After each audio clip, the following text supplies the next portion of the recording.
Hello and welcome to America's Day at the Races here on FS1. We are always proudly brought to you by America's Best Racing. For the love of the race, check out americasbestracing.net today. Beautiful New York City skyline as we are at New York City's racetrack, Aqueduct here in South Ozone Park, Queens. And we are finally fast for the first time this week after some serious rain showers Thursday and Friday. We have sunny skies and highs in the mid-50s. It's ideal for some racing. As I'm Maggie Wolfendale, and I am pleased to take you through our 9-race card today as we have some pretty nice allowance races on tap on the main track, of course, as turf racing is over. So let's check out those races brought to you by Claiborne Farm. 100 years of doing the usual unusually well. We kick things off with a pretty good looking maiden special weight. That will be our Spendthrift Farm race of the day. And the pick 6, in which we have a carryover kicks over off in race number 4 with just over 26,000, and then a upper level allowance race for 100,000 on the line as I will welcome in my partner in crime for early on here, JK, Jonathan Kinchin, to the show. And JK, a good looking allowance race that we have going a mile in race number 8 coming up. Yeah, and it's right in the mix of that pick 6 carry that you mentioned, that 26,000, and it's what are you gonna do with Tabawatch is the first question, and then Costa Terra and Win It, both horses that have been breaking slowly in their last 2 starts. If they break well, they can obviously win, but Tabawatch is the one I think to beat at this point. Yeah, he is, but he hasn't won in over a year now. His last race coming at FanDuel in the St. Louis Derby back on actually my birthday in 2023. He's kind of getting there, JK, but he's yet to seal the deal. Here he is last time finishing behind graded stakes winner Law Professor.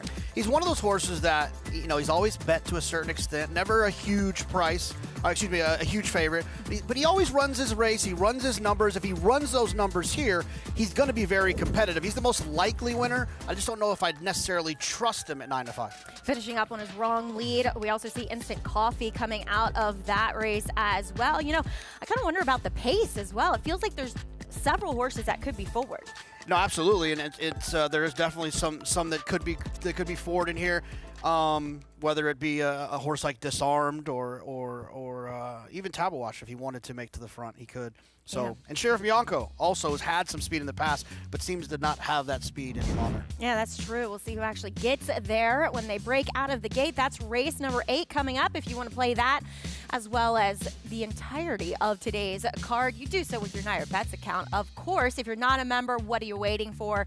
Go over to nairabets.com and use promo code BONUS200 to earn that $200 deposit match bonus. We do kick things off, though, as I mentioned, with our Spendthrift Farm 2-year-old race of the day, as they are down in the paddock with 7 minutes to post. And this is a fun field, JK, with some pedigrees, 7-5 currently on Long Wave, who is the half-sister to Dubai World Cup winner Laurel River. Yeah, Laurel River, obviously a very talented horse, a fast horse, and it's kind of the game you play with these maiden special weights, horses making debuts for the first time. You got to try to find clues, and one of the best clues at times can be who's related to who. Yeah, there's Junior Alvarado getting a leg up on this Bill Mott trainee for Judd Mott Farm. He's wearing blinkers first time out. We, of course, will check in with our man on the scene, Richard McGlory, coming up after we get to this post parade. 5-2 on the horse to the outside in number 2, Prancing Spirit for Todd Pletcher. Yeah, horse has got some really fast works. You look through those works, you see a couple of 47s and some nice rankings in terms. You get that bullet 3 races back. So the horse obviously has a little bit of speed, and we all know that Todd can get one ready to win first time out. Absolutely. Dylan Davis will ride, but here is your favorite at 3-2, Long Wave. Yeah, we talked about the pedigree, a half to Laurel River. The rail draw is not ideal in my eyes for horses that first-time starters, but looks to have a pretty strong pedigree. Number 2, Prancing Spirit, daughter of Practical Joke. Yeah, we talked about those strong works. You get Dylan Davis, who's been riding lights out basically all year, it feels like.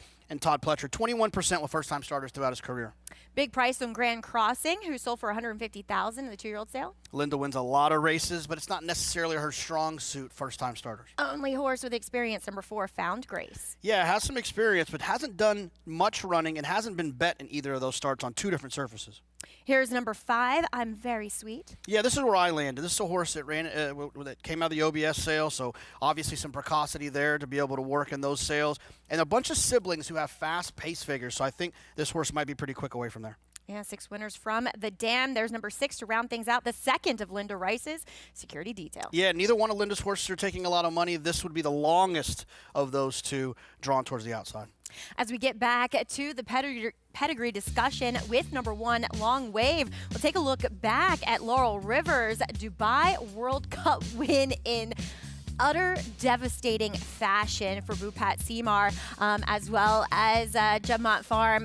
This horse, though, also winning the Grade 2 Pat O'Brien at 7 furlongs. So it's not like it's total distance. I mean, with Constitution on top, maybe she wants to go a bit further, but at least there's a little bit of sprint in there. Absolutely, and if you look at Laurel Rivers' races, there's a bunch of really fast early numbers too, pace figures, suggesting that Laurel River has some early ability, and it'll be interesting to see. It's always fun. It's what makes this game. It's the other kind of avenue to horse racing that I love, Mags, is that like you get to see relatives and offspring, and you can fall in love with a sire. You get to see his babies, or a dam and see her babies. It's one of my favorite parts. That feels like it was forever ago. It was only 8 months ago. The Dubai World Cup, as we do need to check in with, as I said, the guy standing trackside, gotten a close-up view of all these horses, and I can't wait to hear what he has to say. Richard Migliori, take it away.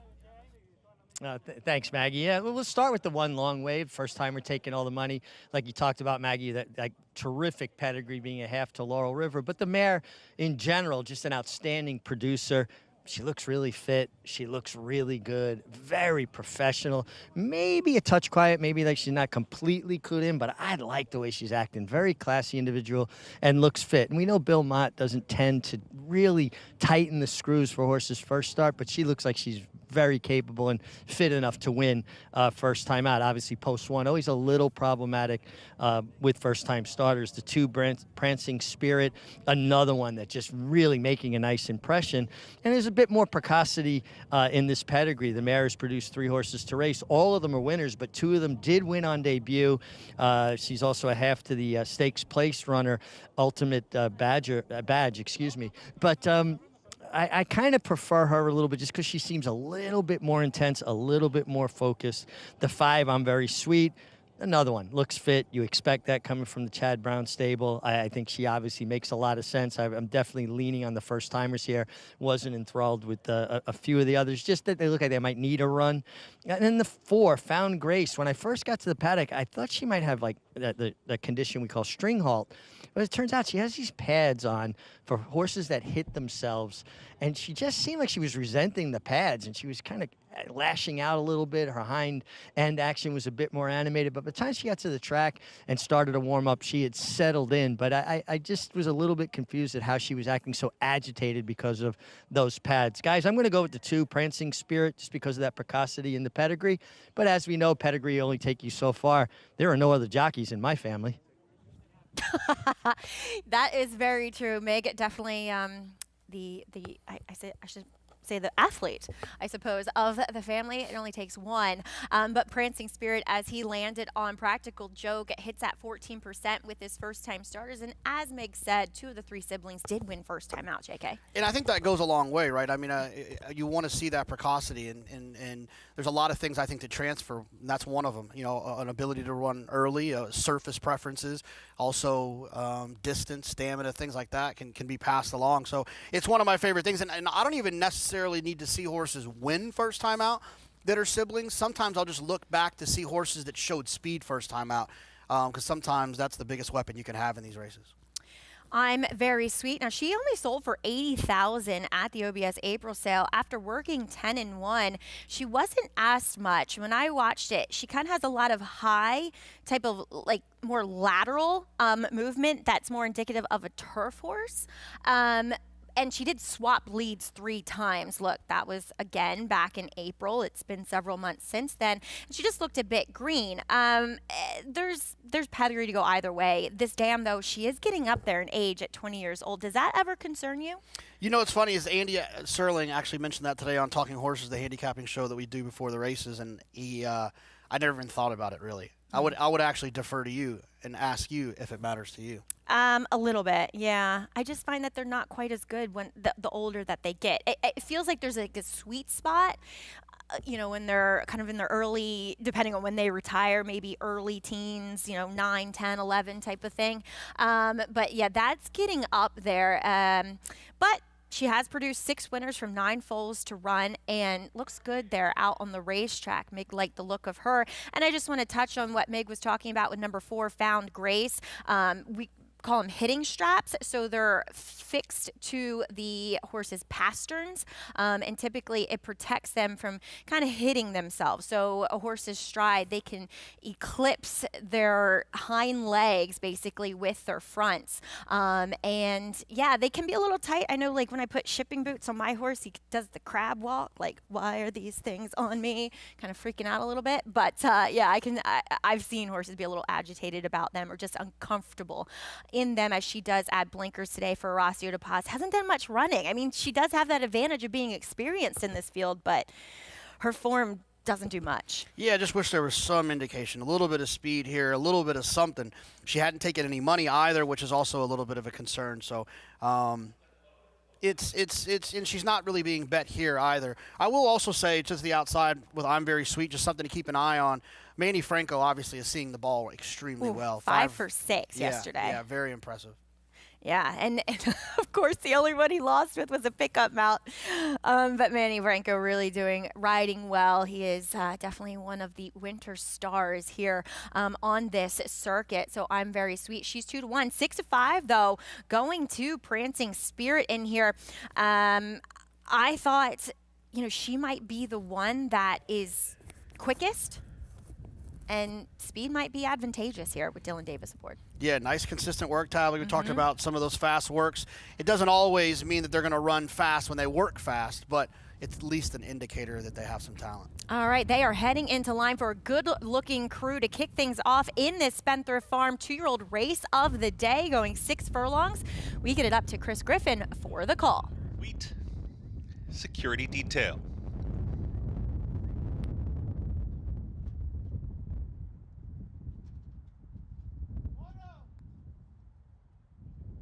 Security detail goes in.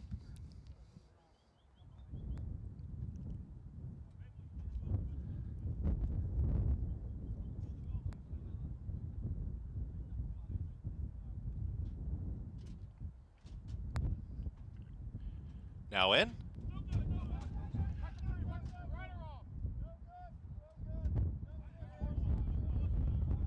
Backs out briefly. Security detail. A little tough to load here.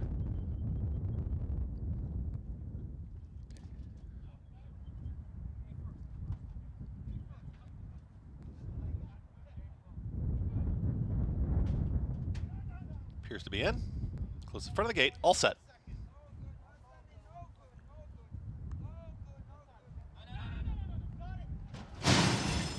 And they're off.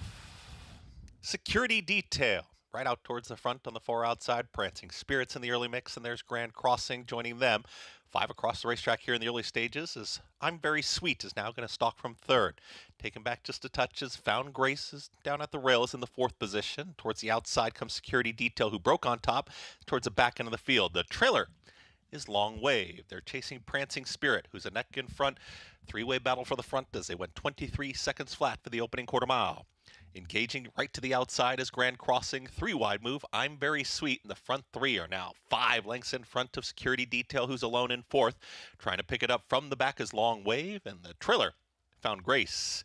The front 2 traveling well, traveling a little awkwardly there was Grand Crossing. Just backed out of it, is back to 3rd as they reach the top of the stretch. 47.31 for that half-mile time.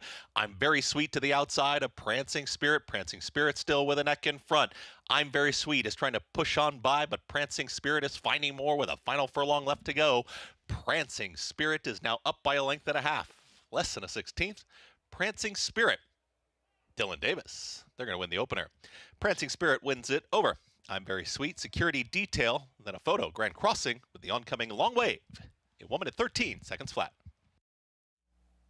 Prancing Spirit would not be denied as the favorite in her debut for Todd Pletcher. Dylan Davis in the irons, and JK took Dylan a couple strides to get her to the front end to get clear. She took pressure the whole way, but she responded beautifully. Absolutely, it's not the easiest place to be, down the inside with a nice horse like I'm Very Sweet to your outside, kind of dictating that pressure. But she withstood the test, and look, she came in off of what, 5 straight half-mile work. She was very, very fit. Things got a little green approaching the quarter pole, and it's such a weird angle that we can't necessarily get a head on ever for right there, but I wonder what happened, because the 5 was having trouble changing leads. It looked like the 2 may have jinked out a little bit, and that caused the 3, who eventually I think was just tired at that point, to come out and kind of suck back out of there. But yeah, she won, and she won impressively here, clearing away in what was a strung out field.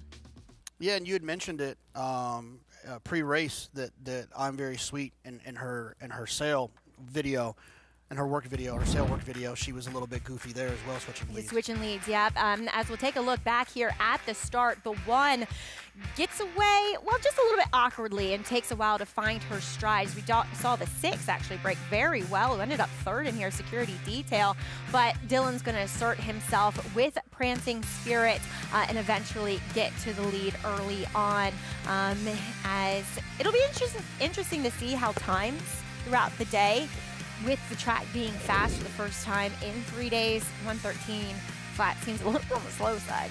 Yeah, and look, you saw in that replay that Long Wave broke a little bit slow, kind of got shuffled out of there. Her pedigree and all those things suggest probably longer will be better for her. She ran on well enough. I don't think anyone's going to be too disappointed with her first effort.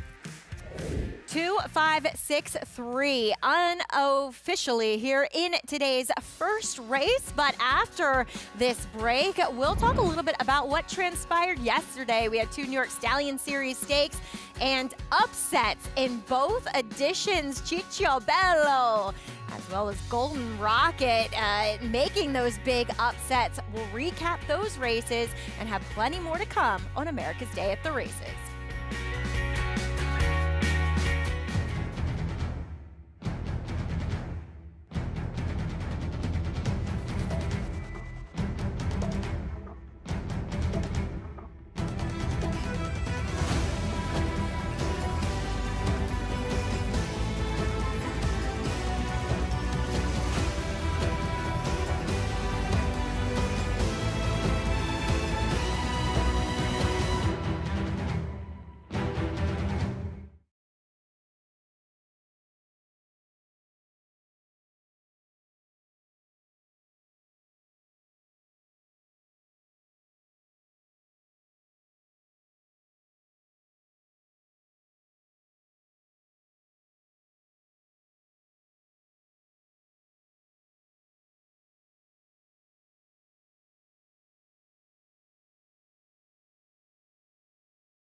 Welcome back to the program. It's America's Day at the Races here on FS1.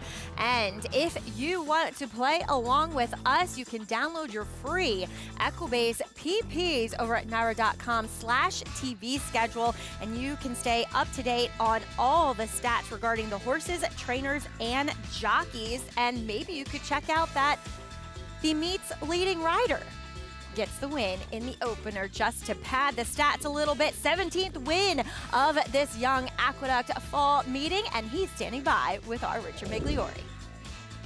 Thanks, Maggie. And Dylan, you have just kept this momentum rolling. Just an incredible Saratoga summer, but into the fall, Belmont at Aqueduct meeting, now the young Aqueduct meeting. What's it feel like to have that kind of momentum? And I'm sure it's a lot more fun going to the barn area in the morning. A lot of people happy to see you. Of course, Rich. Just off the incredible Saratoga meet brings a lot of confidence into myself, knowing I'm getting the job done and I can do it. And keep the ball rolling into the fall meet here in winter. And it's a nice feeling. So just continuing to do my part for the team or outfit I ride for, and just continuing to keep pushing forward. It's a great feeling, and I don't think I'm done yet. I just try to keep pushing, and I think I can do better than what I did. So. Well, if you're not improving, you're going the wrong way. Now, a lot of barn doors have opened for you, and one of them being Todd Pletcher, who trained Prancing Spirit. She showed good speed. You had to hustle a little bit, but it looked to me like she was running a little bit in stops and starts, like you had to keep reminding her. Yeah, so that's just coming with a first-time runner. You have to teach them along the way, break well. She broke well for me. And then just, what we have to do out there. She wanted to relax a little bit, but we had some pressure early into the turn there at the half. And she kind of got a little bit intimidated. She switched a lead a few times at the 3/8 pole, and just trying to keep her forward and telling her that this is what we got to do. And she just kept finding more for me. And, this is just a learning stage for them. The first start, you have to tell them what to do and what we need from them, and hopefully improve into their next start. Right. Sometimes you have to be the pilot. Sometimes you're better off being a passenger. Now, later on today, you ride Casa Terra. First time you're going to ride this horse. How do you prepare to ride a horse for the first time? Yeah, just see how the riders have been riding the horse previously, watching replays, and what works best. You see the distances and surfaces and how riders are riding the horses and where their best buyers or their best numbers are coming from, and try to mimic that and go off of what the trainer tells you.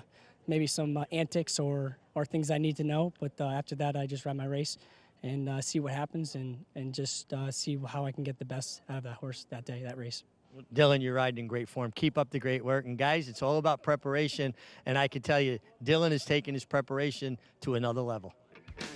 And we've just seen it throughout the year with that remarkable Saratoga meet that he had. He wrapped up the Belmont at the Big A with a meet winning title, and looks like he's on his way for another one here with the Aqueduct Fall meet. Well, the impressive part about it is it's not as if he had this like breakout year at just some whatever track in wherever America, right? He's in the room with Irad Ortiz and Manny Franco and Joel Rosario and Johnny Velasquez and Javier Castellano and Luis Saez. And I can keep going, and Flavian as well. It's for him to have the success that he had this summer in that room. It's not just like a hot streak. It really changed the course of his career, in my opinion, where he was a rider that people would use, turning into a rider that people want. Yeah, that they seek, as he will be aboard the, tepid favorite at the moment, number 3, Forward Move. 1 and 2 in here for Linda Rice, coming off of a runner-up performance in against Gate to Wire winner Paxational. So looking forward to that race coming up. In fact, both of Linda's horses taking a lot of money as of now, as Tommy Two Socks, he's currently 5-2 with Jose Lascano aboard. Well, yesterday, still some wet conditions, but we saw some upsets in the co-features as the New York Stallion Series Stakes. This is the Thunder Rumble division for the boys. Watch Chichabello here. He's going to steady back at the start, but what goes on in front of him helps him out a lot in the end. Yeah, look, he got a setup, and you have to accept that's the case, but still ran extremely well. There's a lot of other horses that were behind him that got that same setup, and he was the one that took advantage of it, rolling down the middle of the track with those red sleeves. And like, he got a nice pace in front of him, but at 20-1, he actually ended up winning fairly easy in the end. He did, posting a career best Beyer speed figure as well with an 89 for yesterday's victory. Jose Lascano in the irons for Derek Ryan, and I got a kick out of interviewing the winning owner, Sam Rapuano, in from Long Branch, Jersey, and he was just pumped, man. You know, somebody invests in what they think maybe just a useful horse, but then to come and win a stake, he was over the moon. Well, I mean, that's what this game does to you, whether you're betting on it, whether you're training, whether you're riding, whether you're owning. It's so hard to win. And and all the times that you don't win, it makes the times that you do that much more special, and you appreciate them just that much more because you know how fleeting they can be. Fourth win of the career for the 5-year-old son of Bellamy Road for the fillies and mares. We saw another upset, but this time along the rail with number 1, Golden Rocket.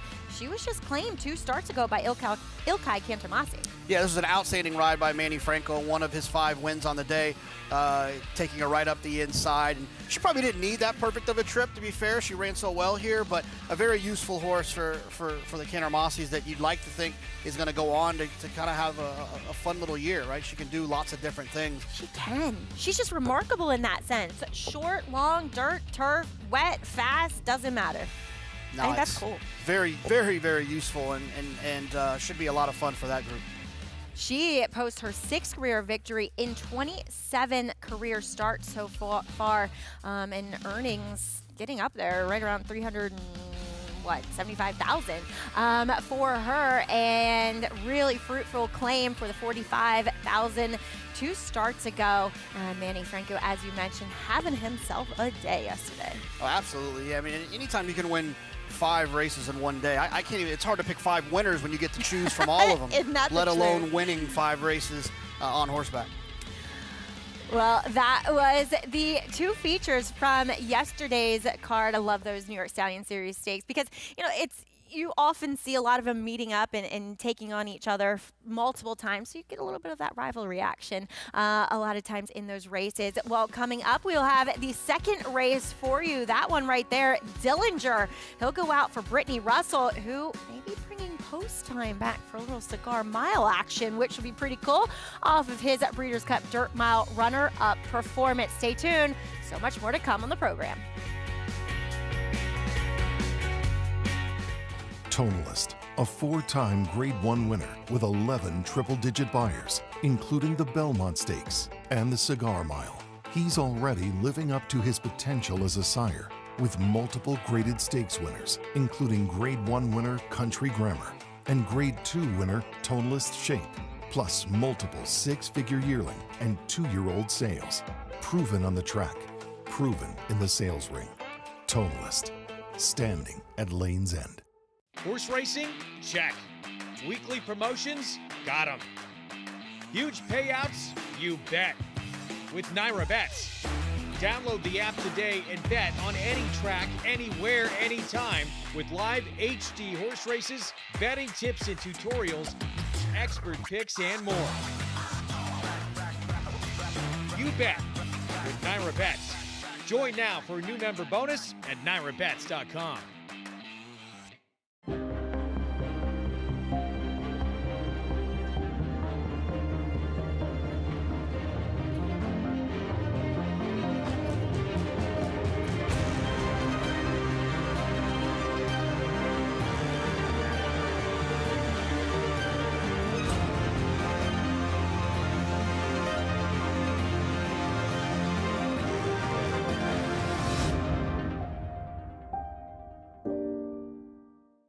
There's a big, bold, beautiful world waiting to be explored by you and your friends, of course. But not just any friends, the best of friends. The kind of friends who let you do you. Because in this world, it's positive vibes only.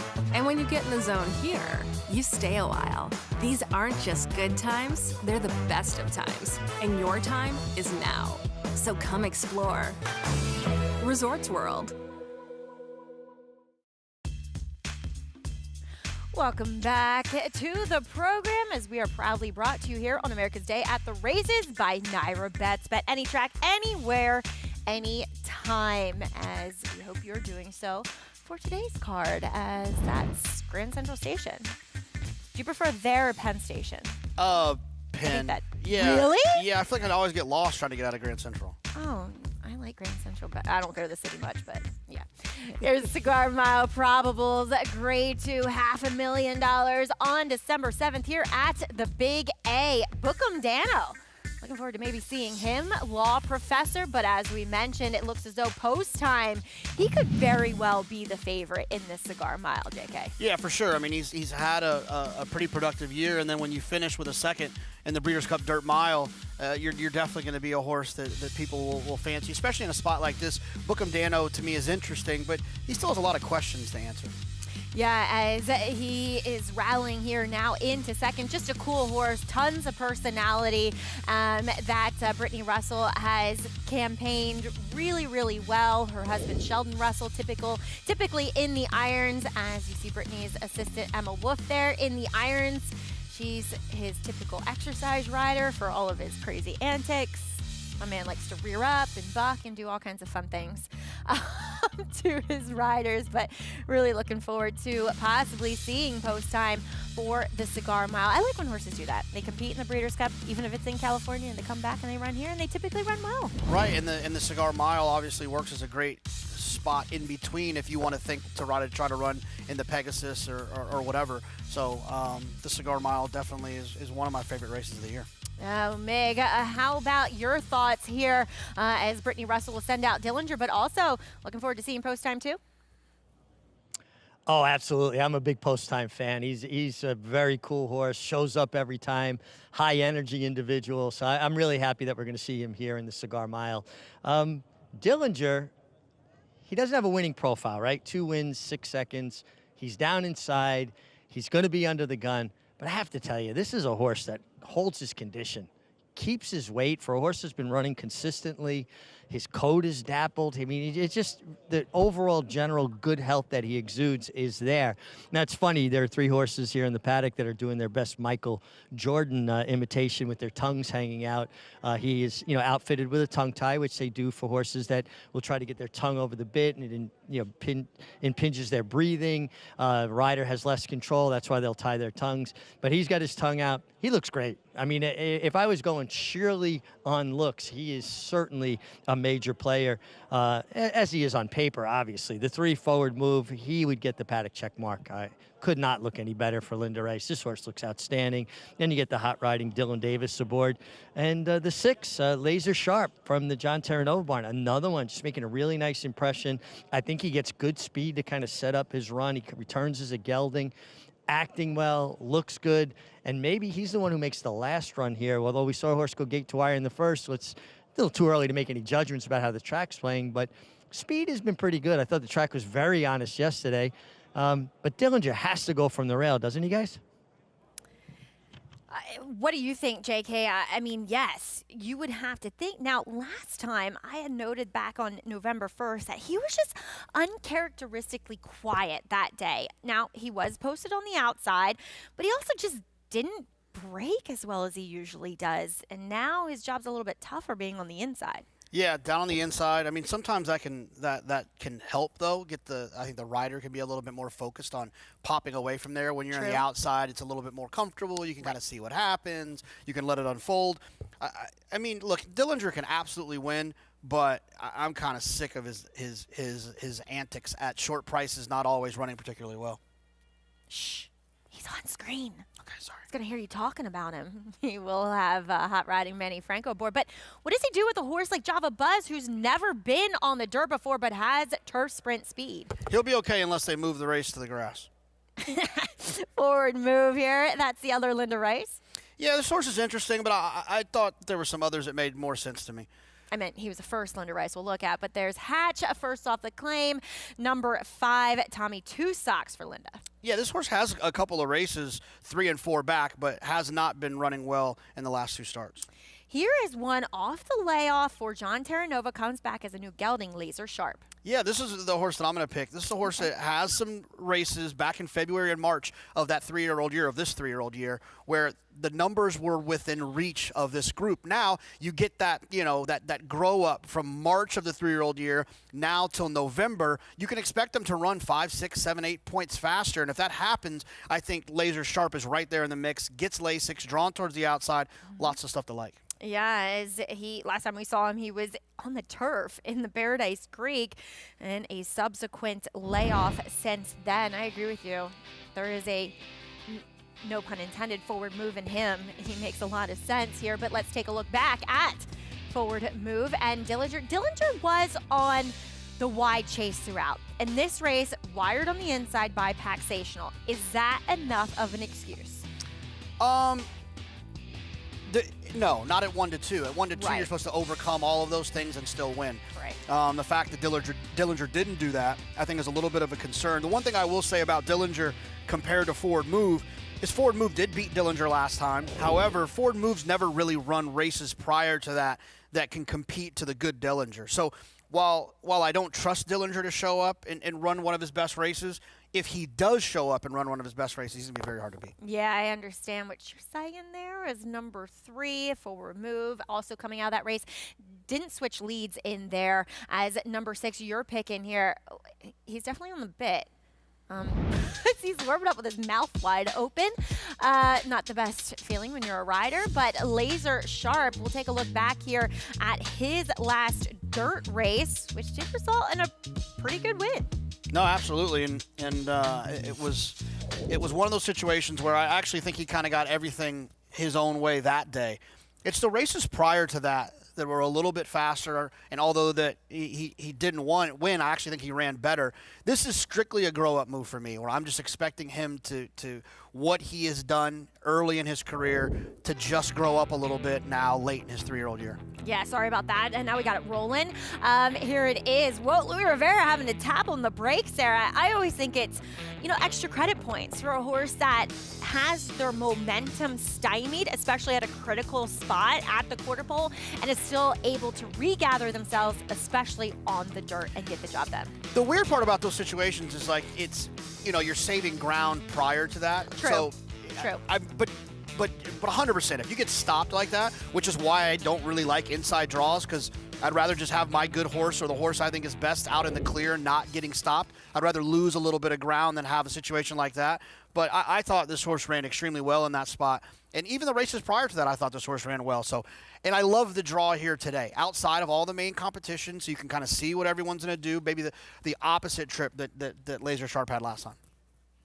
There he is, Louis Rivera, his only rider in his 6-race career now, getting a big warm-up. Here's number 2, as we mentioned, has never stepped foot on a dirt track before, at least in the afternoons. Here is that NYRA Bets fast fact, as trainer Rudy Rodriguez does well when switching horses turf to dirt. In fact, in the last 3 months, he's 3 for 11 with an 11.99 ROI. So this is something he does well. Now, when you dig into the pedigree, there is some pedigree to say that he should be able to hand it, but why, as a 5-year-old, has he never been on it before? Yeah, and with good trainers too. It's one thing is like if so Linda never thought to run him on the dirt. Mm-hmm. Kelly Bree never thought to run him on the dirt. Rudy didn't think until now. And with the fact that there is no grass racing now, to me, it's more suspect of like why they're trying this. Exactly. And Mig, what are your thoughts on Java Buzz switching surfaces? Yeah, honestly, I'm not seeing it. I'm seeing a horse that is meant for turf, which, 15 starts all on the turf. But it's that time of year. Jonathan just said it. We don't have turf racing anymore. People have to make decisions with horses that are predominantly turf horses, what they're going to do with them for the winter. Are they going to send them someplace where there is turf racing? Are they going to give them time off? Or are they going to handle the dirt and we'll keep them here and continue to race through the winter? So this just has experiment written all over it to me. But I do think he holds a key to this race because he does have speed. He's a horse outfitted with an extension blinker on the outside eye. For horses that tend to drift out, trainers will cover that eye, have that elongated blinker. The conventional wisdom is that horses don't run to where they can't see. Having ridden for 29 years professionally, I never found that to be the case. I would rather have them to have their vision and let me handle them more with my reins than a blinker trying to overcome a habit. But I do think Java Buzz can show high speed, and he could have certainly something to say in how this race is run. The 3 forward move, he'll be my top selection. I was enamored with him in the paddock. I loved him in the warm-up. I just think he makes a lot of sense, and I think he's going to sit that good stalking trip, particularly with what I perceive as the speed to his inside. And then the 6, Laser Sharp. I like him. I liked him in the paddock. I will say I do think he'll be better for having a race under his belt, so that's why I leaned more towards the 3 forward move, who has more recency. That is a big question mark. Can Laser Sharp come back and be ready off the bench as there is your favorite Dillinger heading towards the gate? Java Buzz, Rudy Rodriguez loves an extension blinker. I'm with Mig. I never liked them. Although I will say my dad had a horse. His name was Rye Humor. And he was a nightmare to ride, right? And he put on him in an extension blinker, and he was a lower level claimer, although he did run in some starter allowances. He went 7 for 9 for my dad with that extension blinker on. So when it works very well, but the vast majority I just doesn't seem to work that well on as they're preparing to go in line 5 to 1. Happy enough with that price on Laser Sharp? Yeah, absolutely. I mean, I think it's you're going to get paid if you're right, considering what you're hoping that happens, which is that you just improves a little bit with age. And I have no problem paying to find out at 5 to 1. People can't get enough of Dillinger, can't they? Yeah, I mean, he's just his numbers. It's a problem is if not his last race, but his races prior to that, his previous 4 races since July, all 4 of them are fast enough to win this race, and I think that's the part that the public has a hard time with. Yeah. It's 9 to 5, 8 to 5 on forward move as they head into line. Richie going with the favorite. JK trying to get a little bit of a price there on the outside with Laser Sharp as the gray Hatch. He moves into line, and we move up to Chris Griffin for the call of race 2. Hatch goes in. Tommy Two Socks. Laser Sharp to the outside.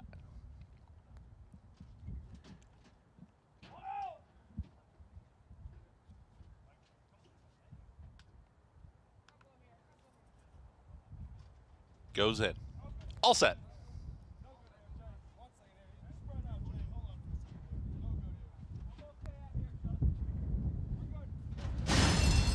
And they're off. Step slow for Tommy Two Socks, the early trailer.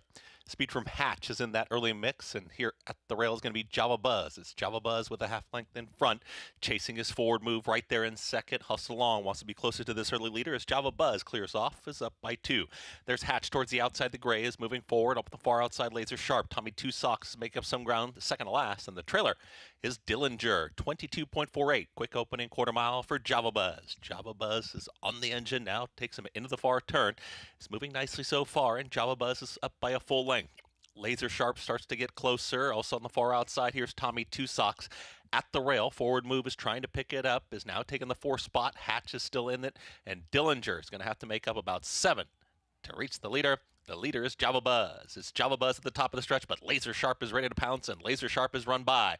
Laser Sharp is the new leader, is kicking away, is up by now a length and a half, 2. Forward move is making up some late ground with Hatch up on the grandstand side. Tommy Two Socks, nothing from Dillinger this afternoon. It is a Laser Sharp, has a 16th left to go. Forward move is going to try one final time. Laser Sharp needs the line. Forward move is lunging. Laser Sharp looked to hold on. It's a photo with an oncoming forward move, and then came Hatch to finish third in 1 minute 10 and 3.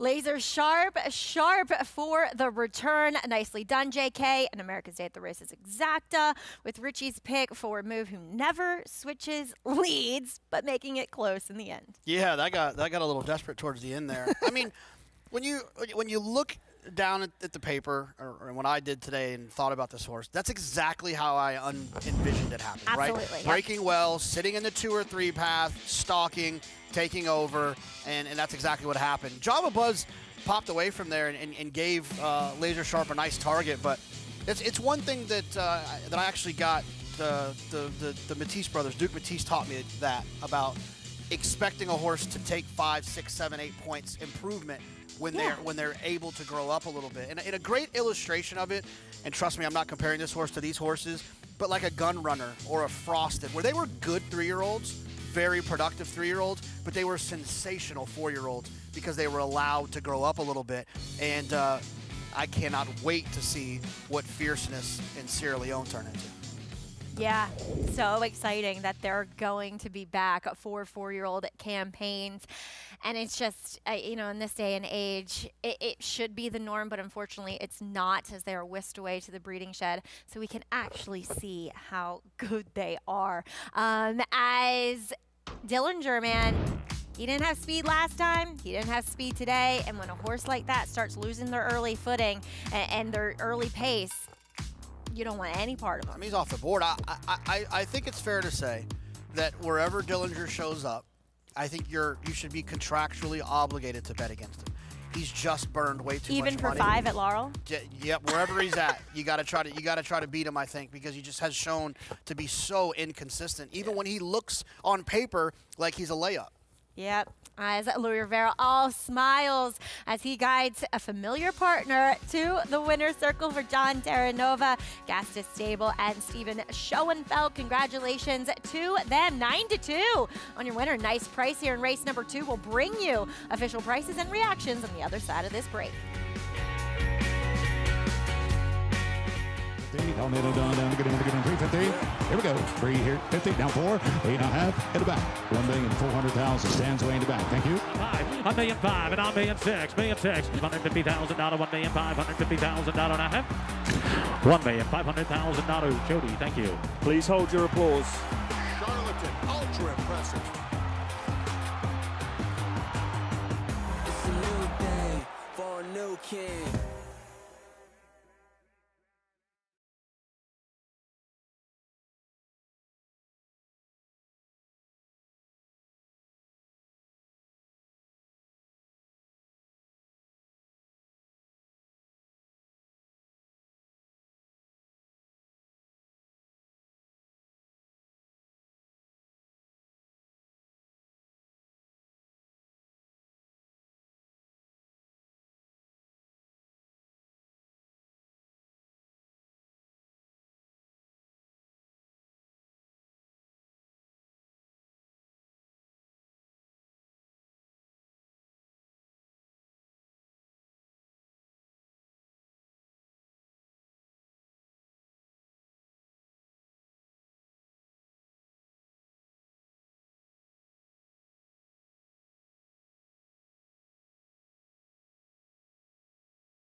Welcome back to America's Day at the Races, and I'm pleased to be joined by trainer John Terranova, trainer of Laser Sharp, who, John, you had Sharp. I mean, he looked great in the paddock. He looked well prepared, but he even looked like he'll probably be better for having this race under his belt. We all think so. Coming in, we thought, you know, we probably needed this race coming back. Laddie drew an outside, got an outside draw, so he didn't take much pressure. He was the one applying it, but just all heart and, you know, great race, great comeback race, but I think he'll go forward off of this one. John, since his last start back in May, he returned as a gelding. What was the thought process by gelding him? Well, he was getting a little thick, a little heavy. He'd always been, and he just started running so well. We didn't really have any kind of force break or a vacation plan or anything for him. But, his feet kind of got a little stingy in the spring. And kudos to the owners, the Schoenfeld family, the Gatz's family, everybody had a lot of patience with this horse. We always liked him. He's just all heart, this horse. He just tries. He's 100% genuine. And we decided, while we're giving him the time off, letting his feet grow out and quiet down over the summer, we gelded him. And he was gelded up at GMP, Gary Gullo and Anthony Melfi's place. And they did a fantastic job with him. Everybody there and the guys at the barn did a great job with him. And just happy to have him back at the races. Well, I mean, he really ran well today. And like I said, I think he'll take a step forward off of this. Now, one of the byproducts of gelding horses is they do lighten up. Do you think that helped him a lot?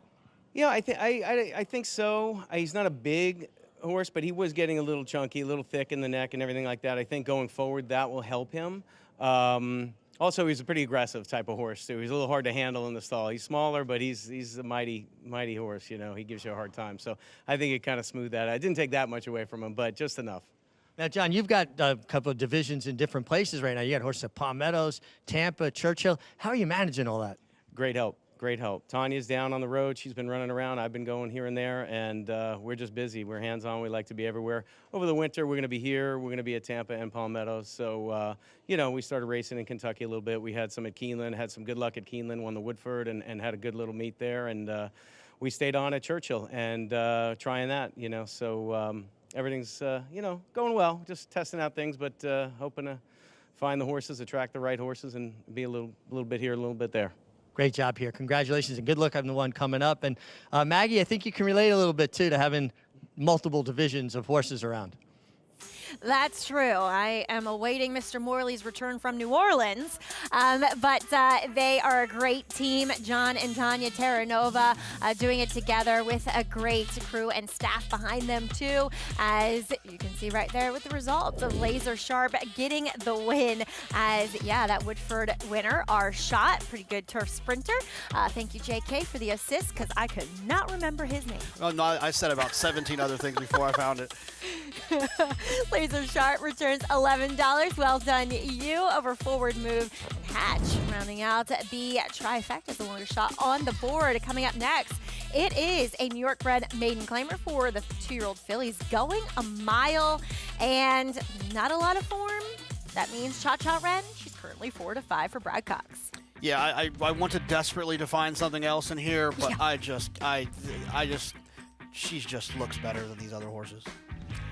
Next, we'll take a look at the Fall Highway, which was traditionally the Thanksgiving feature, but now we just have to wait a day. It's Friday, but looking forward to that. It's a cool concept that we don't often see anymore. As we'll take a look at some of the runners in this year's edition. On the outside, Brad Cox will send in Giant Mischief off the back of a win in an upper-level allowance race last time at Keeneland off of the long layoff. Can he step up his game and get back in to Graded Stakes Company and win one of them? It's not a Graded Stakes, but Stakes Company. Of course, yeah. He ran well in here off a 291-day layoff. But if you look at Timeform US, the pace in that race was not particularly fast. He got a nice trip in there. That would be my biggest concern, because he's going to have a lot more speed to deal with in here. He is drawn well towards the outside, but it feels like a scenario in which he's going to be at least 3 or 4 wide around there with pressure. I would like to think elsewhere would probably be where I would lean. Running son of a gun. He's kind of the stalwart of this crew too, in that he was off for a long time, 13 months. Took a while for him to get back to the winner's circle, and he did in this Bold Ruler via DQ. But at the end of the day, he ran very, very well, I thought, in this effort. No, he did. He ran well, and he ran well enough to get the 133 pounds, the high weight that in this race. There's a couple of them that are at 133, but he does have a style that I think helps for how this race is gonna unfold. Right? I think there's gonna be a little bit of pace in here, and I think that Running Son of a Gun could take back, kind of make one run. He's just gonna have to handle that 133 pounds.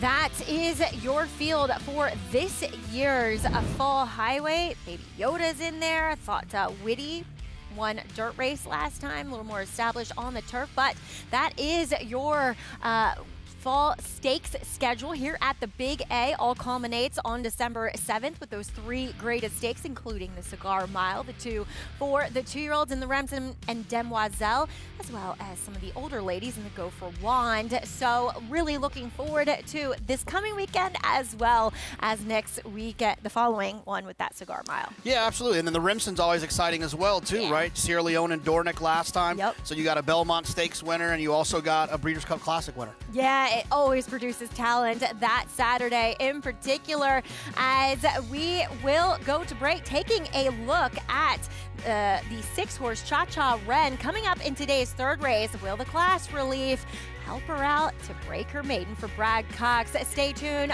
More to come, including Richie's Paddock Report here on America's Day at the Races.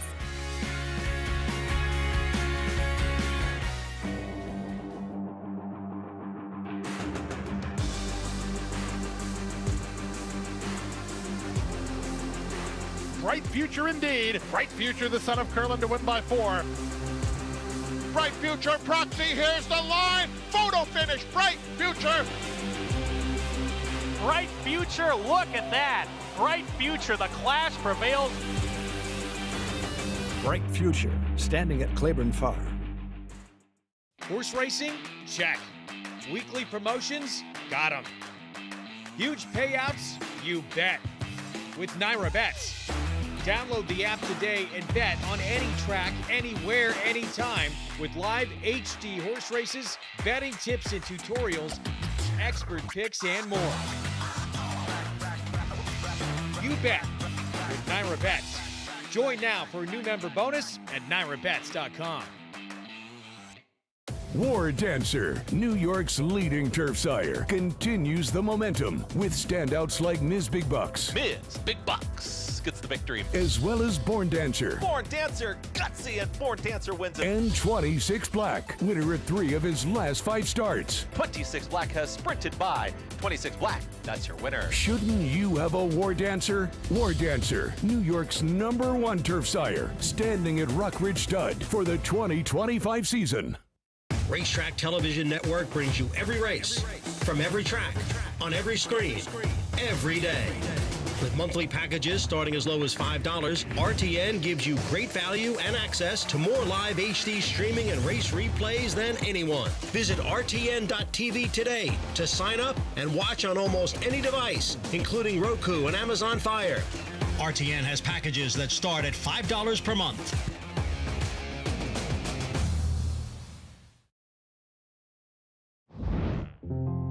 My name is Julianne Stowell, and I'm the Director of Client Relations at Niall Brennan Stables. Prior to this role, I was known as Inmate E53130. Jules, take us back to when you first got into Lowell, when you were first incarcerated, and just the feelings and your mind frame when you first got there. Numb, very numb. I felt alone, if that makes sense. You know, you're surrounded by people, but it's one of the loneliest places you can be. A toxic relationship, a poor choice of friends, and a multitude of bad decisions led me to being separated from the world I once knew. So when did you begin the Second Chances program? I was 3 years into my sentence. For everyone who doesn't know, what is the TRF Second Chances program? So it's a vocational educational program that's offered inside the prison. It's textbook driven program, but it's also hands-on. So it's a multi-purpose program. Upon walking through the gates of hell, something I never expected to see caught my eyes. Horses up on a hill grazing in a pasture. What did you find that they taught you immediately when you started the program? The horses? Yeah. Kindness. They taught me patience, understanding. They taught me probably more about myself than about them. I was blessed to be in the program for a little over 2 years, and during that time my life changed drastically. I was beginning to heal, learning to love myself again, and started gaining my confidence back. I had a purpose and responsibilities again. I now had something to care for and look forward to. My healing nature kicked in, and not just for the animals, but for myself. As I was nurturing these beautiful beings, they were nurturing me as well. If you had to tell somebody, as somebody that's lived through it and gone through it, what is the single most important thing that the TRF does for horses and humans? Their tagline, their new tagline. You know, they changed it for the mere fact that it's not just about the horses. It's saving horses, but it's also changing lives. And that, you can't say it any better than that. I still well up a little bit watching that. And we owe Jules a massive congratulations, as well as she won the TIEA award, Godolphin sponsored, for the newcomer in the industry. And also, congratulations, she became a mother as well. Well, that's awesome. Yeah, it's look, those programs, I think that, you know, people, like she had mentioned, you know, a couple of bad choices, a couple of bad mistakes here and there, to find a program that could help these people kind of start over fresh and to learn from those situations, it's always really inspiring. And it's just amazing what horses can do to heal your soul, heal everything. JK, as Thanksgiving approaches, we always like to reflect and give our thanks. But within the industry, what are you most thankful for? Yeah, I mean, I think it's a lot of things, right? I mean, I think, you know, when I thought about it, I'm very thankful for like Saratoga. Like, it's such a special place for so many reasons, right? With friends and family. I met my wife and fell in love, and everything about it, right? It's Not it's your a wife, special, but yeah, of course, it's a special place, and just grateful that we get to go there and spend 8 weeks watching the best racing in the world, the best horses, and being around the best riders and trainers. I'm very grateful for the time we get to spend at Saratoga. Yeah, I could not agree more. I would have to say, just racing family. It's been a rough year. We've experienced a lot of loss, and just the people that surround me and surround our family. And two, also really thankful for my retired racehorse, as corny as that sounds. Every time I go there, he just brings me so much joy and happiness, and can change my mood instantly. As we bring in Richie, Meg, what are you most thankful for? Well, there's so many things, but I'll try to be concise about it. I mean, obviously the horses. Horses have given me everything good in my life stems from the horses. I grew up 9 miles from here in Brooklyn. Never thought I was going to get to travel the world, see the things I've seen, go the places I've gone, and ride the most amazing, wonderful horses. Met my wife through the horses, therefore my entire family, my grandchildren, Isabella Rose and Nathan Richard. You know, I am so blessed. And at the end of the day, it's the horses that elevate all of us. The game has been so good to me, Maggie, and look into the horse's eye. It's a window to your own soul. It's so true. Just that interaction with them, and I think I can, you know, safely say that all three of us and beyond us would not have the lives we have without the horses. So, of course, thankful for them, as you are. Richie, as some horses, 2 horses, in fact, that put on a real show throughout the year, the 3-year-olds, Fierceness and Sierra Leone. JK, Sierra Leone was finally able to get the setup and run the best race of his career so far. Well, I'll tell you what, you know, we talked about all the things we're thankful for. I'm thankful for Mike Rapoli and for Coolmore for allowing us to see these horses next year. It doesn't always happen that way with the money that can be made in the breeding industry, but to be able to see Fierceness and Sierra Leone come back next year as 4-year-olds, it's going to be pretty special. Not to mention Torpedo Anna, right? Want to throw her in the mix as well, to be able to see her again, as sensational as she was. So, and there's more. It's not even just those. It's very exciting. The racing industry, we talk about so much. You know, some of the things we can do better, and keeping our stars around is one of them. And people talk about it all the time, but Coolmore, Torpedo Anna's connections, Mike Rapoli, they're putting their money where their mouth is. I still can't decide who should be 3-year-old champion. Colt, for all those people who still want to say Torpedo Anna. Yeah, I mean, it's really close. It's really close, but you have to say that the $7 million Classic means something significant. Yep. They both have races that cancel each other out, right? Like Fierceness has races that cancel out what Sierra Leone did. Sierra Leone has races that cancel out what Fierceness did. It's very, very close, and they're both really, really good. So whatever, one of them will get 3-year-old this year, and then the next year one will get Horse of the Year, and everybody will be happy. Exactly. I honestly can't determine between the two, but As for the here and now, 3-5 on Cha Cha Ren as she looks to break her maiden with the drop in class from those maiden special weights for Brad Cox here. Manny Franco aboard. Her biggest problem, JK, and you know, she's done the mile, is she can't get out of the gate very well. Yeah, and that's a little bit of a problem, especially when you're dealing with a horse that's a short price. And you know, you look back at horses that look like they're the best horse in a race, and them getting beat, it usually can start sometimes at the gate. As we hear a plane rumbling overhead, here's LaGuardia. Just kidding, that one's scratched. That was a late scratch. Very late, I'm just kidding. Must be flying overhead now. The two went by. Dancing Dakota, that was a really late scratch. Looking to Rock, there's number 3. Yeah, Looking to Rock was running on the turf the last couple of starts. Does have an okay dirt race, but nothing great.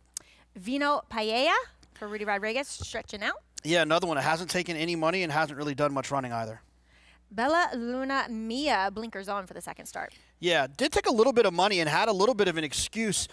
This would be the one that's a little bit more interesting of the two Rudy Rodriguez's for me. 3-5, Cha Cha Ren. Yeah, she just seems like she's just better than these horses. I guess we'll find out here in about 5 minutes. Can John Terranova go back-to-back here with one named Dear John? Yeah, broke a little slow last time, but is drawn towards the outside. I think that helps out a little bit. That was a really good hunch bet. Why'd they have to scratch LaGuardia on this? Darn it. Anyway, as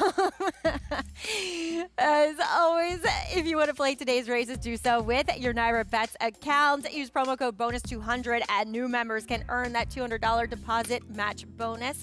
Check out all you need to know over at NYRABets.com. As horses commence their warm-ups, big one there for number 2, Dancing Dakota. We'll check in with Mig for his thoughts. Yeah, and we'll start right there with Dancing Dakota. I mean, very well turned out. Great coat on her, but particularly for this time of year. You start to see horses' coats turning a bit, getting ready for the colder weather. She's making a nice impression. Now, she also has had her share of problems getting away from the gate cleanly. And sometimes the inside post isn't the worst thing because you're not between two horses. So you have room to work with if your first step isn't your best step. Hopefully you don't duck into that empty space. These are young horses. But, you know, out of the horses that make some sense on paper, she certainly looks extremely healthy and well prepared. I can't see the 6 Cha Cha Ren getting beat. I think she's just getting into the right spot. You know, the company you keep kind of defines you sometimes more than your own abilities. She's dropping, making that, you know, huge drop from maiden allowance to maiden 25. And I think you'll see her probably break a bit better today just because of the company. And LaGuardia did scratch, but I don't think anybody was going to be looking to clear the runway for this group, guys. Okay, Richie wins. He always wins with puns. Great. Let's take a look here at that's number 2, Dancing Dakota. She's consistently very slow out of the gate, so I guess that's what the rider is thinking here. Give her a big warm-up, see if she can finally break as she gets an extra furlong to work with. Yeah, but look, 1, 2, 3, like 4 of her starts, she just hasn't broke well. And down from the inside for a horse that's been spending some time on the turf, it makes me a little uncomfortable. Yeah, both you and Meg going with Cha Cha Ren. I agree with them. I mean, I don't see why you can fault her. Looks great on the track as well. 2-5. What's the shortest you're willing to take? I mean, is this just a get-through type of race? I mean, obviously it's not part of the pick 6. Yeah, I mean, this wouldn't be a situation where I would be wanting to bet Cha Cha Ren to win at 1-4. But, you know, if you have some other opinions, you know, if you're alive in the pick 5 or if you are looking to play the pick 4, I've always found horses like this to be useful when you're trying to kind of add some value to another opinion you might have later. You can take a 5-1 shot that you love and turn it into a 10-1 shot, 15-1 shot by hooking those horses up in multi-race wagers. So she just feels like the most likely winner in here. And if I didn't have her, I would need a lot to feel comfortable locking this race up. Well, I guess that kind of leads me to my next question as we'll take a look here at number 7 to her outside, Dear John. How much are you willing to forgive a horse for their first race if they seemingly didn't do that much running? Yeah, so it's funny that you mentioned like Dear John, also the 5, Bella Luna Mia is another example of that, where if a horse runs one time and runs horribly, doesn't pick up their feet at all, sometimes you can kind of give them an excuse. Maybe there was something that they learned. Maybe there was an equipment situation. The horse hated something in a situation, and they can get it fixed now with a trainer who can then address whatever that issue was, and now you can see a new horse. I do prefer when they take a little bit of money and then run poorly, and the 5 and the 7 were both 11 and 13 to 1, so it took a little bit of money in those two starts. But I think to get warmed up to them in this situation after running so poorly, I would need like them to be 5 to 1 last time, where there was a reasonable assumption that they were going to run better. Then there was an issue. They didn't run well. Now they will. That was still a little too chilly for me. Yeah, I just thought they were both kind of slow and green. As Bella Luna Mia, she'll at least get blinkers on for her second stars. They both stretch out from the 6. Here's number 3, Looking to Rock. And actually, she does have distance experience. I know her one start on the dirt wasn't that good, but it was against arguably tougher. I know Cha Cha Bren beat her, convincingly, but there's dirt in this pedigree. I know she's out of a Kitten's Joy mare, but the Dam was a 4-time winner on the dirt and also produced Rock the Weekend. Yeah, it's tricky because it's one of those situations now where we don't have turf racing here. So if you look at Looking to Rock's past performances, they debut ran on the turf, come back, run on the turf. Then they have an off-the-turf race. They say, let's give it a shot. Oh, nope, didn't go well. Let's get back to the turf, back to the turf. To me, they're telling you that this horse doesn't want to run on the dirt, and they have the proof there. But at this point, with a New York bred that you're going to hang around in New York, what else are you going to do? Yeah, can be competitive at the bottom level for the age group in the maiden ranks? And that's what they're going to try to do here with Looking to Rock at 1 to 4 on Cha Cha Ren. How does she get beat here? She's not very fast away from there. Exactly. She gets beat here by braking slowly, eating a bunch of dirt, and letting some other horse get loose. Yep. If she pops and she's clean and she's like, in the first 1, 2, or 3, she probably wins for fun. She's just she's just better than these horses. When you look at her two figures on the dirt are 5 lengths better than everyone else. Yeah, and she has the distance experience, so fitness really isn't that big of a question mark for her. Is that Manny Franco off of that 5-win day, looking for his first winner on this card here in race number 3. He is aboard your 1 to 4 favorite in Cha Cha Ren for Brad Cox and his team. So they're heading into line, and we head up to Chris Griffin for the call of race 3 from Aqueduct. $1,000. Cha Cha Ren. Into the outside, Dear John, last to load.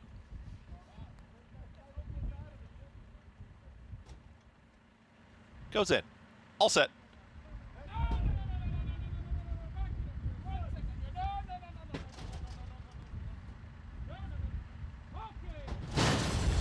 And they're off. Cha Cha Ren has early speed. It's Cha Cha Ren, and in between horses, Bella Luna Mia. Bella Luna Mia now in front with Dear John towards the outside. Ready to challenge them is Vino Paella, who's in that early mix. Cha Cha Ren broke on top, back to 4th.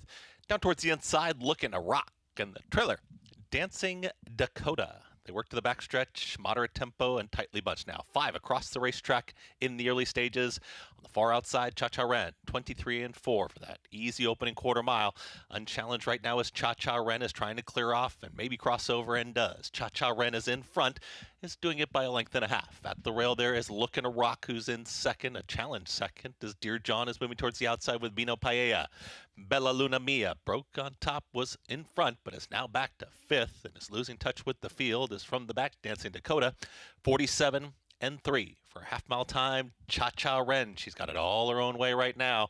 In pursuit there is Dear John from second. Towards the inside, Looking to Rock is now making hard work of it with Vino Paella from the back, Dancing Dakota, and tailing off Bella Luna Mia.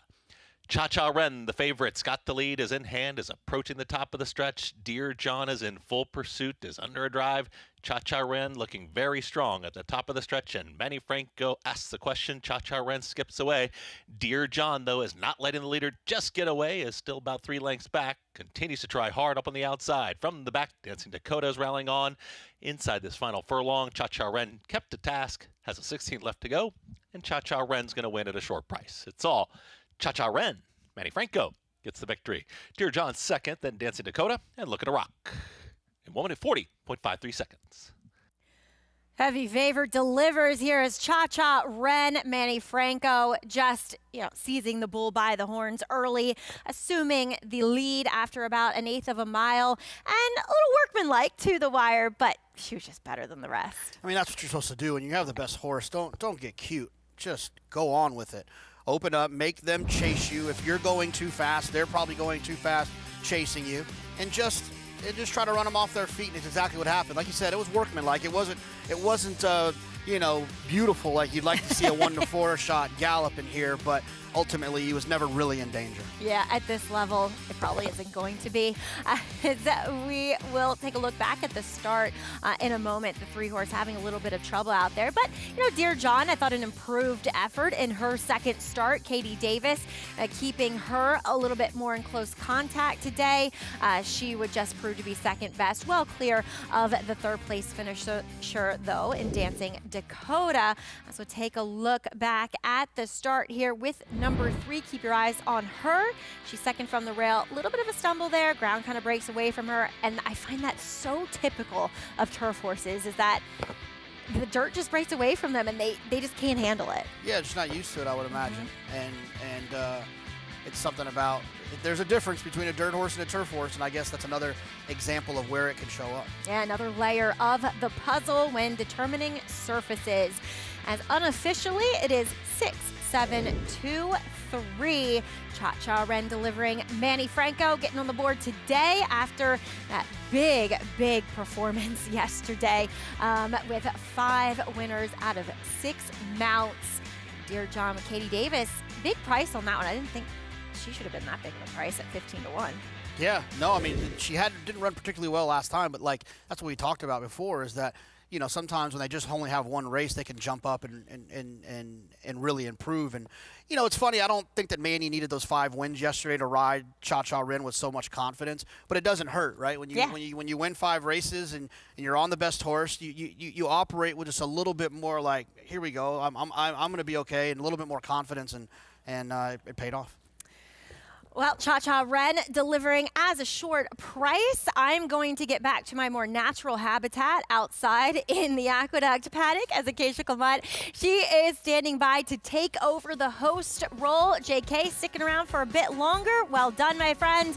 A couple winners already on the card for you, but stay tuned. So much more to come here on FS1 as we'll look back at, well, just a few hours ago, actually, at the Japan Cup. Deuce delivers for the 55-year-old Yutaka Take, and he was the favorite. Really big performance from him. Stay tuned. You're watching America's Day at the Races.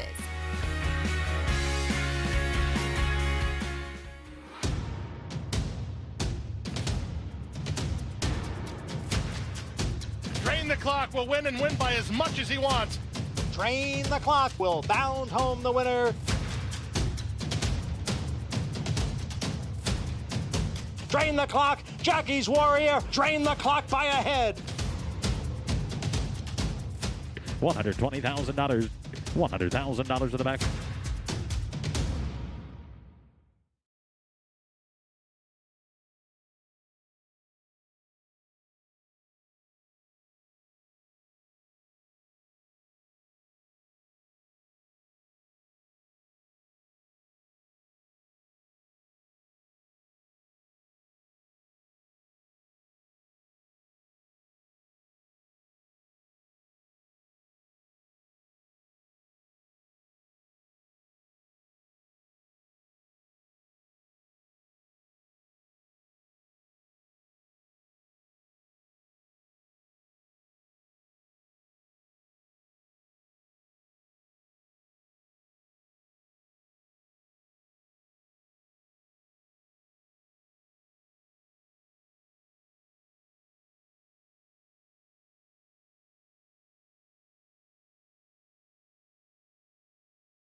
comes Deduce. Deduce down the outside along with Auguste Rodin. Back to the inside, Goliath picking up, but it is Deduce. Take goes to the front, fighting back on the inside. Doretza, Chivini is running in as well, and also Stars on Earth in front. It's Deduce and Doretza flashing home late up on the inside with a huge run is Shin Emperor. It's Deduce. Shin Emperor is absolutely flying but won't get there. Deduce wins the Japan Cup. Deduce victorious in that photo finish in this morning's Japan Cup in a tight finish there with Doretza and Shin Emperor. Shin Emperor was finishing strongly, Jonathan, up the inside, but the class prevailing of Deduce, a very talented horse with the talented legend Yutaka Take in the irons. Oh, absolutely, and these international races they're so much fun, right? We obviously spend a lot of time focused on American racing, but the way that the international involvement in American racing has come, especially the Japanese, and the success that they've had over the last couple of years, it makes just for a much more interesting world scene for racing. Absolutely. I'm Acacia Clement, by the way, stepping in to be on the desk with you for the rest of the way. Greg Wolf, our colleague, was covering the Japan Cup early on this morning. Hope you enjoyed it. It really was a thrilling race. And just as Jonathan said, you know, it's been kind of amazing looking at big races like Dubai World Cup, the Breeders' Cup, where we've seen the Japanese contingent come. And it's kind of the long game paying off, buying those top horses for the strength of the breeding program, and now we're really seeing it on that global stage. Yeah, but I would think as a country, they probably had the biggest resurgence or biggest kind of step forward in the last 20 or 30 years. You know, I think, you know, U.S. racing and British racing and Irish racing and Australian racing has been pretty consistent as to who they are and what they are, but the Japanese have really taken a huge step forward, and they make a lot of noise come the first Saturday and Fridays in November as well. Even this year, the first Saturday in May, Forever Young, just about a nose away from winning the Kentucky Derby. Back here at Aqueduct, though, we just saw the third race with the number 6 Cha Cha Ren victorious. Manny Franco picking up the win, and this one certainly making a lot of sense on that drop in class, and she found the right spot today.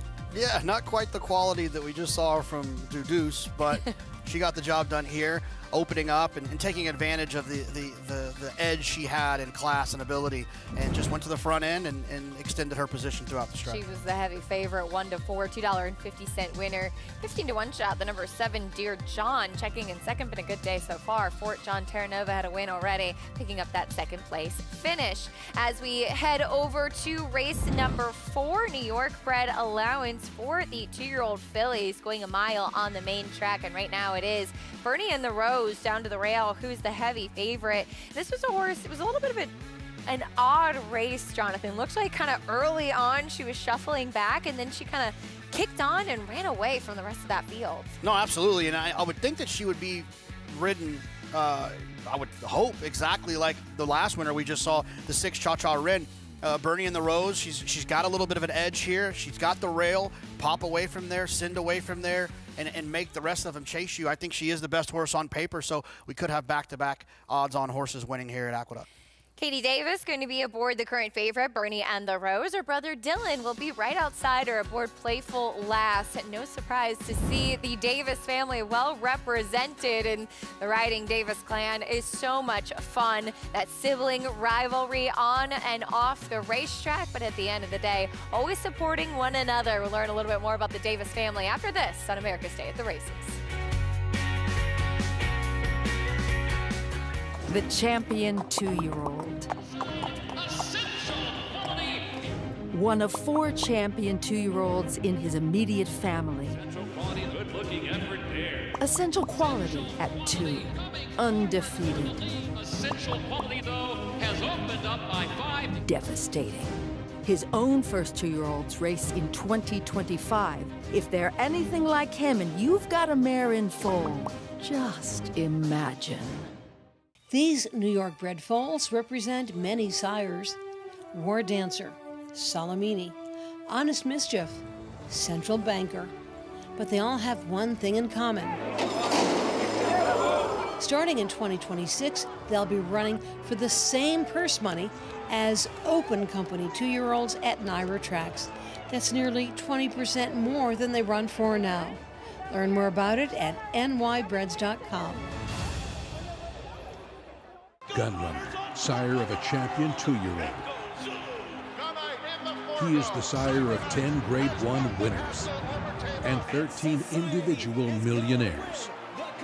With $10 million yearlings in 2024, he is the sire of a first crop classic winner. He ranks number 2 on the general sire list. Grade 1 winning millionaire gun pilot, new to Three Chimneys. Enhance your handicapping with AI Fast Facts, exclusively on Naira Bets. Open your Naira Bets app, click View Runner Details, and a stat-driven fact will appear for all U.S. thoroughbred racehorses. Download the Naira Bets app to start using Fast Facts today. RaceLens is the most in-depth product in horse racing, with unique features found nowhere else. True odds, predictive analysis, and pace projection. RaceLens. It will change the way you follow horse racing and take your game to the next level. So happy. Take care of this old man. You had to have a very understanding woman that is behind you and will support you 110%. And I prayed, God, please, there's got to be one out there. And she was at the roller skating rink. She said she climbed the tree in 1973 and watched Secretariat win in her backyard at the quarter pole at Belmont. I was like, wow, you climbed a tree? We got married and we had 2 little girls. And I said, I don't care if you have a dozen. We had 3 boys and 3 girls. I have an older sister with 3 lovely little girls, and my sister Jackie that rides here at Finger Lakes. I have a brother, Robbie Jr., and then Eddie that is working for Billy Mont right now. Then it's me, and then my little brother Dylan. Big family. I'm the oldest of everybody that's on the track. The younger daughter says, wow, she can do it, I can do it, I know I can. I'm the youngest in the family. I was second one. It was a pretty easy choice, because knowing that Dad rode, and I had my own little personal coach to teach me along the way. My dad wasn't exactly thrilled about me being racing. Jackie, you're 99 to 1. You'll never make it. You're this big. So he was really, really hard on me. She went to McCarran's jockey school. I said, Chris, look, you know, it's just a whim she's on. You know, she'll fall off once or twice. And so he calls me at Christmas, says, Rob, she's good. She's really good. I said, Chris, come on. He's like, no, Rob, she can ride. I'm going, oh, brother. We're very competitive, so we tease a lot. There was bragging rights, you know, and sometimes some people don't take it better than others. All of us have ridden in a race before, and I've won most of them. We will do anything to beat each other for any position we're in. It doesn't matter if it's last. Yeah, it's hard. I don't know who to root for, you know? I'm just like, get across there and say, the winning is everything. If I can't win the race, I want to beat my siblings. It's kind of like they're in the backyard, but they just moved over here. And this is their backyard. I looked over, I'm like, wow, this is pretty cool. Like, I never thought that we would actually be here together, you know, enjoying the moment. We want to beat each other, but we want to see each other do well. It's always tough competition when we're out there, and we have a lot of fun. They are having a great time. They are absolutely love every bit of what they're doing. They absolutely love it. I think my dad is proud. To be able to follow in his footsteps, he's really proud. He kind of paved the way for us, and he knows that we love doing this sport. It's beyond proud. It's just beyond it. They have outshined me and everything that I ever dreamed of. It's grateful, you know, I'm grateful.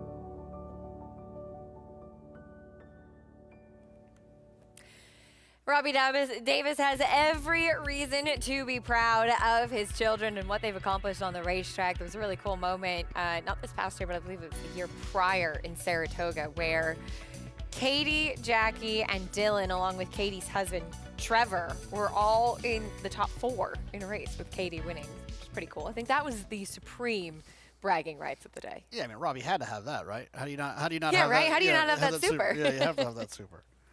Pretty cool stuff. Well, there are the mounts for Katie and Dylan. Katie aboard the favorite 4-5 on Bernie and the Rose.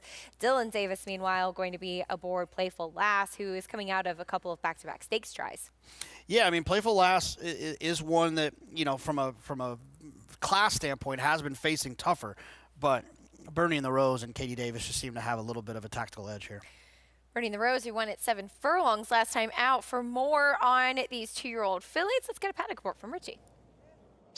Yeah, and we'll start right there with the one, Bernie and the Rose. She is a half to Bernie Takes Charge, who won going 1 1/8 miles. And I do think, looking at this filly, that more distance and another furlong is not going to be an issue whatsoever. She looks great. I was talking to her co-owner and breeder, Bob Rosenthal, and he said ideally they would have liked another week. She's coming back on 3 weeks, but she's carrying good weight, and her coat is, really good. I mean, she's just very well turned out, good overall general health. And, sometimes you just have to run when the race is there, because then you're going to wind up waiting another month or 6 weeks. And that's how horses get hurt when they're in good form and they're training and training and training. You're better off running. And I don't think the 3 weeks is going to make any difference. I just think she's the best horse here. The 6 horse Grayson Grit, who won on debut on the turf, has had 3 starts now, all on the turf. It feels to me like another one of those situations where they're saying, okay, let's experiment. Let's see if she can handle dirt. And then we can make a decision on what we're going to do with her for the winter. Leave her in New York or go to John Kimmel, her conditioner's winter base in Florida. I mean, she looks good. She's well turned out. She's getting back with New York breds. I just feel like this is another one of those experiment situations. Fair enough, Richie. Thank you. I mean, this is a filly who, on the bottom side, she has no turf pedigree. And I remember being so confused when she was entered, and she actually was entered a couple of times and was a late scratch once as well before she actually got to run. And every time, whether it was rained off or whatever the deal was, John Kimmel was insistent that this was a turf horse. And it turned out that he was right, Jonathan, even though pedigree would suggest that she should be able to handle the main track. Yeah, that's the problem I have, is that, on July 31st was entered to run on the turf, rained off, scratched. August 21st, entered around the turf, rained off, scratched. So John Kimmel's telling me in those 2 scratches that he doesn't think that her best chance is going to be on the dirt. But when you have a New York bred and your main stable is here in New York, sometimes you just give it another shot. And then, if this doesn't go well in this situation, then you can make other decisions. You can try to ship somewhere else, or you can maybe just give her some time until we get turf racing back. So there's a lot of different choices, but you got to take a chance. And that's what you'll see happen with a lot of the New York bred turf horses, that they'll get the winter off. We'll see them come back in the spring, and there's certainly nothing wrong with that. As we saw Katie Davis get a leg up aboard your favorite, Bernie and the Rose, her brother Dylan, going to be right behind her. Intriguing start here to the pick 6. We had that carryover as well, and I know that you often talk about how you appreciate with a 2-year-old race, this one on allowance, not necessarily a maiden, but even still kicking off the sequence, and especially with a carryover, because you can watch the board. It helps. It gives you a little bit of a clue. You don't get caught off guard by some steam horse that you didn't know was going to take money. It helps from time to time. We'll meet the field starting off with your favorite, Bernie and the Rose. Yeah, she's not a blazing fast early, but she is quick enough, I think, to make the front if Katie has intent in doing so.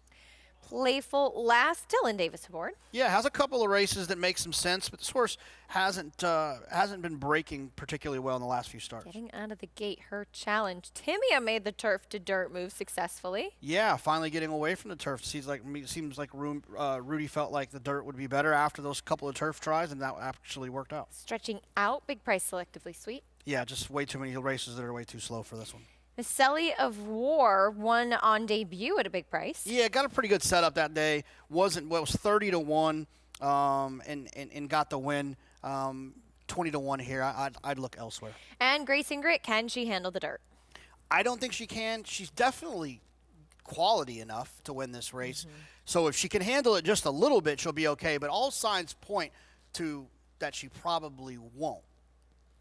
She certainly took the worst of it in the Miss Grillo 2 starts back when kind of being pushed out by another horse that bolted in the stretch. This is her maiden win, though, Grayson Grit. And regardless of what took place in the Miss Grillo, I don't think she was making a winning move at that point, but she was kind of right there against some graded stakes company, showed pace and faded in the Chelsea Flower. So as you said, there's some quality. She's been running against open stakes, just on a different surface. Yeah, I mean, and to win first time out, she's clearly a talented horse. And I'm of the belief that you don't have to love the dirt. You just have to handle it if you're talented enough. So if she can just handle it, I think she does have the talent to suggest that she could win this race. And at 7-2, I wouldn't necessarily have too much of an issue if someone wanted to try that. I just feel like it's probably not likely. And I'm not sure that her turf races are fast enough that if she doesn't appreciate the dirt, for her to be able to overcome that. Bernie and the Rose won by 7 3/4 when she broke her maiden last time out. There she is, getting some pets from Katie Davis out on the track, relaxing nicely. And yeah, kind of as we said, I mean, she actually broke on top if you watch this race. She had a ton of gate speed, and then she kind of got out-footed, dropped back. She ended up being about 3-4 wide, and then Katie had to kind of make a late move, but she was much the best in here. Yeah, and the thing about it that gives me a little comfort here is that she's stretching out to the mile.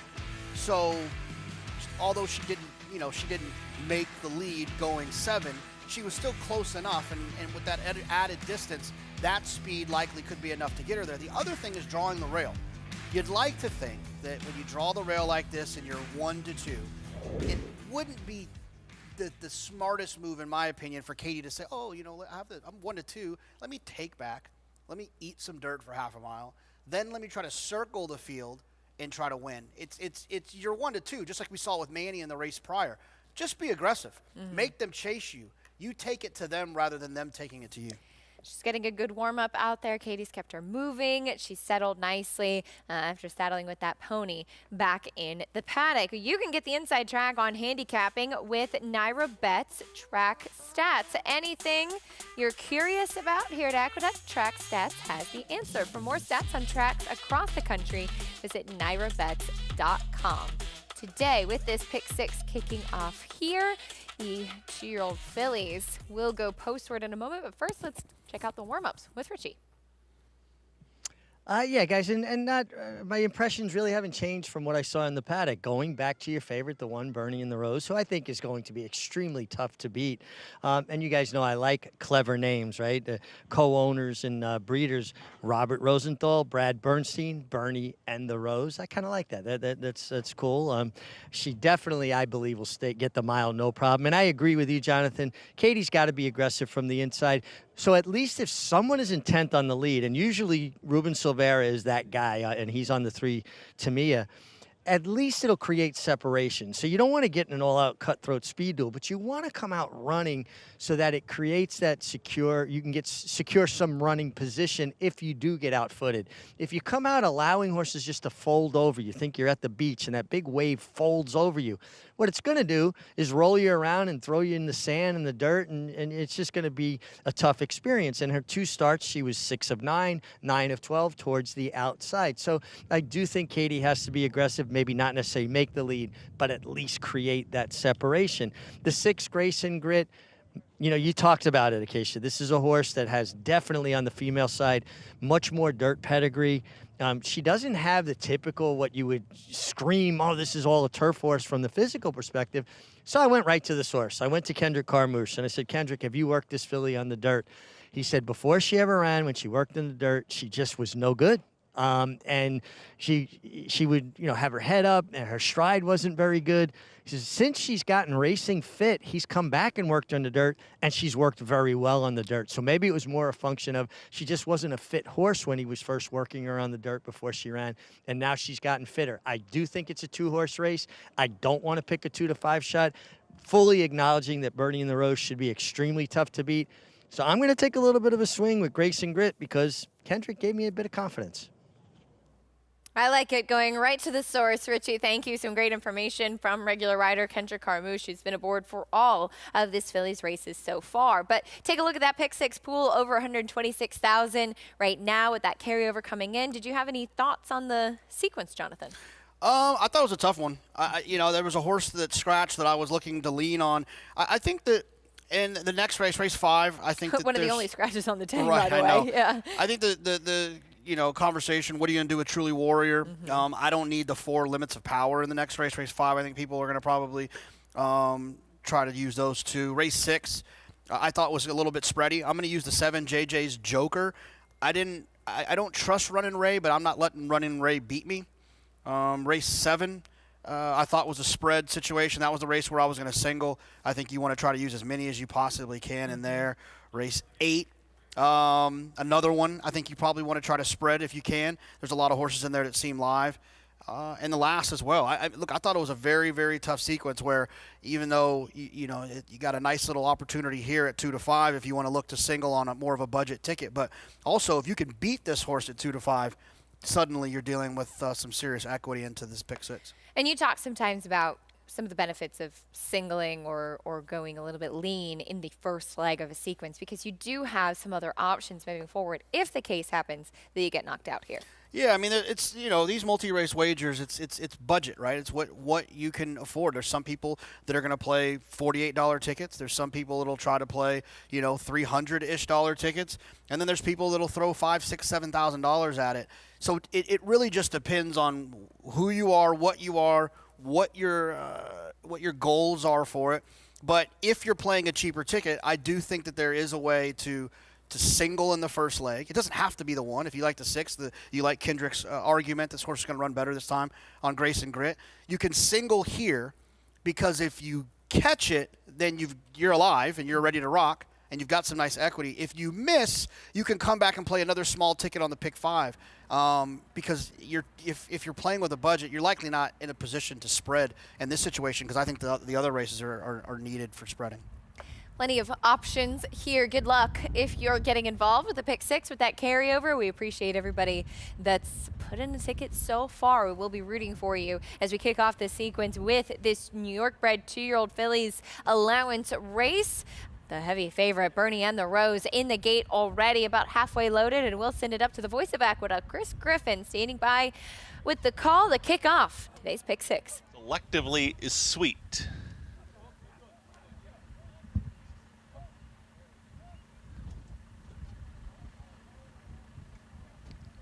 Silly of War.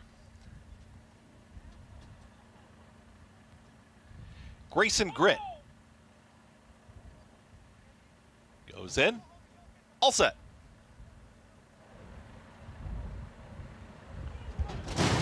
And they're off. Breaking outward was Grace and Grit, and very awkwardly was Miscelli of War, and off slowly too was Playful Lass. So a little trouble at the start, but the leader is at the rail, and Bernie and the Rose. Bernie and the Rose has got the lead, is in hand, doing it easily, and mild pressure here from Timea towards the outside. Timea is chasing Bernie and the Rose, the big favorite there, 1-2. Just off of them, more settled now is Grace and Grit after breaking outward, is now moving closer to the rail, is tracking from third, and they went 22-4 for that opening quarter mile. Playful Lass has made up some ground, is now 4 off the lead, is taken fourth. In behind that, Selectively Sweet is second to last, and the trailer, Miscelli of War. They're chasing Bernie and the Rose. Bernie and the Rose is up by a half length. Timmy is not going anywhere. Ruben Silvera right to the outside as they've got 4 furlongs left to go, and they went 46 seconds flat for a half-mile time. Grace and Grit is in pursuit, is coming after the leader now. Bernie and the Rose and Katie Davis in control. They're doing it easily. They went now a length and a half in front of Timea, who keeps chasing from second. Grace and Grit starts to stall just a touch, and Playful Lass is trying to rally from fourth. It is far, far back to the rest. Selectively Sweet. Then the trailer continues to be Miscelli of War. Bernie and the Rose is scampering clear, and Bernie and the Rose is quickly up by 4. 5 wide knee lengths here, approaching a final furlong. Bernie and the Rose. The only danger is going to be Playful Lass towards the inside, but has a lot of lengths to make up as Bernie and the Rose is almost there. A 16th left to go. Bernie and the Rose is still well clear. It's all Bernie and the Rose to kick off the pick 6 at a short price. Bernie and the Rose gets the victory. Playful Lass up for second, then Timea and Grace and Grit did 1 minute 39 seconds flat. Well, Katie Davis gets the bragging rights today. Bernie and the Rose winning like a proverbial, 2-5 shot should her brother Dylan far back in second. Look, if you single that horse, then Katie did everything she could for you to hit this first leg. being aggressive, like Richie said. When you're on the best horse, you don't want to try to get cute, just like Manny did in the race previously. Go out there, be aggressive, make them chase you. You got the 3 and the 6 all chasing, the 2's trying to make up ground. Just run them off their feet. You're on the best horse. Why ask for trouble? Why ask to get yourself in a spot where you get stuck in behind horses? Why ask to be wide? Why ask to get hooked when you're trying to rate? There's so many things that can go wrong in these races. And when you have a 2-to-5 shot like this, just be aggressive. That's exactly what Katie did. She did all the right things here, pulling away much the best. A nice little New York bred filly here at the end of her 2-year-old season. Obviously plenty of opportunities for her next year in some of those New York bred stakes. As, of course, on January 1st, all of them will turn 3, but she's definitely one with quite a bit of talent. She ran that big third on debut at 64-1, and then take a look at the start here as she does break in a little bit, but you can see Katie's intent right off the bat, and it paid off. Absolutely. I mean, that's what you got to do in these situations, and that's the tricky thing about the rail, right? Is what you do have that space to your inside to work with to a certain extent, and you could see when she was grabbing the rein, she shook her hands at her a little bit there. But nothing crazy. She didn't go nuts trying to get her on the front end. She just let her be. She's naturally faster than the rest of these horses in here. So just letting her kind of find her groove and find her rhythm. At this point, now she was nice and comfortable. 2-5, winning, pulling away. Playful Lass, yeah, coming out of some stakes tries, but once again, breaking slowly. And while Bernie and the Rose kind of had that tactical control of the race, just Playful Lass, she puts herself behind the 8 ball and leaves herself a lot to do. Yeah, no, you're right. She does, and she just hasn't always broken well. And a lot of times you'll see horses that fit from a figure standpoint, but they have this habit of breaking slowly, and you know that they're going to have to get a perfect setup in order for them to win. And Playful Lass just couldn't overcome how good Bernie and the Rose was. There's that trademark Katie Davis $1 million smile as Bernie and the Rose heads into the winner's circle to get her picture taken. We'll bring you prices. We'll hear from the connections after this. Stay with us on America's Day at the Races.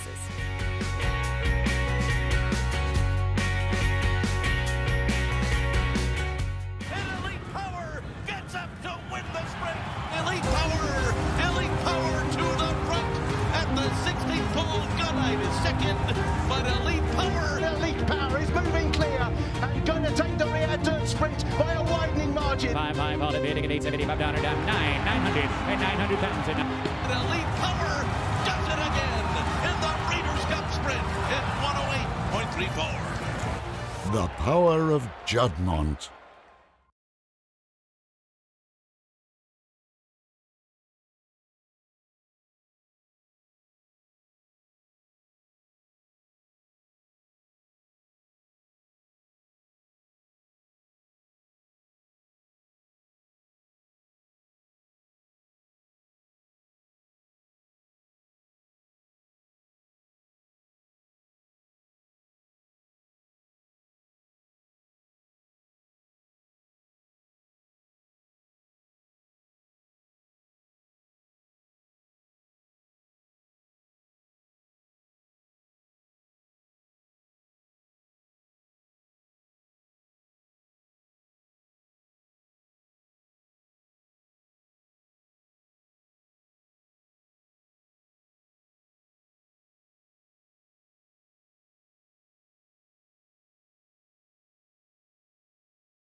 Welcome back to America's Day at the Races, and we just witnessed a stellar performance by #1, your favorite, Bernie in the Rose, and I'm joined by conditioner Dom Schettino, as well as co-owner and breeder Rob Rosendahl. Rob, for you breeding horses, you've been doing this a long time. How satisfying is it when you get one that shows this kind of ability? One of your children who does really, really well, you're just so proud.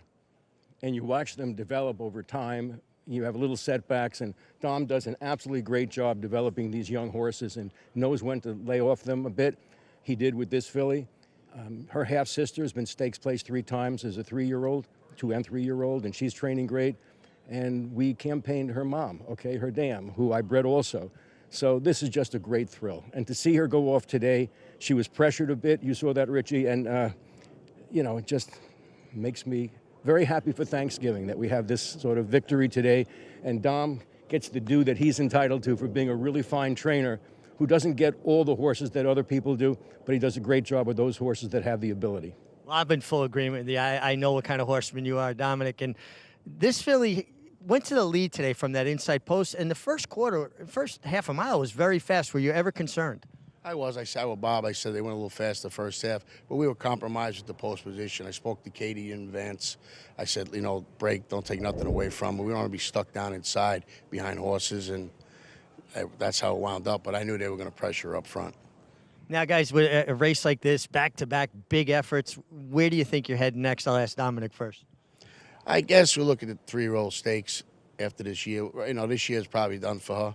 I would point towards next year, the 3-year-old New York bred stakes for now, and give her a chance to develop more and learn what's going on. She's still not 100% mentally focused as she should be, but she's getting there. Well, she sure looked good today. How much do you get involved in those decisions, or you just leave it up to Dominic? We talk all the time, okay? I pester Dom quite a bit.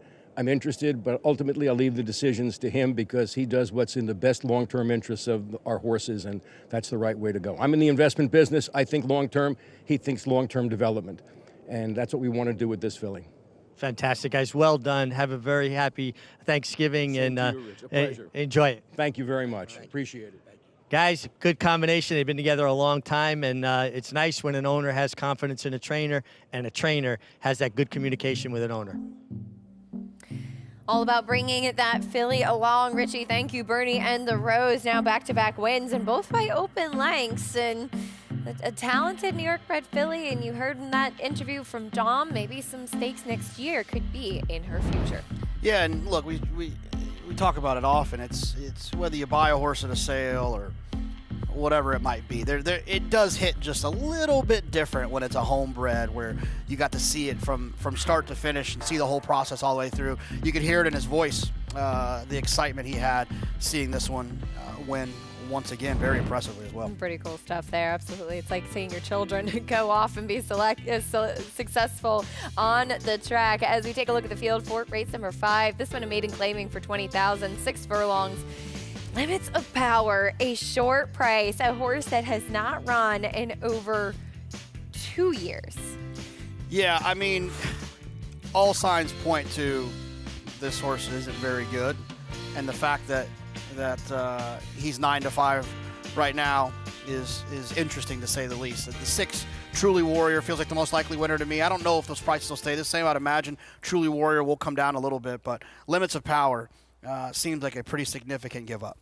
Pretty tough to trust at a short price. We'll talk a little bit more about those contenders. Kendrick Carmouche going to be aboard Truly Warrior. A little bit later on, though, he'll climb aboard the quirky but talented Win It. When he gets out of the gate, he really can be quite dangerous, and when he can keep a straight course as well. We'll talk a little bit more about his chances. You see Kendrick playing to the crowd as always. That's coming up later on.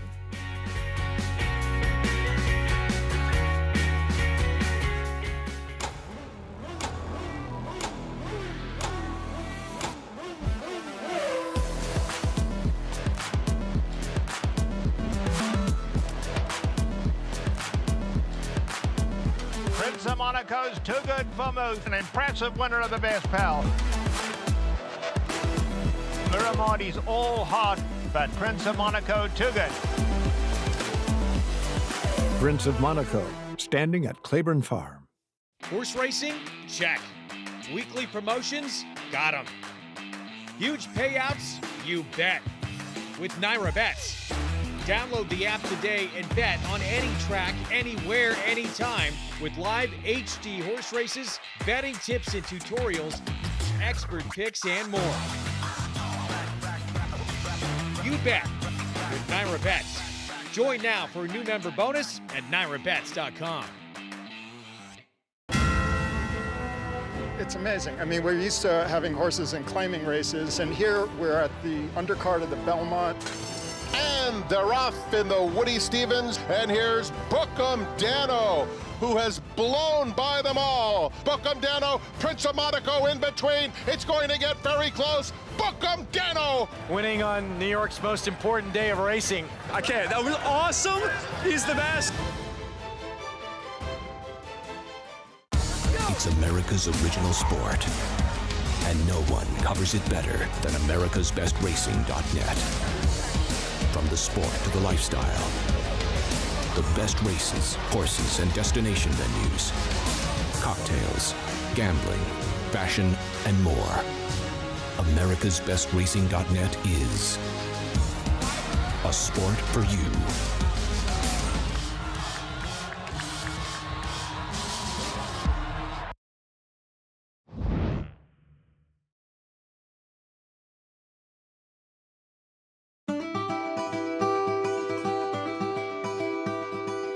All right, everybody, welcome to Claiborne Farm.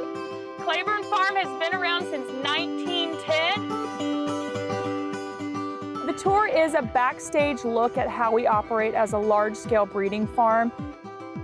These are parts of the farm that have always been off limits to the public. You know, you would only see these barns and these horses up close if you worked out here. So it's been really exciting to open that to the public, to show that end of the industry and just spread that knowledge.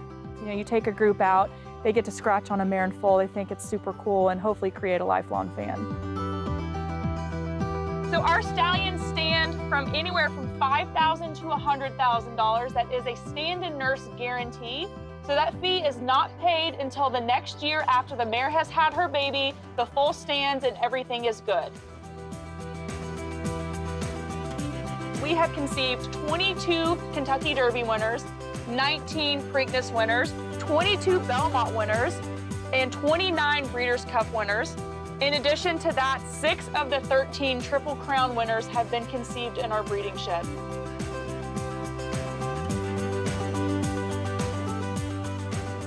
So I'm always excited to, spread the knowledge that I've had, share this passion for the breeding industry that I've had basically my entire life, and just spread the wealth.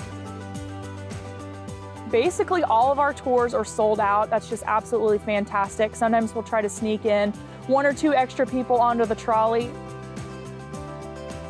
It's a yearling colt field. Actually, this field is home of 2013 Kentucky Derby winner Orb, as well as Breeders' Cup Classic winner Flame. The cemetery is extremely popular. It's on both types of tours that we offer, so the trolley tour and the walking tour. People travel from all over the world to see Secretariat's grave. So it's really exciting to see people's reaction to seeing that. Secretariat, the 1973 Triple Crown winner. I just want to thank everybody for coming on this tour. This is a tour that we've been really excited about. We're really excited to open up this side of the operation to the public. I think Claiborne is just absolutely iconic when it comes to horse racing. I don't think you can think of horse racing without thinking of Secretariat and Claiborne Farm. And America's Day at the Races is brought to you in part by Claiborne Farm. 100 years of doing the usual, unusually well, as we welcome in a new face to the set, Andy Serling, joining us on the desk. You had to come between Jonathan and I, put a little bit of I heard there was some friction while I was downstairs. There was some talk. There was some problems. Not drama. He's a problem. Well, glad to have you here with us, Andy. We're going to take a look at the feature a little bit later on, Andy, and this came up a really, I think, a fun group, this 8th race, a mile on the main track for 3-year-olds and up. And here's a look at the field. And as I mentioned before the break, a lot of it revolving around Win It getting out of the gate. Yeah, I think drawing towards the outside probably helps him a little bit. And he was in a race last time that really had a lot of speed, whereas this race, there isn't that much speed. And I think Kendrick realized once, he broke a little slow, but I think he dropped back more because Kendrick didn't want to be involved in the pace and kind of get him outside in the clear. Thought he ran fine in this race. Always kind of liked this horse, but I agree. His gait problems have led to a lot of problems for him overall. Maybe drawing outside will help him a little bit. I feel like because his main competition, at least on paper, is the 5, whose name I can never pronounce correctly. Tabawatch. Thank you. He just doesn't win. You look at him, and trainers like Brad Cox have horses like that, and they don't get it done. You feel like you kind of want to play against him, even though on paper he's probably the horse to beat. So I kind of prefer Win It, but I've also sort of got a thing for Win It.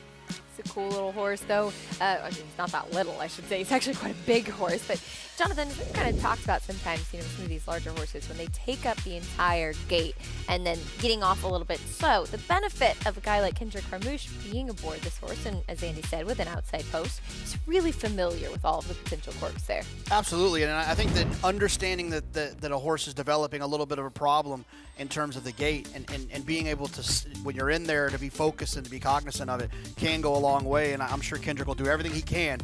But sometimes if the 1,000-pound animal says I'm breaking slow, there ain't much you can do about it. Great. Amen to that. Back here to now, though, we have the 5th race coming up next. So we welcome back into the show Maggie Wolfendale, now downstairs in the paddock. Maggie, I am very curious to hear your thoughts on Limits of Power on that big layoff. Yeah, Limits of Power over 2 years, Acacia, since he has seen the racetrack. Luckily, though, he's used to this one, at least, having his lone race come here at the Big A over a sloppy racetrack. Going back to 2-year-old form, they've been patient. I'll give him credit. And he's been preparing, though, down in South Florida. So is it meaningful that Todd Pletcher opts to ship him all the way back up here to New York for this maiden claimer now, as he drops precipitously in class and having faced some nice horses, including Mount Up, Cashcash, and Full Moon Madness, who we'll actually see off of a layoff too, coming up a bit later in the card in today's 7th. So Limits of Power, he's incredibly well prepared. He's very, very fit in here. He looks incredibly strong. It does not look as though this horse is coming off of a 2-year layoff. Now, the one thing I'll say is that he hasn't grown much. This guy's still pretty small, still very much the same physical as a 2-year-old, now as a 4-year-old. He does put a pair of shortcut cheater blinkers on, but I gotta say, I mean, in this spot, I think he does make a good deal of sense, at least well prepared. We'll see how he stacks up from a talent perspective. He does get Lasix as well. Now, a couple of other horses that will be switching surfaces, if you will, include number 1 down on the rail, 1 of 2 here for Jimmy Ryerson in Raleigh St. Clair. He's only been on a fast, harrowed track once in his life, and it was his debut.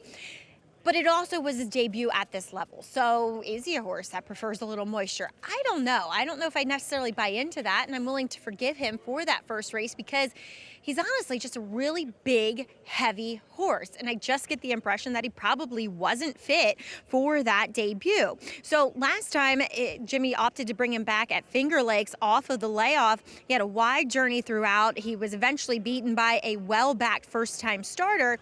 But now he's back to the maiden 20 level, and he looks great here. Against his competition, I'm actually really intrigued to see what he can do on a fast racetrack, as we'll also take a look at one I was kind of interested in on paper, and that's number 7, Sheer Magic, who ships in here from the Mid-Atlantic, a son of Good Magic. The dam, she was much better sprinting on the dirt. Now, the half was a multiple stakes winner on the turf in Dana's Beauty, but also has won on the dirt, and there's other dirt winners in the family. This guy has won dirt race, and it was going 1 mile and 1/8. So he's definitely more of a sprinter. I can confirm that. He's very compact and stout. He also has a massive turf hoof. So I'm a little bit disappointed to see how much he looks like a turf horse. So we'll see how he does. I don't mind him physically. I like the prep. At least he got that racing off the bench, sprinting on the turf. We'll see how he negotiates his surface change, Acacia, but looking at him, I think it's the wrong one. Now's the time to find out. 5-1 on Sheer Magic. Maggie, thank you. You can take home your share of $5,000. Hit the late pick 3 at Aqueduct today. and split $5,000. Nothing wrong with that. Visit NyraBets.com to opt in today. We have Elite Pick 5 kicking off here as well, as favoritism's now shifted over to Truly Warrior, meeting the rest of the field, though starting things off with the one, Raleigh St. Clair. Well, I don't like entries and would never bet these horses at 5-2. Based on doubles, they rate to go up, and I think Raleigh St. Clair is very interesting getting back to a dry track finally. The other part of the entry is the 1A, Just Be Honest, who will be drawn towards the outside. Right. Fortunately, if you like the one, I don't think he's taking that much money in here, and obviously he's a little hard to make. 5-2 on the entry right now. Big price on the number 2. This time, yes, really trying to turn things around. This time, still no. Next will be Prairie Dunes. First off the claim for Gary Siaka. Without his last race, he'd be vying for favoritism here, but he was absolutely pitiful last time at 8-5. One who has been exposed at this maiden claiming level. And then over 2 years since we've seen Limits of Power on the track. This horse is putting blinkers on, getting Lasix, a half to Yaupon, and drops in here to the absolute bottom off of a very, very, very long layoff. So those are negatives, right? All negatives, Turf to dirt on Awesome Force. I just don't know. See a race, the turf races are probably better than dirt races. The dirt races are just bad. Truly Warrior, now your favorite. Makes a lot of sense. Yeah, this horse makes sense. Ran well last time as well, and Rob Atras does good with these types of horses. He's going to be even money by post, right? Should be, yeah. And then Sheer Magic to the outside from Maggie's vantage point, just looking a bit more like a turf horse. Yeah, I mean, his one dirt race is a catastrophe. It was 1 1/8, so, and it was a little while ago, and he's dropping a lot. And the trainer seems to win some races. Haven't really seen much in New York as 1-for-1, but his one dirt race is awful. 6-1 right now on Sheer Magic, as there's the 6. Truly Warrior ran very well last time out, was going a mile. And this is a horse that was behind Torpedo Run, who was the favorite Chad Brown runner, and actually came back for New Connections and ran pretty well the following start. Yeah, no, I agree. He did the dirty work. He was involved in the pace. I thought he ran well in here, Jonathan. I'm surprised that he's not odds on. Andy, I think you and I both kind of agree on this point that there's this idea that when bad trainers with bad stats are great opportunities to claim from, and I'm more of the belief that training from or claiming from good trainers, where the horses were trained well and taken care of, and I think sometimes those are even better. I agree with that as a general rule, but I'll tell you something. Todd Pletcher is not an easy guy to claim from. The numbers on horses claimed from Todd Pletcher are not particularly strong, though I agree with you in premise. See what Rob Atras can do. Certainly a sharp claiming outfit, as he does pick this one up off of Todd Pletcher, who dropped in to the bottom level on the main track last time out. That's a look at the 1 Raleigh St. Clair's. He touched on the post parade. Definitely the more intriguing part of the entry, and as Maggie touched on as well, dropping back down and coming back here to Naira, could really be a player in this spot. I liked him as the alternative to the 6 because I just didn't want to take the 6 off the claim. And I thought he was a little interesting. The only time he ran a dry track, it's his worst race, but it was his debut race, and he got involved in the pace. And I kind of want to see him on a fast track in here. And he just feels like a horse that might have a little upside in a field where nobody else has any real upside. I know you didn't like the 5-2. I was going to ask you if you like the 4-1, but I'll now ask 4 you to if 1, you I'm like the 7-2. 4 to 1. I'm fine. I'll bet him. I'm not going to bet him at 5-2. I don't love him. Listen, I think that all things considered, Truly Warrior is a pretty likely winner, and I don't feel like he's even a bad price at even money. I think he's at worst kind of a coin flip in here. Limits of Power, the wild card of the race, though, as Jonathan mentioned, is the half-brother of the Grade 1 winner, Yaupon, and a horse that we saw debut in October of 2022. So about a year and over a month, 2 years and over a month that we've seen this horse on the racetrack and dropping down to the bottom. A lot of questions, and maybe there's some class, but just a very long time away from the racetrack. Hard to trust. He was in a tough field in his first start. Didn't do a lot of running. He was with Shug McGay. Joseph Allen moved his horses away from Shug to Todd about somewhere in the last year. I don't know, Jonathan. These horses win. I think you're just supposed to let them beat you. I tell you what else is weird. We talked about it earlier, Andy, is there wasn't a race that they could. Why did he have to ship up here? There wasn't a race in Florida? Well, that's the strange thing about him. I agree. I'm glad you brought it up. His horse was training until at least the end of September at Belmont Park. They shipped him down to Palm Beach, which means Todd probably thought he wanted some time, get him ready for Gulfstream. He usually runs these kinds of big drop downs down at Gulfstream in the winter. Shipping him up here for this, so it's a little bit strange. And I'll tell you something else. There's enough turf pedigree on the dam side that Todd shouldn't be afraid, especially at a lower level, to run a maiden claim race on synthetic or something at Gulfstream, right? It's not like they're valuing him a whole lot. Curious points. 4 to 5, though, on Truly Warrior. Let's go back to Maggie. Yeah, taking a look at your 4 to 5 favorites here, Truly Warrior. Rob Atras is very astute with his claims and then selecting spots for them. Subsequently, I don't see Sprinter whatsoever in this horse. Maybe he can win just because he's better, no matter what the distance, than any of his foes in here. But at a short price, that's why I'm pushed to the one here, who I find him very intriguing. Raleigh St. Clair horse I've always kind of liked. It's just Truly Warrior's very long, very leggy. At 7 furlongs, I questioned if he was going to be competitive at that distance. So now sharply back to the 6. I don't see it. It's not like he's particularly that much sharper or keen for this turn back. He's incredibly laid back and quiet, as he usually is. He looks great physically. I just don't see Sprinter, and for me, that's enough to push me off of a short price. Acacia? Maggie, thank you. We'll see how it plays out. Very intriguing race as Truly Warrior now 6 to 1, or the 6 is even money. Pick 5 kicking off here. And what will we get from that big layoff runner? Limits of Power. Interesting. A lot of layers to this maiden claiming race. Here's Chris Griffin with the call.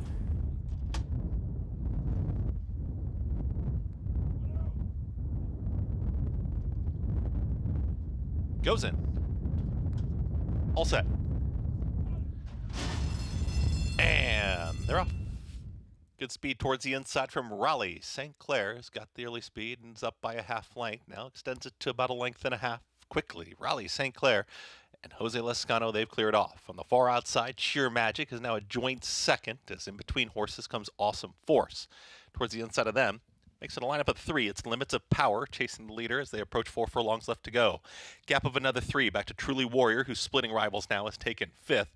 The far outside is going to be Just Be Honest, and at the rail tightly this time, yes, second to last. The trailer, Prairie Dunes, 22 and 3, unopposed. Raleigh, St. Clair is in front, engaged toward the outside. Here comes Limits of Power. Truly Warrior is in hand, is following them, is in 4th. Rail skimming ride right now, looking for a way through. Out wider, Sheer Magic is scrubbed along, and they reach the top of the stretch. Raleigh St. Clair is led throughout, 46 and 3 for a half-mile time. Raleigh St. Clair is now up by 2.5. It's Raleigh St. Clair trying to take them all the way. Truly Warriors challenging towards the inside. Less than a furlong left to go. Raleigh St. Clair is almost there. Limits of Power, Truly Warrior, also Sheer Magic battling it out. Inside the final 16th, though, got right to the front, and Raleigh St. Clair takes them gate to wire. Front running score there from Raleigh St. Clair. Looked like Limits of Power is in a photo with Truly Warrior. Then the oncoming Just Be Honest is in a photo with Sheer Magic in 1 minute 12 seconds flat. Raleigh St. Clair gets the job done. Top pick for Andy and Maggie, upsetting the favorites here. He was always in control pretty much every step of the way. I think we're mostly up here entertained by the fact that Truly Warrior somehow couldn't get second. Now, to be fair, Truly Warrior did get left. But how did he not get second coming up the rail on the 2-year layoff horse? You know, this horse showed that speed. I think a little more surprised than I expected, but using the rail. And Jonathan, this race, I hate to say it, this race felt like, objectively, it was kind of over from the start, didn't it? Yeah, for sure. I mean, this horse ran well, though. The one, Raleigh St. Clair. I'm surprised, though, that even despite the break, that Truly Warrior didn't run past the 4. And with all things considered, as many negative signs pointing towards the 4, didn't run horrible. No, it was gamely holding second. Didn't run horrible. And you heard from Todd Pletcher, who said that you can't run off a 2-year plus layoff down at Gulfstream, and that's why you didn't go there. Yeah, I forgot about that rule, and it makes a lot of sense. So that's why we saw Limits of Power back up here, and thanks for that info. And he did run well, finishing second there behind Raleigh St. Clair. As we'll take a look at the start. Now, Raleigh St. Clair, who did have the rail, broke well, kind of going forward, and there is a look at the slow start for Truly Warrior, your favorite. Yeah, and I think it's, you know, I'll tell you what, he did not run well here at all. I mean, getting left is one thing, and obviously at this point he's compromised himself badly because he's somewhat of a forwardly placed horse and they're going shorter, but not getting second. I mean, come on. He's bad.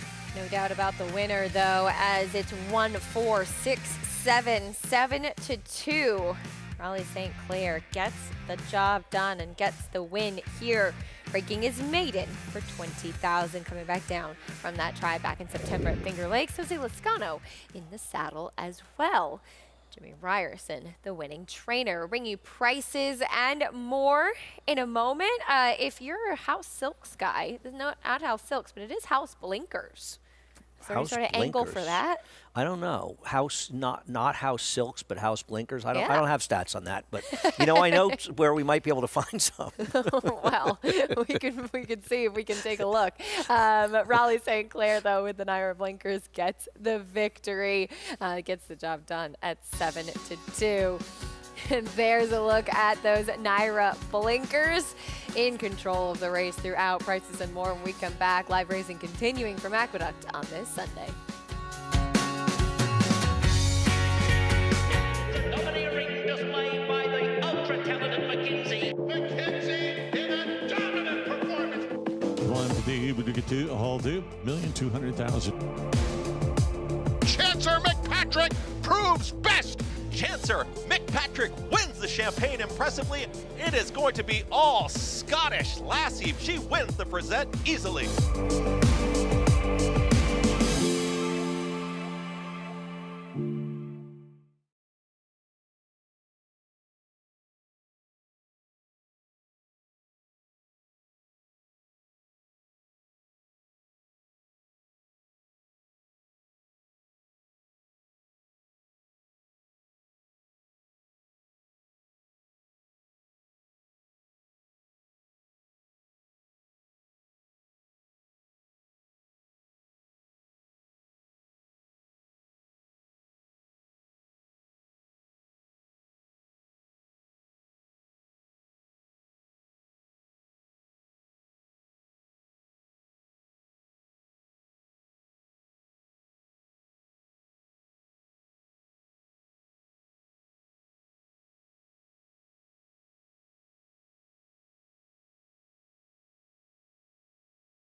Welcome back, and thanks for tuning in to the program. It's America's Day at the Races. Sunny day, we're taking pictures upstairs as Raleigh St. Clair gets the win, breaks his maiden, and pleased to be joined by winning trainer Jimmy Ryerson here.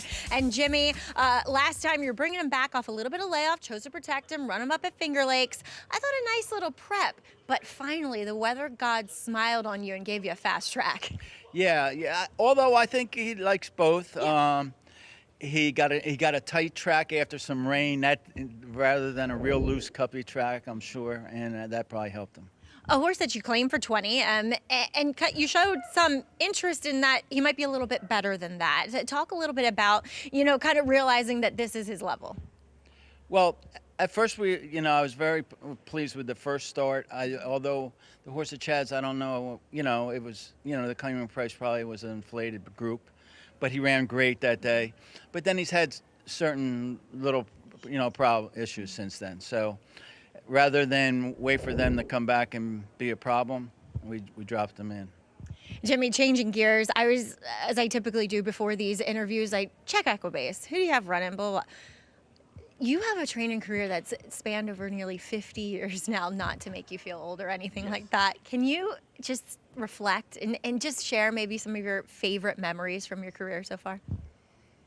Well, on my favorite, I would say winning the Flamingo with Meadow Flight was a big one. Even, getting the chance to train Unbridled Song, of course, and him winning the Juvenile and, the Wood and the Florida Derby. And winning the Island for Charlie Hess prior to his passing was a big one. And, we've been lucky. Yeah. And my wife has endured the 50, and that, what that is. And so she's allowed me to do what I love to do. And well, fun. It's an honor and a pleasure always to sit here and talk to you, just thinking back of, I grew up with your name in the program. So, Jimmy, thank you, for giving us that insight, and congratulations here. Thank you. Oh, I love my Jimmy Ryerson, guys. A great horseman getting the win here with Raleigh St. Clair. Lovely interview from Jimmy, a great horseman, a great human being as well. He's somebody so kind to talk to. Gotta love Jimmy. He's such a good guy, and of course, as many will remember, he also was primarily, until late in his career, right at the end, he was a trainer of Unbridled Song. $9.40 winner here with Raleigh St. Clair gets the victory in race 5 to break his maiden. As we take a look at the Pick 6 follow-along, if you did single in the first leg, you're off to a pretty good start. Maybe you needed a little bit more coverage here. Raleigh St. Clair, $9.40 winner in the second leg. So best of luck with the remaining pieces of the sequence as we'll take a look at race 6 coming up next. Not necessarily an easy one in that Pick 6 sequence, a $20,000 claiming race, a mile on the main track, and Runnin' Ray right now the favorite if hopefully he can keep the rider today. Yeah, he's a little chilly on the board early, and I don't even think he's that substantial a favorite in multi-race bets. I thought he'd be very short, Jonathan. Yeah, I mean, I picked him. They bet the 7, JJ's Joker, a little bit more than I thought they would as well. So we'll see if it equals out. If you look at the Pick 4 right there, Runnin' Ray's paying $21. So, I mean, he's going to be the favorite, but I don't think he's going to be even money. No. Well, Jose Lezcano will be aboard as he'll look for back-to-back victories on today's card. He's had another strong fall. He did also have a good 2024 with picking up a Grade 1 win aboard Scottish Lassie. She broke her maiden in style in the Frazette, and he had the opportunity to ride her in the Breeders' Cup. A wide trip for her, but clearly a talented 2-year-old filly who dazzled in that Frazette. Quite a way for a trainer to get their first Grade 1 win, and Jorge Abreu got his first Grade 1 win. She's a good horse, Jonathan. She's better than she showed in the Breeders' Cup, and I'm looking forward to seeing her coming back next year. Outside of Cogburn, I think that her performance was probably the one that I was the most shocked by. I thought she was going to run really well. I thought she would run well too. I was sorry not to see her, and obviously we sort of do root for the hometown connections a little bit. Want to see TT do well, and want to see Jose do well. And I think Jose Lezcano doesn't ride that many big name horses. And he has recently switched agents. We'll see if that makes a difference. And PJ Campos is an exceptional agent. But for anybody that plays the horses day in and day out, which we do, you know that Jose Lezcano can ride, flat out ride. And a special moment, not only first Grade 1 win, but first graded stakes win in general for Jorge Abreu, which I thought, first Grade 1. And he said, no, this is actually the first graded stake, which was really astounding. Shocking.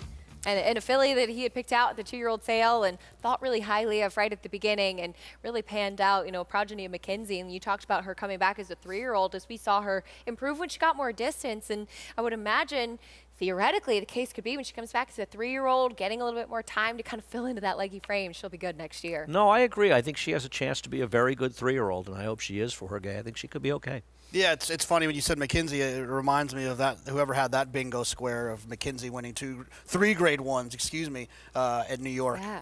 As for 2-year-olds. Well, 2 of them were the same. Who's the third? Chancer, yeah. 3 Grade 1, yeah. Chancer, too. I know. And his best 2-year-old hasn't run, but that's the story for another time. Another time. Andy with some Sort of inside joking. information. Sort of. We'll see what the future does hold for Scottish Lassie. See what the immediate future holds for Jose Lezcano as he'll be aboard the favorite coming up in the next race for trainer Linda Rice, who's having yet another strong fall meet. Ronan Ray currently 5-2 right now on the board in the upcoming 6th race. We'll talk more about him and the rest of the field after this. Cyberknife was a very talented horse from day one. A very gifted, fast horse, a lot of speed, able to carry it around 2 turns.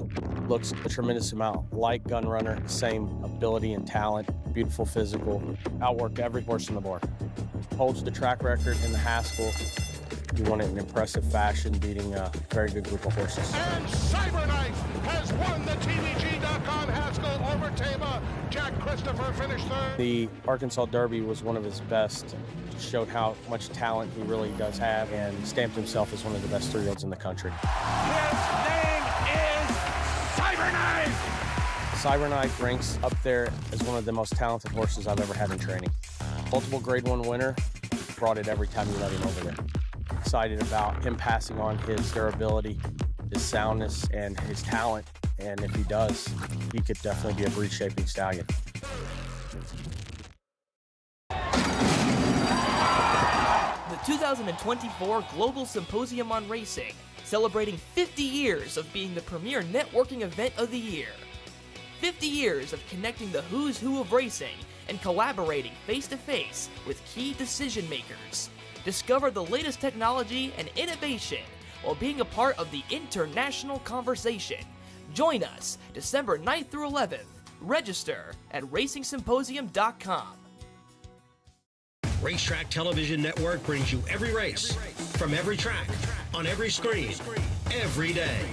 With monthly packages starting as low as $5, RTN gives you great value and access to more live HD streaming and race replays than anyone. Visit RTN.tv today to sign up and watch on almost any device, including Roku and Amazon Fire.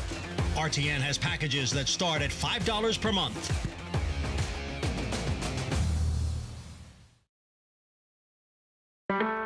Have you ever wondered where racehorse names come from? Inside information. Seattle Slew! Secretariat! Zenyatta! How exactly do owners go about naming their horses? The Jockey Club Registry governs the daunting task of naming a racehorse. Andrew Chesser oversees the process of naming horses for the Jockey Club Registry. So I'm always quite keen to see names that are a good tip to the sire and or the dam. I'm remembering the Kentucky Derby winner, Authentic, is out of a mare named Flawless. Stakes winner, Stolen Base, is out of a mare named Running Wild. Stolen Base to win! You've got some that are good tips to the sire. Constitution has some good stakes horses named We the People, at Independence Hall. Quality Road has Bleecker Street, which I find, as a native New Yorker, quite interesting. Or even ones that combine the sire and the dam. I know the nice stakes mare Rushing Fall by More Than Ready out of Otondo. Combine the sire and the dam, I know that quite interesting too. Like anything else, there are rules. You are limited to 18 letters. Punctuation and spaces count towards the limit. A name can also be rejected for being too close phonetically to another name. A different spelling doesn't change the fact that it sounds exactly the same. And again, we're trying to avoid confusion. How long is the name protected? Well, that depends on the horse's success on the track. Names that are currently in use, whether they're active racing stock, active breeding stock, or if they've reached a sense of famousness because they've won certain stakes races. Those names can be protected for longer or they can be permanently protected. You know, for example, if a horse is in the Racing Hall of Fame, has won an Eclipse Award, won a Triple Crown race, you know, those names become protected forever. So there's a general rule of thumb that if a horse is over the age of 10 and in the past 5 years has neither raced nor been bred and its name is not protected for another reason, that name can be re-released. You can still submit your name by mail or fax, but today owners use the Jockey Club website or the naming app. You really see an owner's creativity when they go about naming their horses or things that are really special to them. So I would just want to make sure that anyone who's involved with that horse have the opportunity for a say and that it's a name that everybody can be agreeable to, that's impactful, has a bit of prominence to it as well. This is a very nice racehorse. Well, if you've ever wondered what goes into naming a racehorse, there's your information packet on it. You're watching America's Day at the Races. We love some clever named racehorses, as that's a look at all about the money. I think that one's pretty self-explanatory. How about Beachwalker? Pretty cleverly named horse out of Quiet Cat. Speaking of names and horses, I think All About the Money is the live long shot in this race. He's going to be a very big price, but he ran extremely well 2 races back. And put it this way, Bold Victory is going to be a much shorter price than him, and Bold Victory may have finished ahead of him, but he ran lengths better than Bold Victory. What's your favorite horse name? Horse name? Yeah. Gee, I don't know. I'd have to think about it. Do you have one off the top of your head, Jonathan? My brain keeps going to my favorite horses. I'm trying to think name. Oh, I know the horse I like. Maggie and I will agree on this one because I don't know if this is her favorite, but I loved Archie. Thought Archie was a great name for a horse. That is awesome. I like all the one-word names. I think those are like the Claiborne, the yes, one-syllable the names. The Claiborne, I like that too. Yeah. I like that too. Those are I agree. For some reason, Elate pops into my head. I like that was a good one. It's a good name. Strong name. I like that. Some clever ones that you'll get a chance to see out there as well. As there's a look at the number 4, Runnin' Ray. Was the favorite and seemed to be the horse to beat last time out, though unfortunately losing his rider. That race was won by Skylander, who would come back to win, take a lot of money, and win impressively again in his subsequent start. This is a couple races back for Runnin' Ray, who will try to make amends today. Yeah, the concern is that he's dropping in for $20,000 claiming level. Source that Linda Rice claimed for $50,000. He didn't run particularly well, albeit a tough spot off the claim, and a little slower as other races. Then he lost the rider 6-5 in a $32,000 claiming race, and now she's dropping in for $20,000.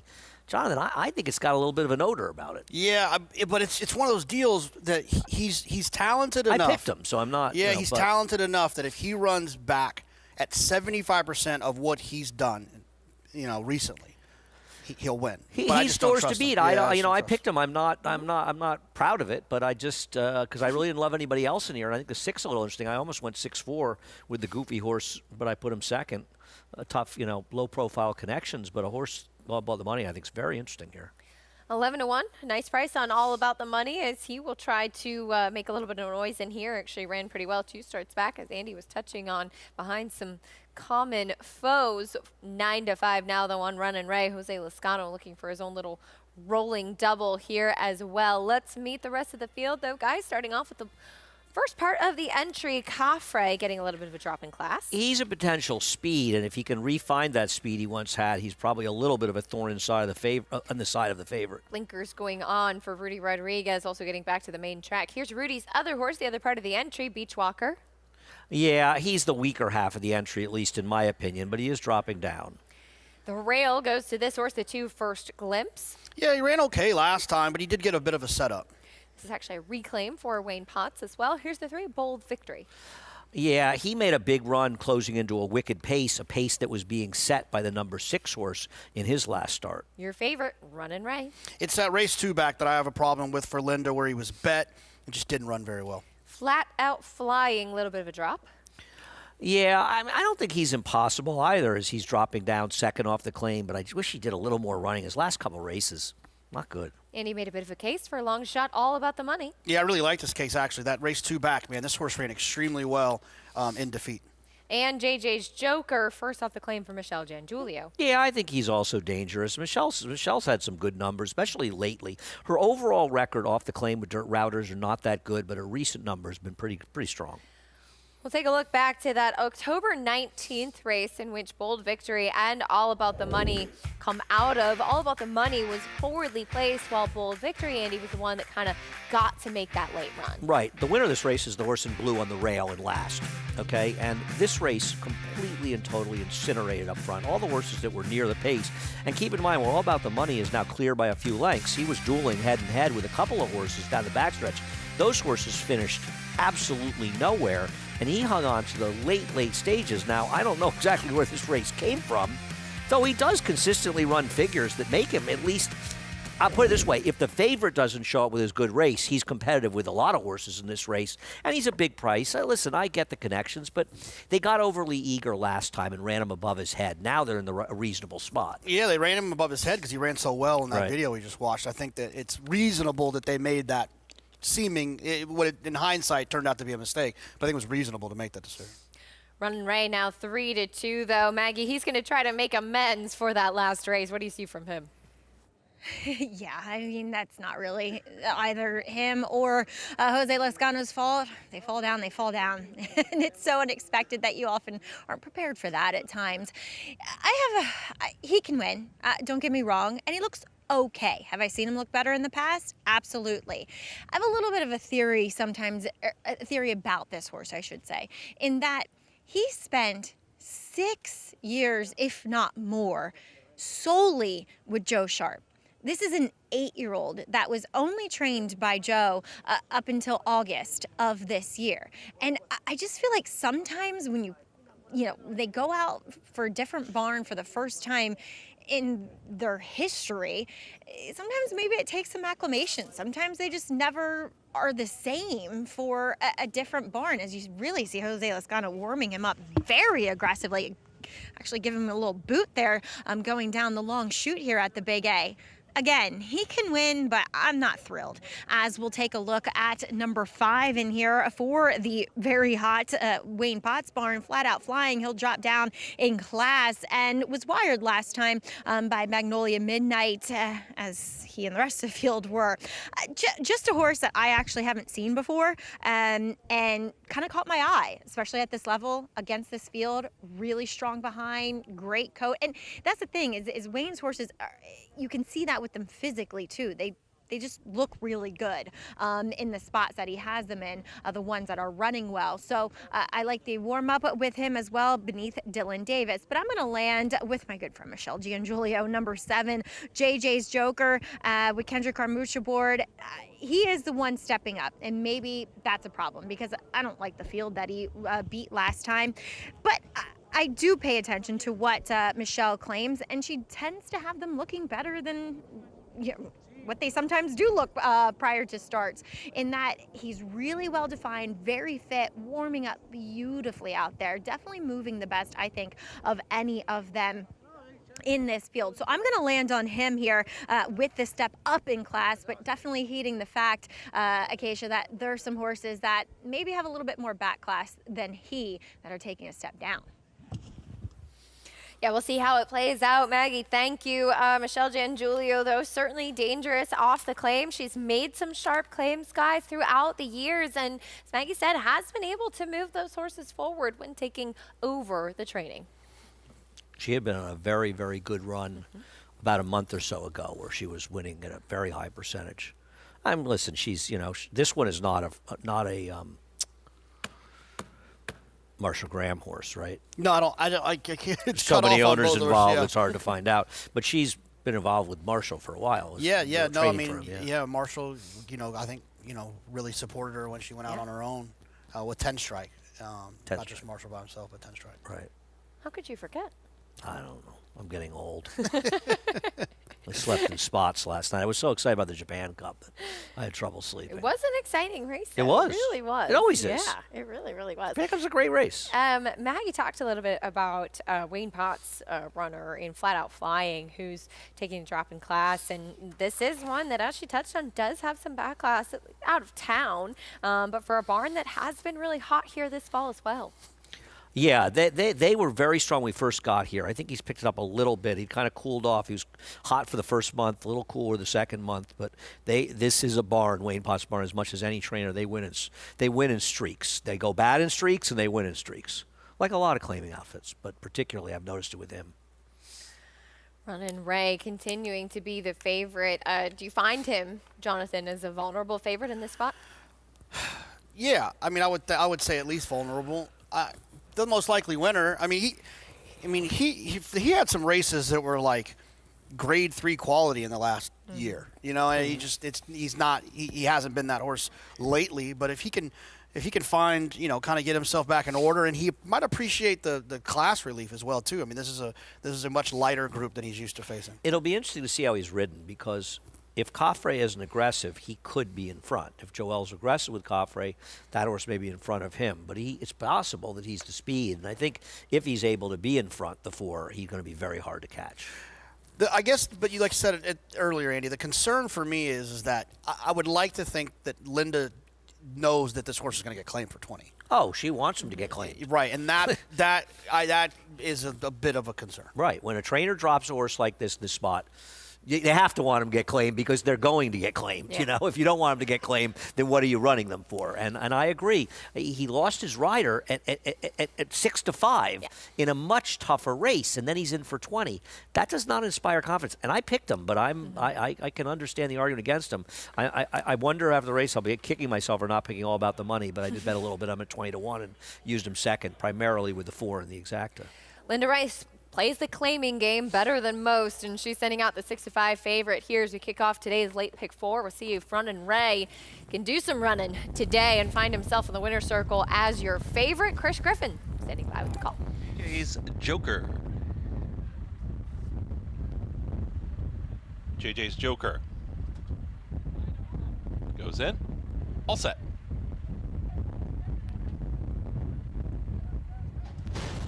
And they're off. All About the Money and also JJ's Joker. They're asked for speed. Coffre is in between horses. There's Runnin' Ray in the early mix, but Coffre is now quickest. And Coffre, Joel Rosario, they're in front.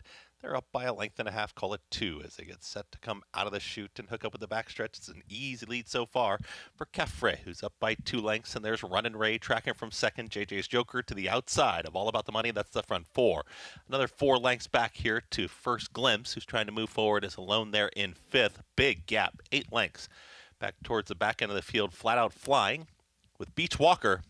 And the distant trailer right now is Bold Victory. 22-4 for the opening quarter mile. On the front end, Coffre has the lead. Runnin' Ray is ready to challenge towards the outside, moves right towards the outside with 4 furlongs left to go, is back to within a half length of the leader now. They went 45-4, quick half-mile time, and Runnin' Ray is in pursuit of Coffre.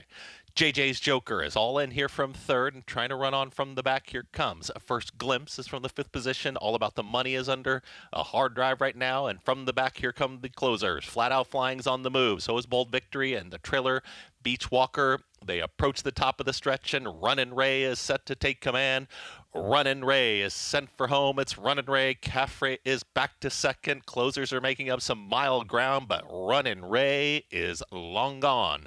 It is a furlong left to go, and Runnin' Ray is now 6 lengths in front. A host of pursuers look like they're going to be in a photo for the place, but it is all Runnin' Ray. Runnin' Ray and Jose Lezcano dominant this afternoon. Flat Out Flying up for second, then JJ's Joker and a late rally from Bold Victory. A woman at 36-4. Runnin' Ray, if you're the heavy favorite on the drop-in class, that's kind of how you're supposed to win. Confidently handled by Jose Lezcano, who picks up another one. I mean, that's a fast race on this track, just under 137. I imagine a number of people are in for a shake for this horse, and he did not run like a horse that looked like he should have been running for 20, Jonathan. He looked much better than that. No, he was impressive. That was the old Runnin' Ray. And that's one of the things that's tricky about Linda, though, is like she's aggressive. She puts horses where they can win. Yep. She's not scared to lose them. If you want them, take them. She'll take the 20. She'll take the purse, and she'll go claim another one on Thursday. Yeah, no, I get it, but still, she's also shrewd. And she gave up this horse, but listen, we'll see how the new connections do with him. I can't imagine he's not claimed. Far back to the 5, Flat Out Flying, who did not have the best start. Now, this was not a horse who recently has shown much speed, and also has the tendency to kind of have some of these antics as well, kind of leaping up a bit at the start. But again, I mean, you just look through the short comments. It's kind of par for the course for Flat Out Flying. That's one of the issues that he has. Yeah. Horses like that compromise themselves. 2, 4, and 7 all claimed out of this race. So Runnin' Ray wins, gets claimed, and off to a new home. Yeah, you could see it as a little bit of a give up, but at the end of the day, like Jonathan, you mentioned, very strong payday for the connections. guess. I mean, they get $25,000 for the winning out of the purse, and lost the horse for 20. They paid 50, so they didn't get out with this horse. To be honest with you, they lost money with him, and that's a little surprising for a horse that's as talented as he is. That they would look to get out of it with just a small loss. Probably, when you think about expenses, over $10,000. So a little weird because he ran big today. Yeah. Sometimes it's just time to move on, and it's time for Jonathan to move on. Did you like that segue? That was very nice. Can Happy we get Thanksgiving. Somebody want to follow Jonathan and videotape him as he's trying to make it to the train? Because I have a feeling that might be an Eclipse Award winning video. I'm going to run as fast as Runner Ray just did. He's trying to make a train, so naturally Andy's still talking to him. Good luck making the train. Was that a shot? Happy Thanksgiving. Richard Migliore going up on the desk. I'm just making sure you're paying attention. Going up on the desk to join us for the rest of the show. And how about Louis Rivera Jr., a young rider making a name for himself here in New York. We'll have his story when we come back.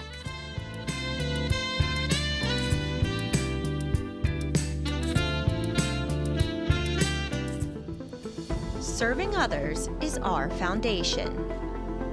That's why NYRA is building a pathway for businesses, individuals, and organizations to support charitable groups connected to horse racing in New York State and beyond.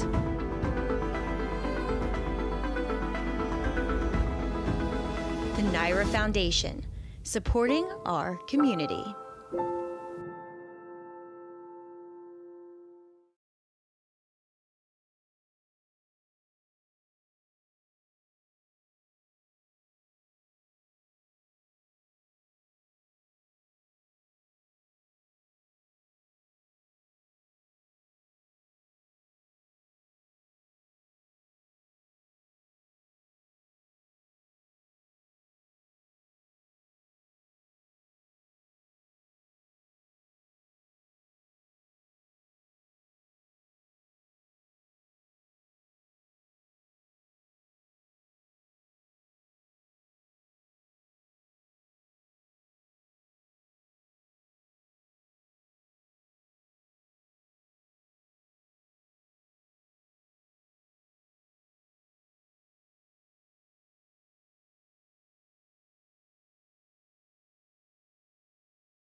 We're back on America's Day at the Races, brought to you by NYRA Bets. You can bet any track, anywhere, anytime, even if you're running through Grand Central. I ran through there the other night, by the way. Beautifully decorated for the holidays. You ran through Grand Central? Central? No, I actually legitimately sprinted. My friend and I were trying to make a Broadway show. Like that video. We made it. Oh, we ran so fast through Grand Central. So you could be in there going even faster. That was actually about how fast we were moving. What show did you see? Moulin Rouge. Yeah, it was great. Okay. Highly recommend. I know you're not a musical fan. I'm not a musical guy. Yeah. It's okay. It doesn't make them not good. I have weird taste. It was good? One of these days. It was good? Yeah, it was very good. Good. It was great. Yeah. So we were running. But anyway, race 6 went to Runnin' Ray. Oh, by the way, welcome back, Richie. Yeah, thank you. Yeah. Hey, Richie. Here Nice to at see you. Moulin Rouge, Grand Central. I'm here too. Well, we were up here talking for 5 minutes, so yeah. we didn't really realize the show Feels like started. you've never Right, really exactly. left. Yeah, he Right. was downstairs reporting earlier, joining us on the desk here. Runnin' Ray, though, getting the win. Back-to-back wins as well, Richie, for Jose Lezcano, and something I know you've talked about. A rider that just comes in, does his job consistently, day in and day out. Pro's pro. Jockeys know the guys who can ride, and sometimes it's not always the biggest names that other riders admire, and Jose Lezcano certainly fits that bill. He just puts horses in the position to win, and that's all you can ask of a rider. Getting the job done with Runnin' Ray, and like you mentioned, Andy, it could be seen as a bit of a give-up move, but maybe it's time to part ways with Runnin' Ray, and is a winner claimed, moving on to another barn. I'm going to be very interested to see how he does in another barn, because this is a horse that has been extremely consistent from a speed figure standpoint throughout his career. And this was a give up.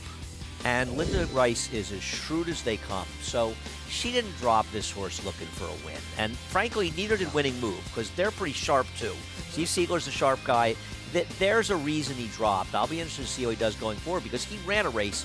He's worth a lot more than 20 based on the race that he just ran. The performance he just had, that was a 40. But sometimes, you know, things are brewing, and a trainer can spot that a few races out. Pretty formful so far in that pick six sequence with the carryover $4.40 winner there in the 6th for Runnin' Ray, as we turn our attention onto race 7. Fun one coming up here. A sprint going 6 furlongs in this allowance race, and on the number 6 will be Ridgewood Runner, ridden by Luis Rivera Jr. And like many people in racing, Luis Rivera Jr. grew up with a passion for the sport of horse racing and a great inspiration and role model in his own father, who is a professional jockey. So when Luis decided he wanted to go down the path of becoming a professional rider, it was no surprise to anyone. That's the only thing I ever wanted to do in my life. So I think since I was a kid, since I was like 10 years old, I was, just wanting to be a jockey. Jockey Luis Rivera Jr. got his start at a young age, where he attended jockey school in Puerto Rico. It was a nice experience, because you get to start all the way from the bottom to the top, like from walking horses all the way to breezing horses. And it showed you a bunch of stuff in the game. Being from a country that has like a lot of good riders, it makes you feel awesome, being part of the leagues of jockeys, My whole life, I always wanted to come to the United States. No matter what track I'll be riding it, I just wanted to come to the United States to ride. Since I started watching racing, since I was young, my whole life I was aiming, to be here. Can Lady Milagro get there? A 16th to go. It's Lady Milagro. She's still up by 2.5. Lady Milagro at 51 to 1. Lady Milagro, Luis Rivera Jr. pumps his fist. 51 to 1 shot in the autumn days. As soon as I passed the wire, it was the greatest feeling of my life, because winning a stake is another feeling than winning any other race. Right after a while, whenever I stopped the horse, I took a moment just to look at the sky and thank God, because, man, it was a long way to get here, and it feels awesome. Rivera Jr.'s dream was to be a jockey at a young age, and he had some strong jockey role models to learn from. I grew up next to the track, and my dad was a jockey, but every single day after races, he called me, because, he rides from Monday to Thursday. So whenever I'm riding, he's free, and the only thing he's doing is watching my races. And after every race, he texts me, oh, you did this good, you did this bad. He always trying to teach me how to be a better jockey after every single race. The best feeling is riding with your dad. No matter if you got the worst horse in the race, it's another feeling to ride with him. That was the best thing in racing. I have won stakes, I have won a lot of races, but I just want to beat him. That's all. I just want to beat and show him who's the best. I already knew this is what I wanted to do since I was a kid. So I know this is my passion. I can't imagine being more than a month without riding horses. This is what I really like. I really like the adrenaline whenever the gates open. I like the adrenaline during the race. I like the adrenaline in the turf races whenever you're swerving in and out horses. Is another feeling. Maybe I haven't achieved all my goals, but at least I made it. one of my goals since I was a kid was to become a jockey, and right now I'm living out of it, so it feels great. It feels amazing. For jockey Luis Rivera Jr., he's put a smile on a lot of our faces. And Richie, for a young rider, coming here to cut your teeth in New York, not an easy thing to do. And he certainly picked up some really good relationships and given some good rides. Absolutely, and he's working very hard at it, and he'll get his opportunity. What mistake a lot of young riders make is they start to move around. They start bouncing around. If you want to make it in New York, you've got to dig in. And it may be some lean years, but keep showing up, keep continuing to hone your craft. You'll get your opportunity. And he's definitely put forth some good performances, as a bettor. And as you see a young rider kind of step forward here in New York, and as a journeyman, you want one that you'll be able to trust. No, I think he's a talented rider. I hope he does well. I mean, I don't see any reason that he can't have a good career ahead of him. And as Richie says, he can try to do it here. If it ends up not working out, he can go somewhere else and ride. But he's a talented young rider. But the problem is usually most kids pull the plug too soon. Right. And then, then they're in Jersey or they try a different circuit and they get to bouncing around and they never really fully establish themselves in one spot. And I think they got to give themselves that opportunity. He's got a very good agent, Jimmy Riccio, who loves working with him, has nothing but good things to say about him. And I think together they have a real chance to do well. And they're doing fine. Yep. Picking up, as mentioned, picking up some mounts for some big barns. He'll be aboard Ridgewood Runner in this upcoming race, a horse that he actually won on last time out. In fact, won 3 times on this horse, so he knows him quite well. Looking for back-to-back victories with Ridgewood Runner, stepping up in class. More on him after this. Idiomatic in front, 16th to go in the Juddmonte colors. Florent Giroux aboard Idiomatic to win the Grade 1 Juddmonte Spinster. Idiomatic is taking the lead. Clavier trying to squeeze through, but it's going to be Idiomatic to win. And Idiomatic just opens back up here with every stride. No catching. Idiomatic winning the Juddmonte Spinster for Florent Giroux. Curlin, the classic sire.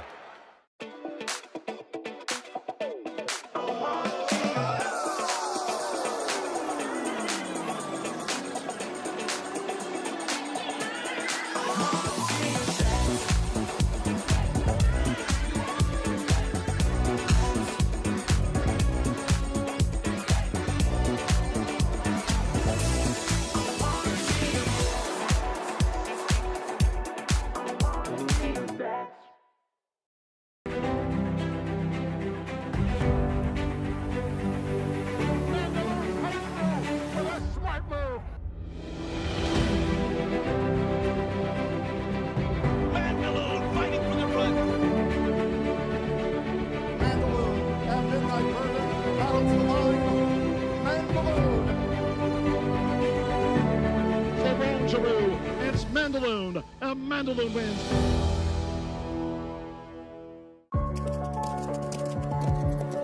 At Keeneland, a horse will always be measured in hands.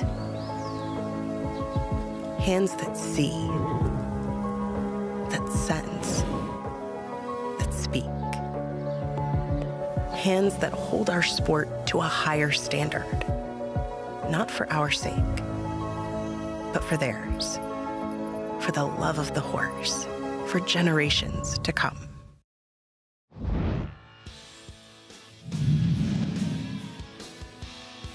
By the Moon coming to the quarter pole in front. Highway Star on the outside. Second, Paulus Silver Lining. Angles right behind them to the outside. Karina Mia's closing down the center of the track. Coming by the gate pole. By the Moon and Highway Star locked in battle with 1 furlong to run. Karina Mia's coming to them on the outside. By the Moon, Highway Star. Karina Mia just can't get there. By the Moon, Highway Star down to the wire together in the Ballerina. By the Moon! By the Moon in the 2017 Ballerina, as we'll get a chance to see her son, Full Moon Madness, coming up in this next race. And Richie, you were familiar with By the Moon. Well, actually, guys, I rode her mother, By the Light, not By the Moon. So I was mistaken. I got my horses mixed up. That's what happens when you get hit in the head a lot. I have a joke I want to make, but I'm not going to make it. Make That's it. Rajiv. We know that guy. Yeah, it's Rajiv. It's the last winner. So I rode the Grand Dam, RM. Rajiv, RM, rode the daughter. Ah. You could have been riding the horse who was second there, the horse for the Bromans. Yeah, but right? I was already retired 7 years by then. That's what made me realize I didn't ride her. I rode the mother. It's kind of like being in Saratoga in 1980 and thinking Tom Durkin was calling. Right. Well, there's a look at Full Moon Madness as we'll check in with Maggie. Maggie, we're keeping it all in the family. Yeah, and I can even tie it even more in with By the Moon. Have You Gone Away? Beat her in the Ballerina the year before.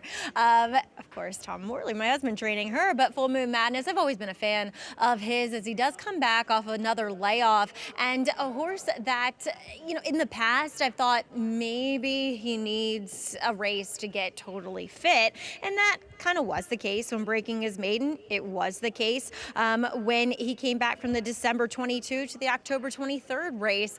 He just is one that typically needs it. But I don't see that here, and maybe that's a result of him coming back as a new gelding. It's just streamlined him a bit. He's very well defined. I do want to watch him warm up as he's always worn front wraps, but I just want to see him and how he warms up. Great energy here. He is very forward. And like I said, he looks ready to go relative to what I've seen from him in the past. So I think it's also interesting how much money he is taking for this comeback race. To his inside is one that's a big price, and number 3, Celestial Gaze, but a reclaim for Rudy Rodriguez as owner and trainer on Celestial Gaze, and he did try to stretch him out 2 starts ago, and he ran okay in that 40. He dipped back in for 10 grand more, took him for the 50, wired that day by Floki's Flight. But a horse that I'm kind of now intrigued with the turn back. It's like, well, Rudy wanted him to maybe do this with. He doesn't find the easiest spot overall, but he looks great here in the paddock. And at the end of the day, I think he's established himself as more of a sprinting type. So we'll see what he does on the reclaim for the Rodriguez barn, Acacia. All right, Maggie, thank you. Celestial Gaze has been quite popular with a number of barns, and I always think that's interesting. As Maggie said, reclaim for Rudy Rodriguez. Jose D'Angelo had him twice. Danny Hertak had him a couple of times. It seems that kind of everybody who's had this horse, Richie, goes back in for him. Yeah, he must just be a really nice horse to train. He must be pretty sound. And anytime you see a horse that's popular at the claim box, there's a reason they're popular. He's also only got 1 win showing in the last year and a half. Mm-hmm. Well, hope springs eternal. And Dylan Davis, who will not be riding here this winter, Rich. Yeah, it was word on the street now is that Dylan is going to move his tack to Florida for the winter, give Gulfstream a try. Coming off a career year this year, it's an ambitious move. I wish him well. I know we all do. I get it. You feel as though it's sort of the next step maybe in your career, but I hope it works out for him. I'm surprised he's leaving. I'm sure the other riders that are staying here are not unhappy about it. I'd be very happy he's going. I would buy like him tickets if I were Kendrick or Manny Manny or those guys. Yeah, absolutely. Well, wishing all the best to Dylan Davis, going to ride in Florida for the winter. I'm sure he'll be back in New York some of the big days as needed, or of course when the springtime rolls around. He'll be aboard the 5 Bramido, who is a horse that tends to come from very far off of it. Yeah, that's what worried me about him. There really isn't a lot of speed signed on in this race, and I just wondered if he's a horse that could be a bit pace compromised. But one thing that Linda Rice found out about him is he is a closing sprinter. Yes, for sure. That's what he's shown to be. Comes out of a try. I mean, he had to face the likes of Locked, Quality Chic last time out. Let's meet the rest of the field, though, starting off with the 2 Surveillance coming out of a try in the Bold Ruler. Yeah, he's tried a lot tougher. He did win a stake over the summer off the turf Troy. Another horse that's more of a closing style in a race that doesn't have a tremendous amount of speed. Here's Celestial Gaze off the reclaim for Rudy Rodriguez. Yeah, I don't love this horse. I find his form is okay in an outer, but they're just faster horses than him. The son of By the Moon, Full Moon Madness. And this is a horse that can be forward. I like the remarks that Maggie had about him being gelding and lightening him up a bit. Bramido, Dylan Davis aboard. We were just talking about it. He's talented enough in his recent efforts to be a player, but will he be compromised by pace? And Ridgewood Runner, maybe he's not good enough, but you would think Richie tactically should have such an advantage. Yeah, he's going to have to run a better race than he's run up to this point in his career, but he could be the speed of the speed here, You right? think he's faster than Full Moon Madness? I got to think Kendrick, off the layoff, is going to be going with him. I agree with you, and generally speaking, horses that are coming off of layoffs are sharp anyway. So I would be surprised if at the very least he wasn't aggressive early. I've always liked this horse. Maybe it's because of the pedigree and, and maybe because it's Michelle Nevin, but I've always kind of liked this horse. And I think when he's run his good races, he just hasn't had the consistency. Maybe the gelding will help him. This is a look at the last win for Full Moon Madness. Now, this was back in January, so he does have the layoff to contend with here, but getting that big Kendrick Carmouche warm-up, and sometimes gelding really can help horses, especially if they carry a lot of conditioning, Richie. Yep. It can kind of lighten them up a little bit, and in that turn, makes them a little bit easier to get fit off the bench. 100%. People think immediately when a horse is gelded, it's because of behavioral issues. Sometimes it's just a matter of a horse is starting to carry too much weight in their shoulders and their neck, and gelding them actually helps them stay sounder because they lighten up, and like you said, Acacia, a little easier to get 100% fit. I think the key to this is the conversation in the paddock. If Michelle says, I wish I had another work or two in him, he may be inclined to be a little less aggressive.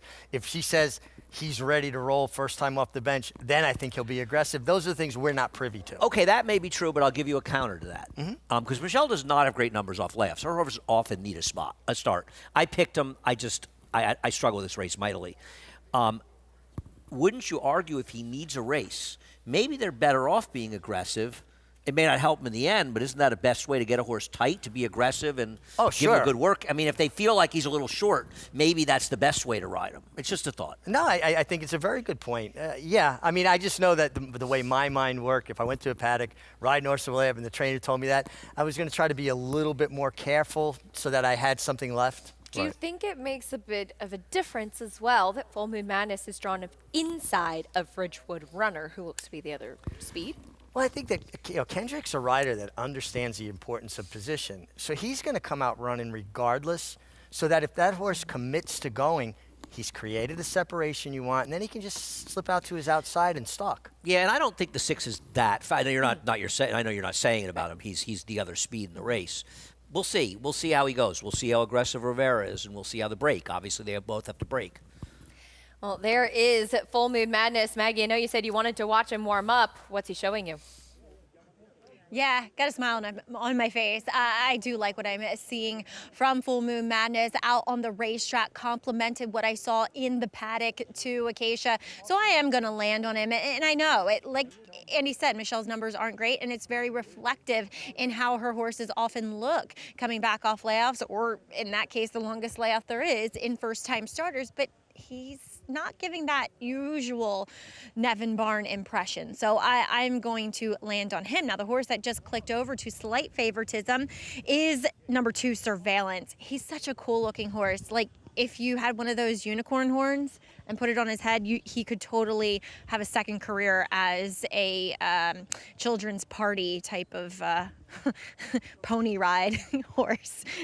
Look, I found a unicorn because he's nearly white. He's these big, bold eyes to him, that very dished face. But while he looks good here, I have no problems with him whatsoever physically. His biggest problem as of late has been the gait. I remember going back to the Harvey Pack, he didn't want to go in. He was acting up. And then last time we saw him stumble and then he popped back up, kind of, just doing himself no favors coming out of the starting gate. And now he's going to have to be on the inside. It's a short field, so it's not that big of an issue. But one to really pay attention to how he acts at the gate and how he comes out of there, I think will have a great indication of how he's going to perform late in the going. Acacia? Surveillance, the unicorn, that's what we're going to call him from now on. Maggie, thank you. He's a beautiful son of Constitution, and there's a good look at him. Yeah, all he needs, Richie, is the unicorn horn, maybe some glitter. Poor Surveillance. Yeah, we've had ponies that we've dressed up for the Christmas pageants for the kids that make them up to be unicorns, and it's always a lot of fun. He doesn't seem like a particularly happy camper right here in the moment. I don't like when I see horses balking like that, walking backwards, going from the gate. It's almost like a reluctance to compete. And when you have a horse, Richie, that's being reluctant, the best thing is to keep them moving forward. If you keep a horse's feet moving, doesn't give them an opportunity to do something really silly. You know, when horses get their feet planted, they'll have a tendency to go up in the air or do something dumb. So always better to just keep them moving, keep them going. You see, and he did it again now. He's wheeling to the right there. I think you'll see the outrider pony come and get him now pretty soon, and they'll put one on either side of him and help him kind of usher him to the gate. He's now clicked over to favoritism, even with these antics. Andy, any thoughts on him? He is coming out of a Greatest Stakes try. Hey, listen, the physicality and things, I leave that to you, the two of you and Maggie. I'm somebody who recognizes my weaknesses and stays away from them. I absolutely respect all of your opinions. On paper, I think he's a very logical horse. He's dropping out of a stake race. He had run well in an off-the-turf race and fast enough to win. I picked him second.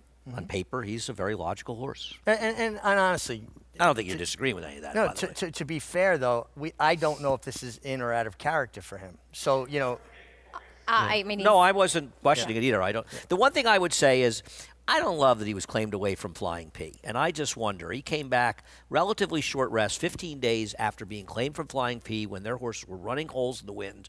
He won 15 days later, and then he hasn't run as well. So that's what worries me about him and why I didn't pick him. Surveillance looks like he's acting a bit better now with the outrider pony. Maggie, what are you seeing from him? Yeah, this has been the typical, as I was saying just before, with him in his last few starts. I don't love to see this, considering he is an older horse now, and this is just kind of coming up. I'm almost 99% sure he wasn't doing it back in July and early August, and this is something I noticed from him in the Harvey Pack. So, yes, he is a grandson of Tapit, looks a lot like Tapit. This isn't totally out of character for horses with that bloodline, but it's been really exaggerated in the last few starts, Acacia. All right, Maggie, thank you. Surveillance, yeah, my notes from July and August saying the same thing, that he was not acting this way, but something Maggie has seen before in his last few starts, Surveillance, and so we'll see if that has any bearing as now the gate crew getting involved to gently guide him into the gate. Yeah, and again, sometimes a horse does that and it means nothing. For me, I find it to be a negative. I want to see horses that are more enthusiastic about their job that's at hand. And he's 2-1 right now. Surveillance coming out of the Bold Ruler hopefully can keep things together throughout the running of the race. Very intriguing. 7th coming up, sprinting on the main track. Chris Griffin standing by with the call. Ridgewood Runner to the outside. And in. All set. And they're off. Ridgewood Runner from the outside breaks very well, breaks sharply, has that early speed, is up by a length, now called a length and a half, and Surveillance and Jose Lezcano looking over his right, wants to get off the rail and does, slips into the 2-path here, wants to stalk the pace setter, didn't want to be behind that front runner. 3 wide, that's Full Moon Madness, these 3 across the racetrack early. Tucked behind them, it's going to be a ground-saving journey for Celestial Glaze, and the trailer is Bramido. They're chasing Ridgewood Runner, who's got the speed, into the far turn, 22 and 3 for the opening quarter mile. Surveillance is right there in the 2-path, watching the action here from the 2nd position. 3 wide there is Full Moon Madness, who's on the move. Kendrick Carmouche and Full Moon Madness, they want to push the tempo. Celestial Glaze, ground-saving journey here. Joel Rosario's going to take the rail skimming ride here. Will the gap open up as they reach the top of the stretch? Ridgewood Runner turns up for home. Surveillance is the gray, is in the 3-path. The rail is open for Celestial Glaze, Full Moon Madness. 4 across the racetrack here, and the front 3 start to skip away. Surveillance with a head in front. Full Moon Madness with every shot to run this rival down to these 2. Surveillance, Full Moon Madness, Full Moon Madness, Surveillance, Full Moon Madness, up in time.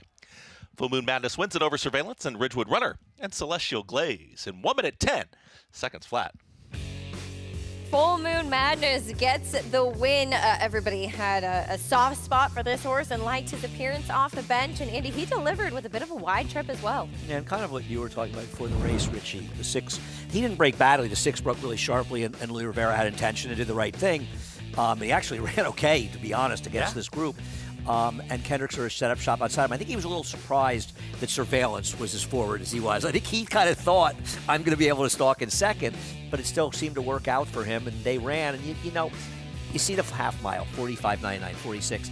It's just not fast enough for them to come home in 24 and a horse like the 5 to be able to close, right? Yeah, just, too much to do and not the right scenario for that particular horse. But listen, this horse worked out a good trip. He's a good horse. He's got that strong pedigree. We showed his mother winning a Grade 1. And congratulations to Samantha Siegel, JMS Stable, Michelle Nevin. Great job to have him ready off the bench. And Kendrick contributing that professional, strong ride that he is. Listen, we talked a lot about Surveillance being reluctant going to the gate. He ran. He did.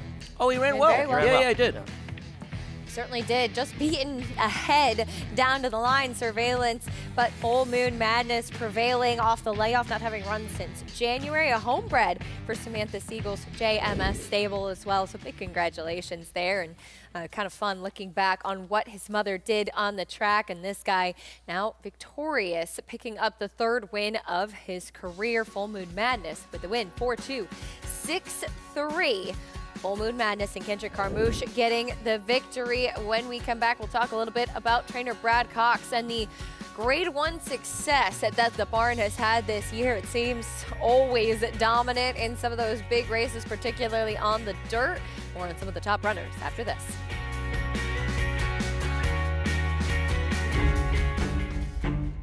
They're off.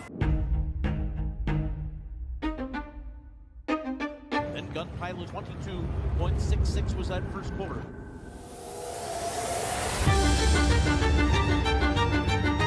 But it's Gun Pilot and Christian Torres are going to win the Churchill Downs. Gun Pilot by 2.5 under the wire.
The program continues here. It's America's Day at the Races, and we are brought to you by America's Best Racing. For the love of the race, check out americasbestracing.net today. Popular victory here in today's co-feature as Full Moon Madness gets the win off the layoff. Kendrick Carmouche in the irons, and pleased to be joined by winning trainer Michelle Nevin.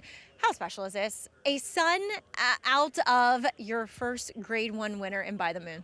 Yeah, he's like my son. When you're that close to the family, is he similar? Is he like his mom?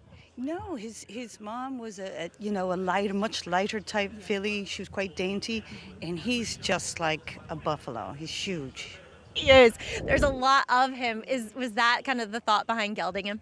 Yes, he's just been so hard on himself, from 2 to 3. He's just a very, very heavy set horse. Bring us back to By the Moon. She ran second the year before. She gets the win. Rajiv Mirage in the irons at Saratoga in your first Grade 1. Talk about it. You're going to make me cry. I'm not trying to. I miss her. I wish I had more horses like her. She was amazing. She was a star. She really was. I was so happy for you to get the win with her because she really was. She brought us all so many good memories, and now he's not quite as good, but he's living up. Getting there. He's like he's growing. He's a teenage boy, and he's getting there slowly but surely. Well, congratulations. Really job well done off the layoff. Thank you. All right, Michelle Nevin with Full Moon Madness, and I promise, Acacia, I did not come out here trying to make people cry today. Maggie's on her second one. But we love to see that emotion, and it really is special. And like we heard from Jimmy Ryerson earlier, seeing Michelle here, these horses bring you so much emotion and what they give you. And obviously the ride that Michelle got to take with By the Moon and what she did on the racetrack is remarkable. Well, and then to have generations of a family of horses, right? So you have this familiarity, you already have this affinity for them. And listen, Michelle is a true horse person. I rode for her dad many years ago, wound up riding.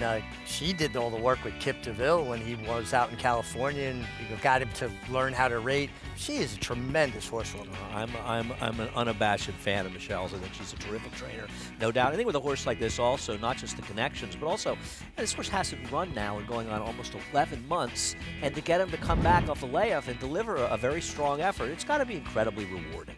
Absolutely. We take a look at the field for race 8 now. Moving on, this one a fun one. Looking forward to this race. Our feature on the card, and it's Tabawatch, currently the favorite, even money for Brad Cox. My problem with Tabawatch is not that he's not probably the worst to beat in the year and he's fast enough. It's Richie, I just don't like when trainers like Brad Cox that win a lot of races, they have a horse that's continuously a short price and just has so much trouble finding the winner's circle. This horse has not won a race since he was running in FanDuel in the summer of '83, or 2023. Sorry. Just not 83. breaking through. Yeah, and he's been a short price, 83. Yeah. He's been on the track a long time. It's a long time. Getting a little old. But as far as trainer Brad Cox is concerned, boys, he had some really good horses that we got a chance to see run this year.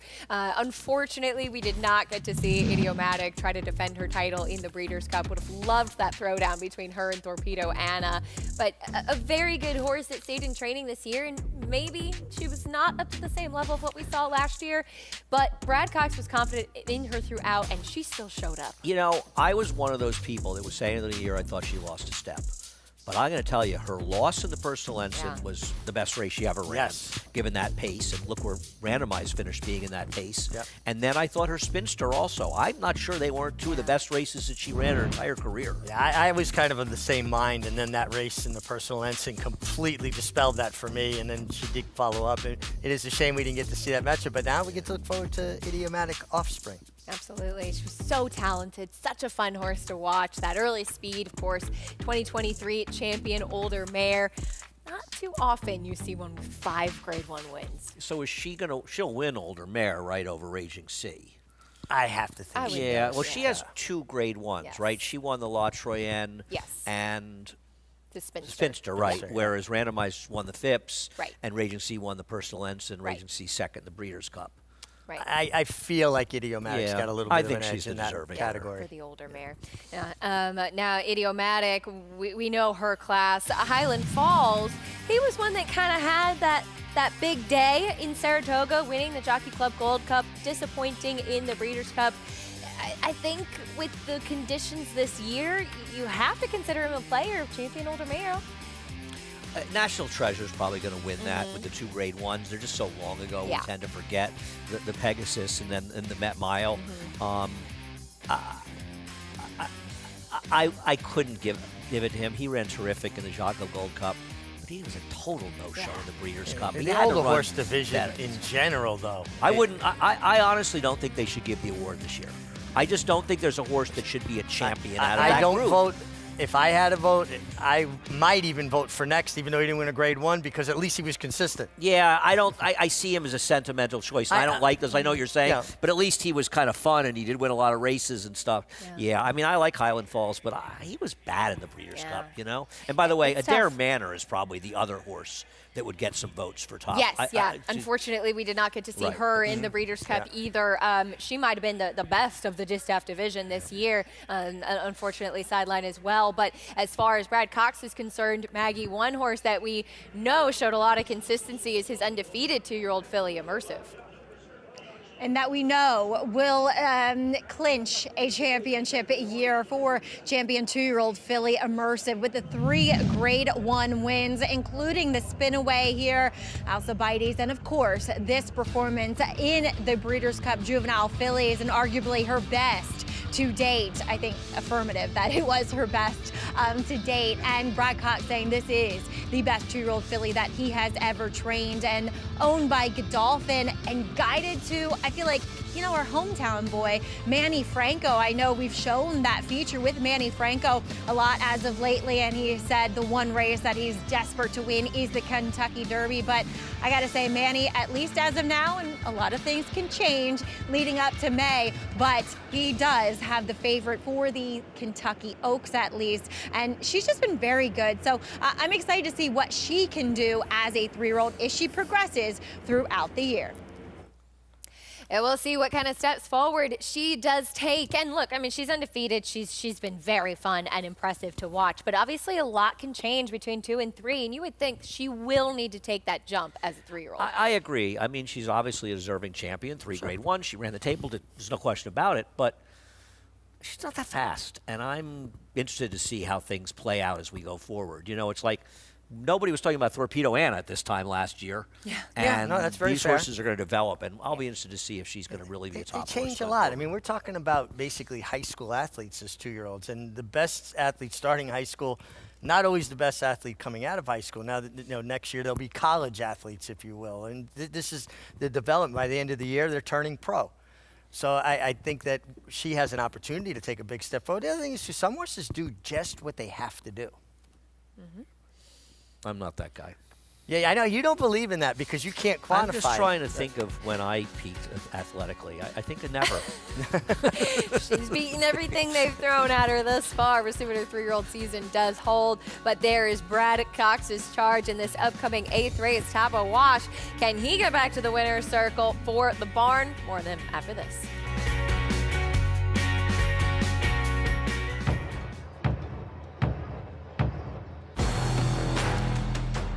Nothing stood in his way. War of Will won the Preakness.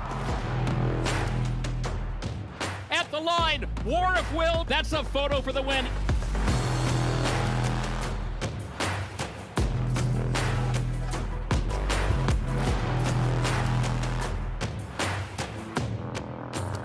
War of Will, standing at Claiborne Farm. Horse racing? Check. Weekly promotions? Got 'em. Huge payouts? You bet. With Naira Bets. Download the app today and bet on any track, anywhere, anytime with live HD horse races, betting tips and tutorials, expert picks, and more. You bet with Naira Bets. Join now for a new member bonus at NairaBets.com. The champion 2-year-old. One of 4 champion 2-year-olds in his immediate family. Essential quality at 2. Undefeated. Essential quality, though, has opened up by 5. Devastating. His own first 2-year-olds race in 2025. If they're anything like him and you've got a mare in foal, just imagine.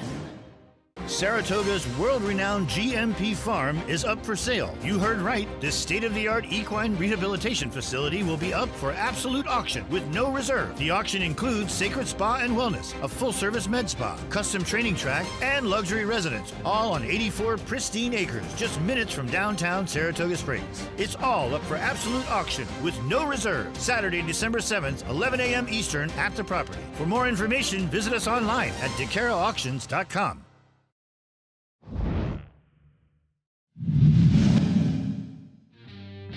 Hidden Lake toward the inside. Flat Fleet Feet gets ahead in front as they turn for home. Hidden Lake trying to battle back.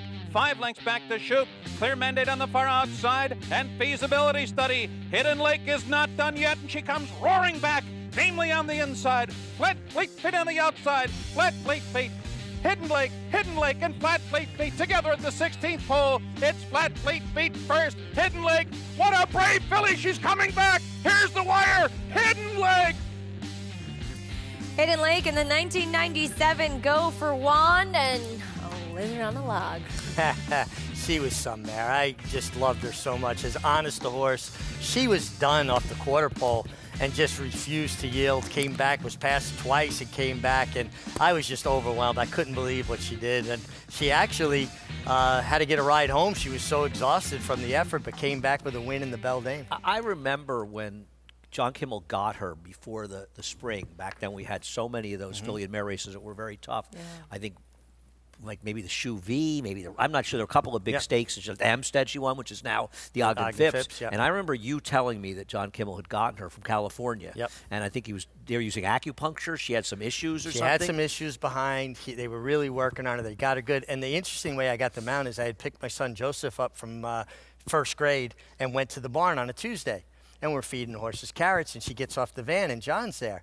And he was telling me about her and her resume, and I said, John, I'd really like to ride her. And Mike Smith was riding all his horses at the time. Dalasi? No, Walter Greenman. Okay.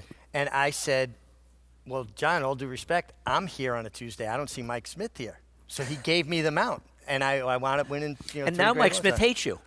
Well, and then I beat him with Flat Fleet Feet. Now Mike Smith is watching, and now he knows the whole story. Well, he should have been at the barn then. You threw him right under the bus. Right? Leave him alone in your she office. went on that stretch.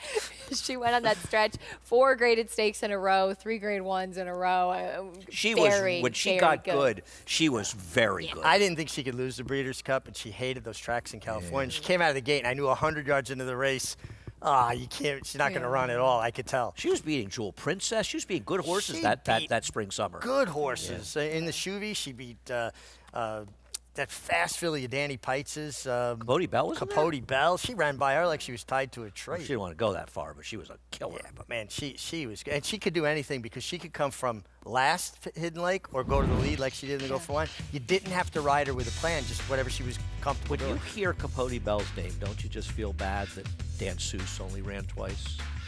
Yeah, because the first start, they were like 20 lengths clear of the third horse. I knew it. It's a story for another time, but Mark Henning knows well about Dan Seuss.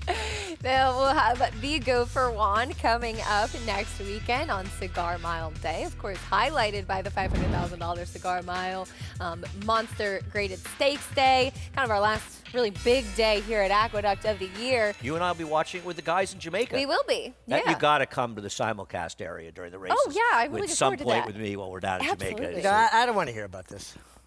You guys get to go to Jamaica to cover racing. By the way, Richie won't be with us. Listen, that's even the nicer part of it. As happy as we'll be going to Jamaica, we will miss Cigar Mile Day. I will miss Cigar Mile Day, but it is fun down there, and you will have fun. I'm looking forward to it. Well, trip. There is a Win It for John Kimmel, of course, trainer of Hidden Lake. And he will send out this horse who, Andy, we know and love him. He's a little bit of a quirky type of guy. Sometimes doesn't get out of the gate as well. Sometimes kind of has his head turned or drifting, wanting to run off. Is not the easiest horse to ride, and Kendrick Carmouche certainly knows him well. Yeah, now listen, Disarmed is the speed regardless in this race. So you hope he breaks and he can get in a good position stalking that one. Not that dissimilar to the trip that he just got that he won with Full Moon Madness, but the gate is an issue with this horse. I'm hoping being close to the far outside will help him. We'll meet the field for this 8th race, our feature, starting off with Thin White Duke. A lot of changes for this guy that we normally see turf sprinting. Listen, I hope this horse runs well. The connections are good friends of mine, but I just wonder if he's the same horse he once was. Here is Instant Coffee. Did run a fast buyer speed figure last time out. Yeah, it was 4th behind Tabawash. Tabawash was 3rd. Tabawash is 6-5 here. He's got races that could make him competitive. Finally showed some life last time. Blinkers, yeah, he did. Disarmed, went by. He's the speed, as Andy mentioned. Here's the 4 Costa Terra. Yeah, horse that came from far back to win, going a mile and 1/8 last time. Candlelight a bit closer, though. Tabawash for Brad Cox. Yeah, he's the favorite. I get it. He does have the consistent, probably best numbers, but I don't think he's supposed to be 6-5 in this field by any measure. There's Win It. We talked about his quirks. I like the fact that he's drawing more towards the outside. Could aid him with those poor gait habits that he has. And Sheriff Bianco. Maybe he'll finally run well because I've finally given up on him, but his last effort was extremely disappointing. He should have been able to pick up some pieces last time, and he just failed miserably. Been a long time since he's seen the winner's circle. Well, as far as Tabawash is concerned, we'll take a look at his last race where he finishes 3rd, going a mile and an 1/8. It's cutting back in distance a bit to the mile. I'm always drawn to him, Andy, but as you mentioned, he's just tough to trust because he just doesn't seem to quite get there. Yeah, I mean, in fairness, last race he's been 9-2 and 6-1, so he wasn't really expected to win. He caught a big speed track 2 back, which hindered his chances. Time before that, in the slop, he lost to one of those Flying P horses that was on a bit of a run, so you can make some excuses, and he's very logical. I just don't know if he's the kind of horse I trust to take at a short price, Richie. I feel like he's just kind of an even runner, a grinding kind of style, and Tabawash is a mountain peak in Colorado. It actually means people of the sun. Just so you guys know. The guy cheats to get the answers to Final Jeopardy. It's really. How did I cheat the other night? You got the other night. Gaslight. You did get that. Yeah, I know. Well, I don't. Well, You've been known. Like, my good friend Jess Iglesias, we watch Jeopardy at home. Carmela and I, she's gonna know now. And we watch it on tape delay because he texts you. He watches it in real time. He texts me the Final Jeopardy answers. Carmela thinks I'm a genius. Not anymore. Yeah. She never confused you for a genius. But the other night, he texted me. No, listen, I am a genius because I wound up with Carmela. That was the best move I ever made. That is true. Maggie, help us out here with Tabawash.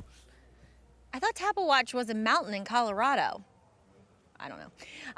Anyway, Tabawash, last time out, going the 9 furlongs, you could see, as we watched that last replay, he did switch back to his inside lead late, but I wouldn't put too much stock into that. It's often what horses will do when they're tired. They're just trying to find some fresh legs to run on. So, look, I've never been his biggest fan because he's a little bit awkwardly put together. He's fine, but he also just doesn't win. He seems to be stalled out in this condition. You know, he kind of flew through the first 3 conditions and then also taking that St. Louis Derby, whatever that is. And now it's just kind of plateaued. I suppose he can win. This is probably one of the easier spots he's been in as of late, but I do think he has a real rival to his outside in Win It. Yes, he's a little tough to trust. I totally get that. But that was a pretty quick pace last time, and while he was able to close into it, Nelson Avenue was up front, and, you know, he still ran well in Coastal Mission, a horse I have a lot of respect for, dances every dance up and down the East Coast for trainer Jeff Runco, and he just kind of followed him. Now, he seems very focused today. He seems fairly, not laid back, but just, you know, honed in on the task at hand, and physically looks tremendous here. We have Kendra Carmouche, who knows him so well, and I agree with Richie, a more outside post position is only going to help this guy. So I'm going to land on Win It here and hoping that he does get out of the gate. Acacia? Maggie, thank you. I've got a soft spot for Win It. I've always liked this horse, and you know, it's something that we've talked about. Some of these big horses, and you can even see the size of him compared to the lead pony. Richie, he takes up the entire gate, and sometimes I think as a result, it doesn't get out as smoothly as you would hope. Yeah, and absolutely. And I actually thought he broke cleanly in the 49er. He just didn't have any speed after that. Yeah. That was one of the better times the way he's broken. And it's almost like Kendrick realized they were going to be going too fast, and he just decided to take him out of the kickback and put him outside for better or for worse. And listen, he wasn't beating Coastal Mission. Coastal Mission's a very good horse. Yes. I don't think he ran badly at all. And as far as Nelson Avenue, well, there's an argument that Inside Speed did pretty well in this racetrack, and while both Win It, Coastal Mission sort of ran against the flow of it. I think that Nelson Avenue was hurt by it, and I think there's an argument that when it was hurt by it a little bit, Nelson Avenue was helped by it. So I thought he made his effort a little bit better. He's got to beat the 5, but after that, I'll take my chances. A lot of money for Instant Coffee. I guess the feeling is, well, he was only 3 lengths behind or 2 3/4 behind the favorite. That's the first time he's run a good race in a long time.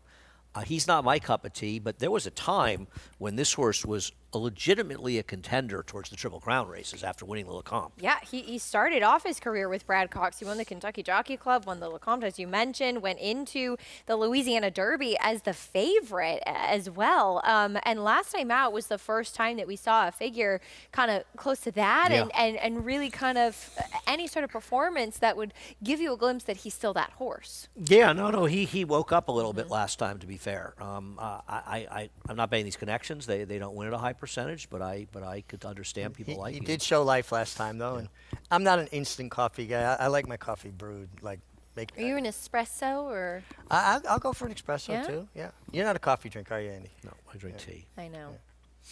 Caffeine is not the right thing to give to me, in case you haven't noticed. You know, that's probably a really good thing. Yeah, just figuring that out. I am made up of about 16% coffee.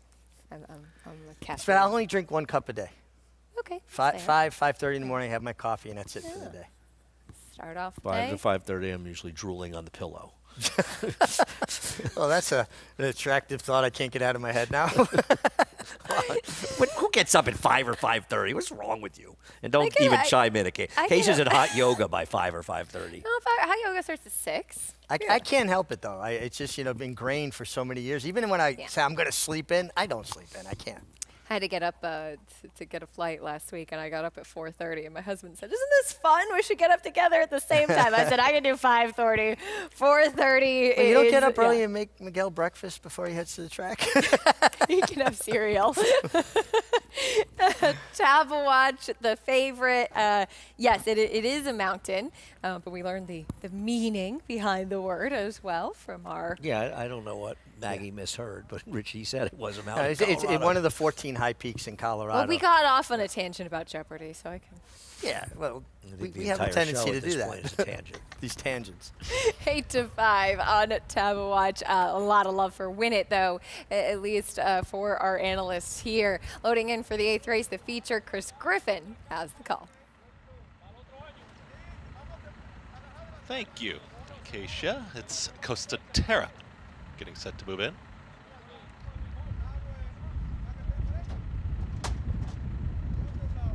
Tabawatch.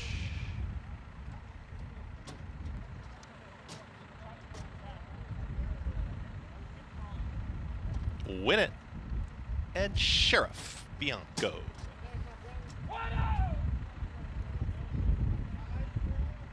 Goes in. All set.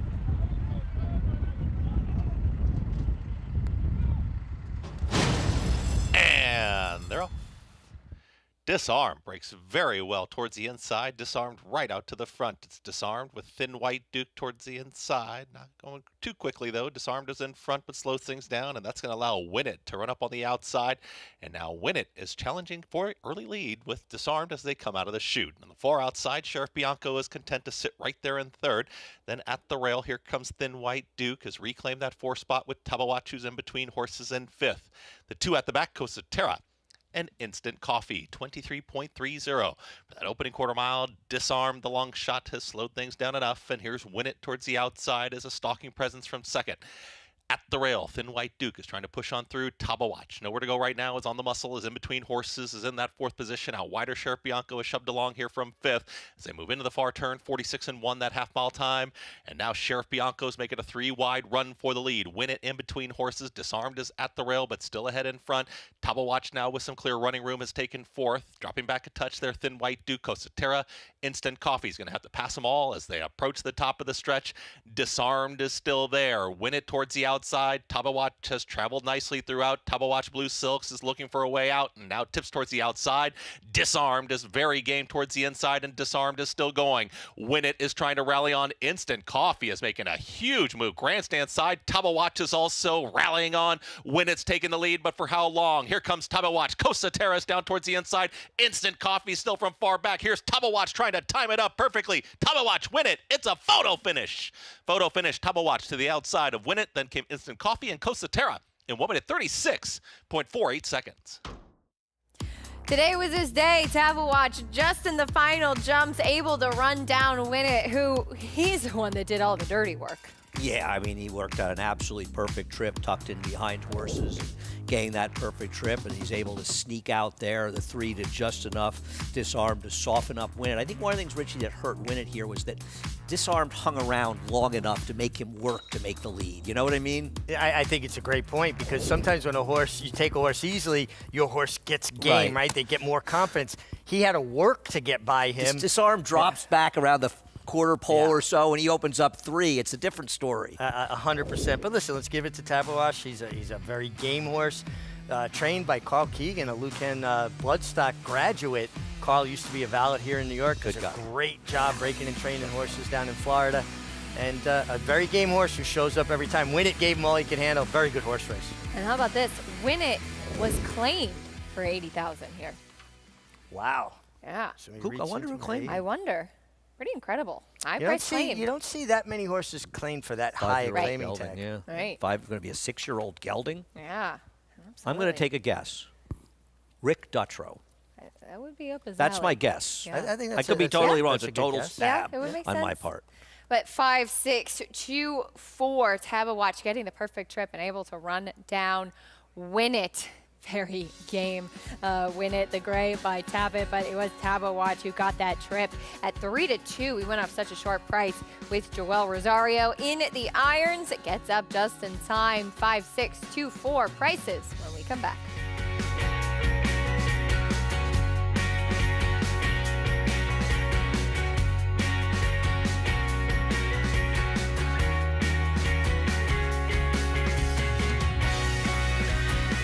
Flightline is in full flight. Flightline turns it on at the top of the stretch, and he's in cruise control. And Flightline takes off. Take a good look at this, because you're not going to see this too often, maybe never again. Flightline, 20 lengths clear. World-class racehorse, world-class performance at a world championship event.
Welcome back to America's Day at the Races. Oh, that looks like fun.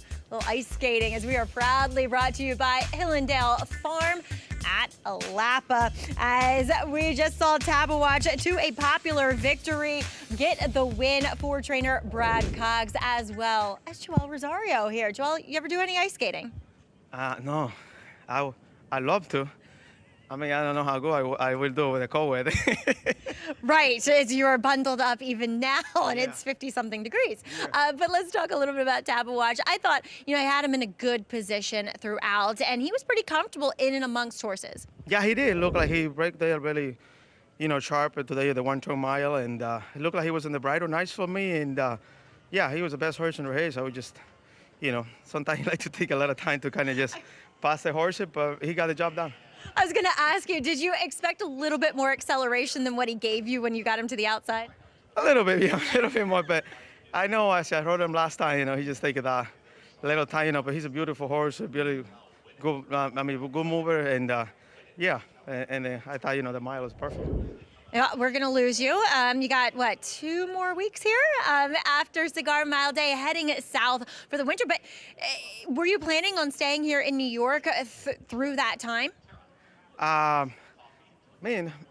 will stay, if No, I meant even now. Or did you plan on staying here, or were you thinking about Kentucky? Or? Yeah, we go to Kentucky for a day on the 30th and the California the 1st. Oh, geez. And then I'll be back here. Then we go to Venezuela. Wait, why? What's in Venezuela? We're going to ride a race over there. What? What race is that? It's like a jockey challenge. Ah.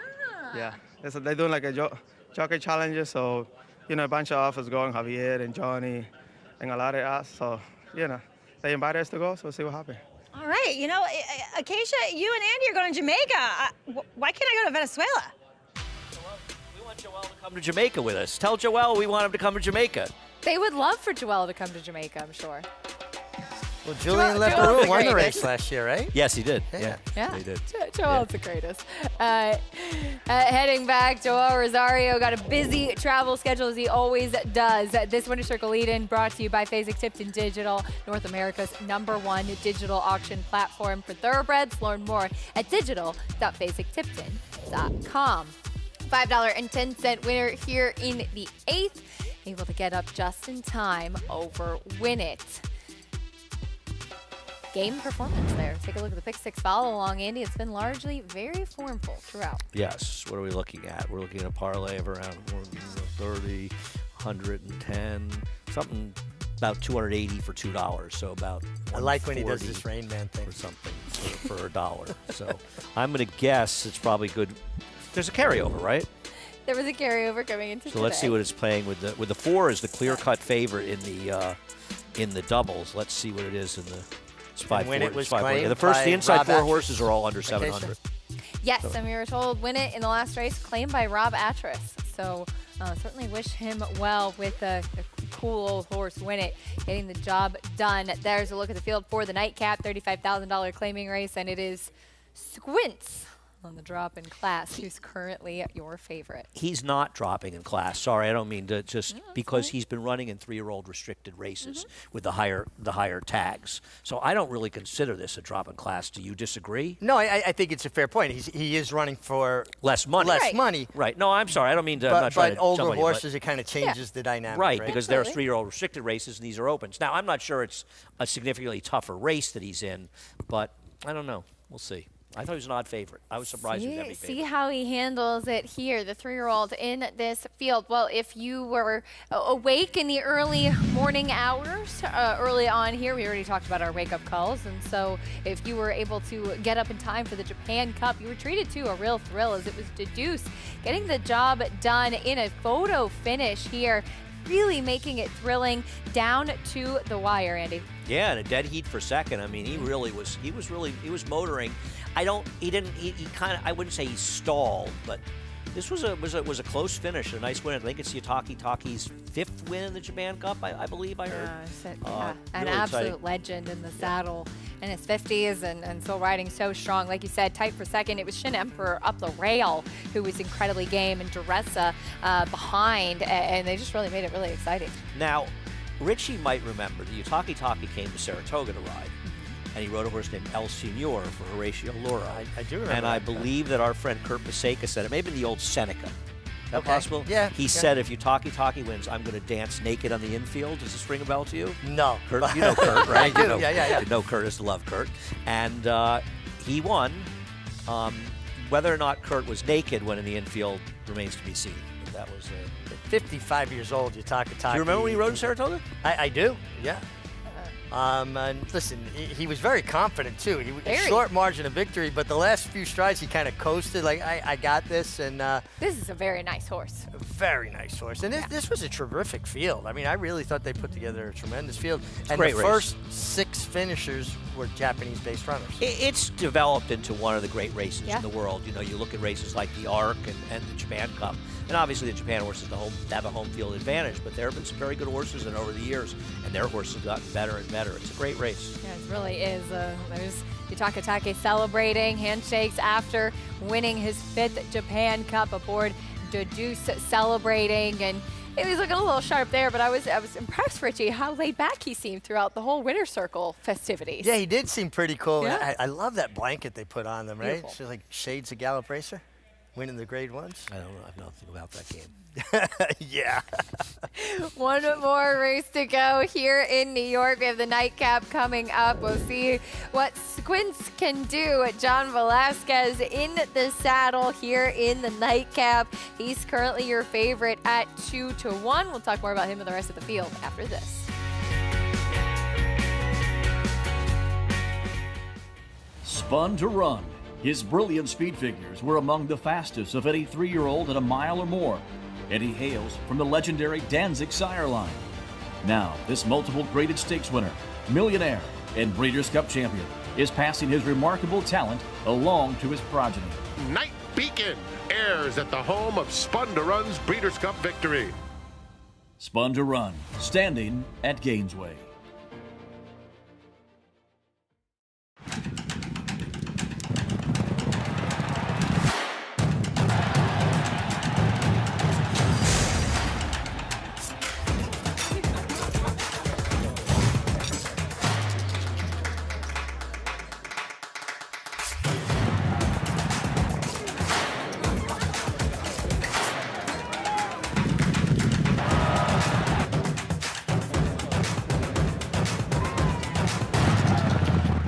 Enhance your handicapping with AI Fast Facts, exclusively on Naira Bets. Open your Naira Bets app, click View Runner Details, and a stat-driven fact will appear for all U.S. thoroughbred racehorses. Download the Naira Bets app to start using Fast Facts today.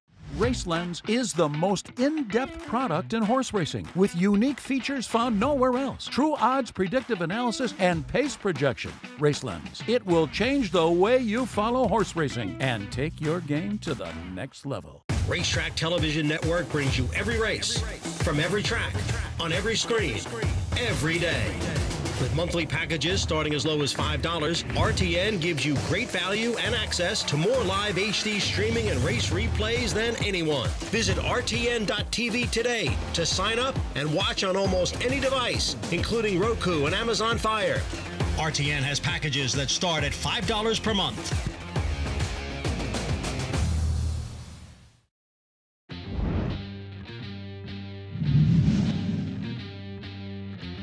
There goes Honorable Miss moving quickly on the extreme outside. Talc is next. There's a 1/4 mile to the finish. Lachesis on the rail has the lead by 1 length. On the outside, Chief Tamanaco. Here comes Honorable Miss, boldly moving to the leaders as they straighten away with 1/8 mile to the finish. On the far outside, Honorable Miss gets the lead. Lachesis is now second, Rushing Man third. It's Honorable Miss in front. What a cool video. Honorable Miss winning the 1976 Fall Highway. Richie, you said you were here that day. I was here that day. Got done working with quarter horses with Dennis and Julia Brida, and Dennis said, "Come on, let's get ready. We're going to Belmont." We got here in time to see to Belmont to see Honorable Miss win the Fall Highway. They used to run it when we first got back from Saratoga, Andy. I feel like when she won it the year before, it might have been Columbus Day. because I believe it was because it was a wet track that day, though, wasn't it? Well, I know the horse she beat was No Bias. Okay. And do you remember the story with No Bias? I don't. No Bias had come from California, I think, and he had won on Sunday. And back then we drew not that far in advance, and the person who made the program omitted him they had him scratched because he won on Sunday. And the trainer said, I want to run him, so they stuck him in the field. Because back then, if you had more than 12 horses, you'd have the horses in the field. So they stuck him in the field, I believe, No Bias. And he finished second, the Honorable Miss, where I think she came from 14th She around came the from turn. way out of David it. Whiteley, Penny Bryn, right? David Whiteley, Jacinto used to ride, or Vasquez.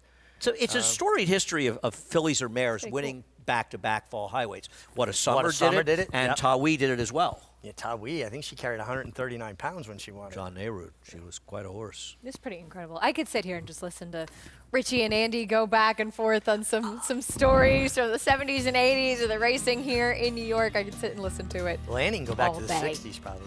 I actually go to the 30s, I think. The 30s. Yeah. I'm Were you still sa- upset. I missed a pick six when Man of War lost his only race. Still bitter about it. It's a dead rail, right? Dead rail. Here's a look That's at not what you told me. Friday's Fall Highway. We'll go as race number 7. Of course, we're not racing on Thursday, Thanksgiving. We'll be back in action on Friday, and this will be the feature of the day on Thursday. Here's a look at the field, and some intriguing horses in this group. We'll talk a little bit about a couple of them.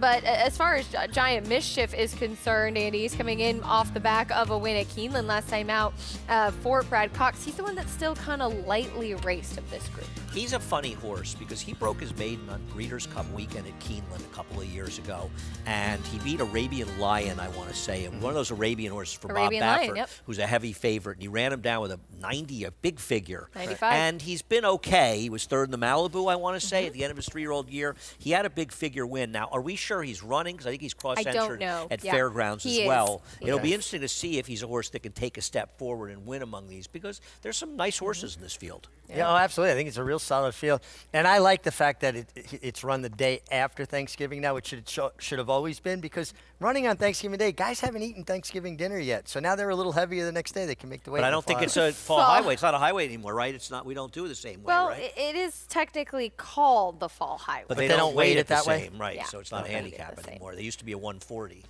That was the top weight. Amazing. We are continuing on FS2 for the nightcap, so we hope that you'll join us. We're taking a quick pause here. Our America's Day at the Races coverage will continue over on FS2. Be sure to check your local listings. Stay with us on Naira Bets as well. America's Day at the Races continues after this.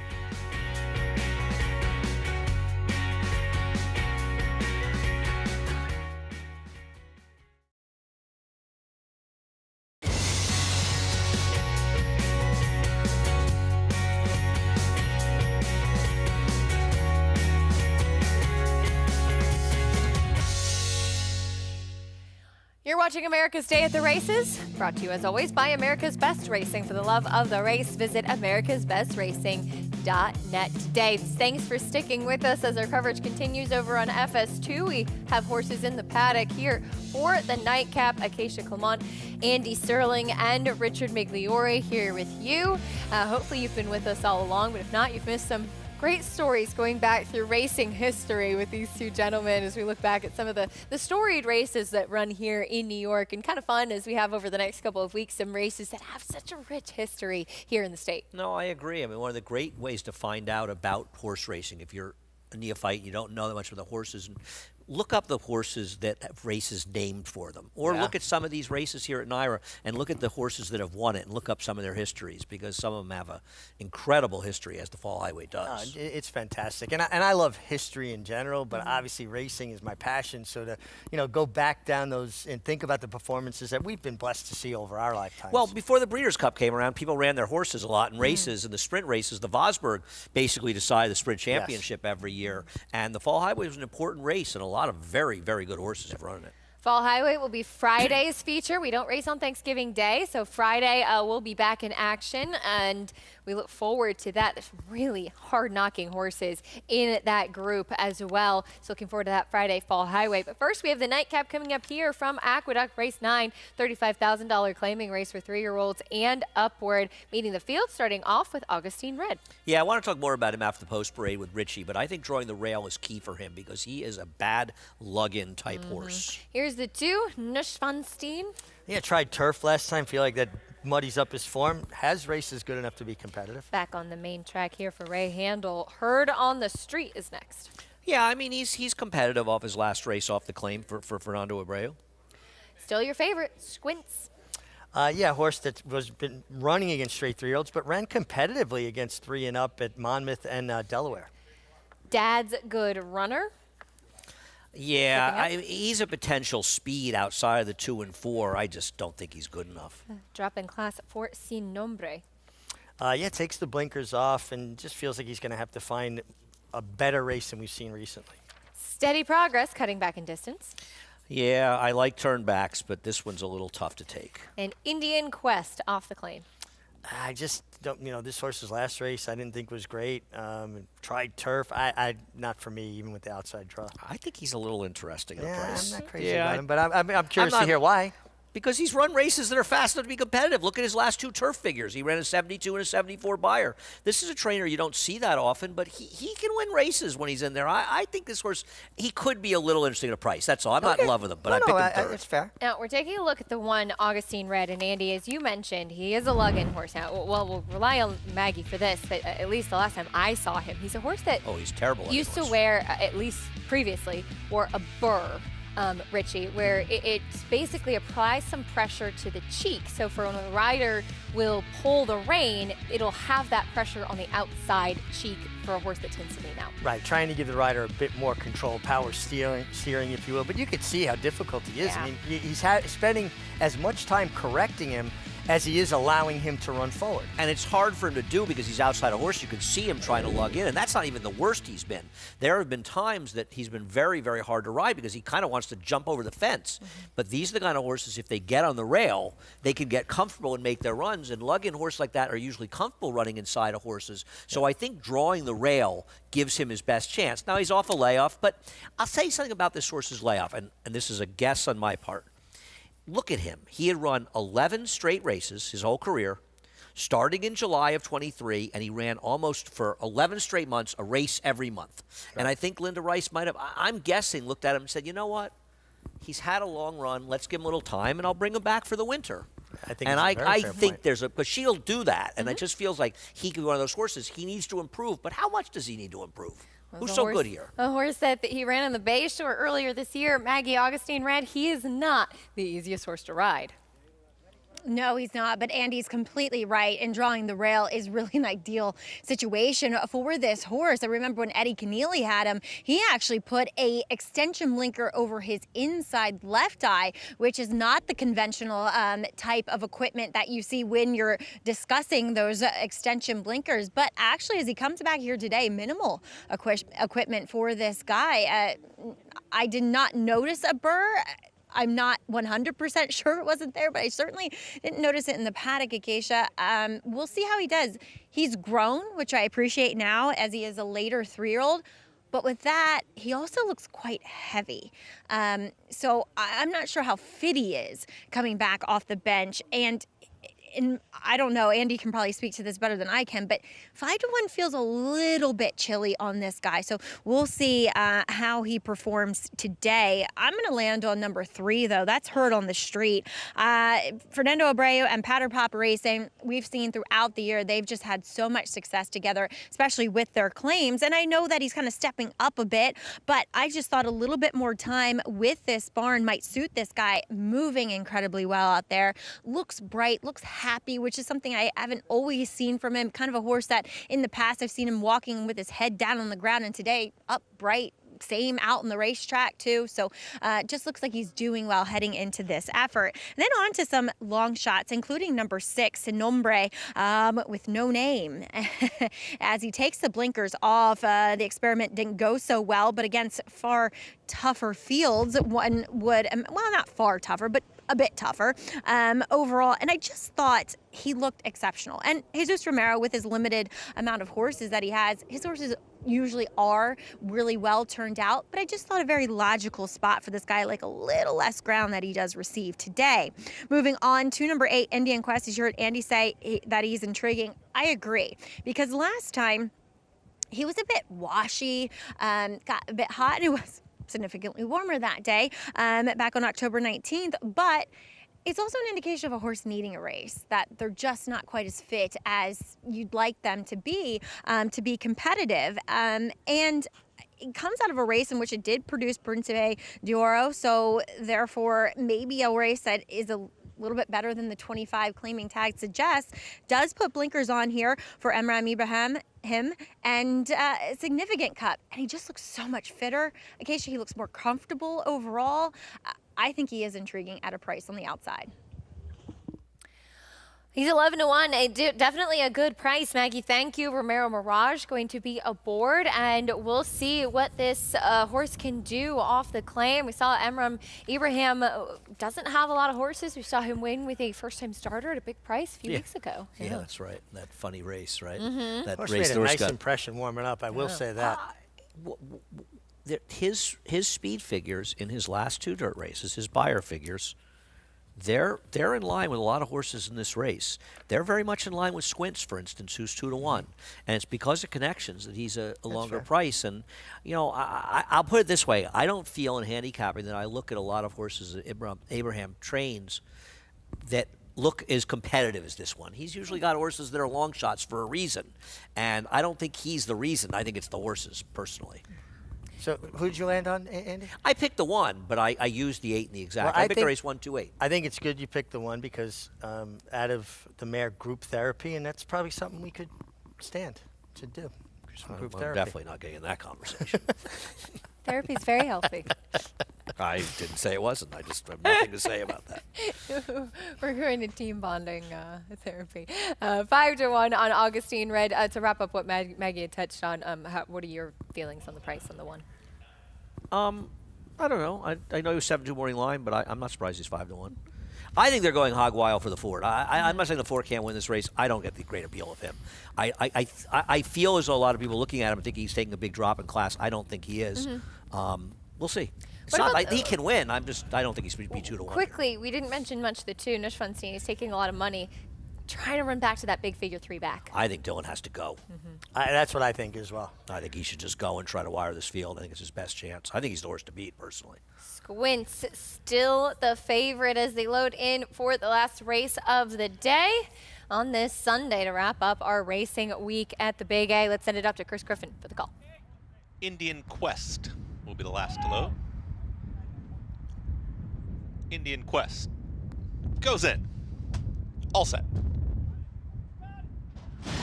And they're off. Steady Progress was off slowly.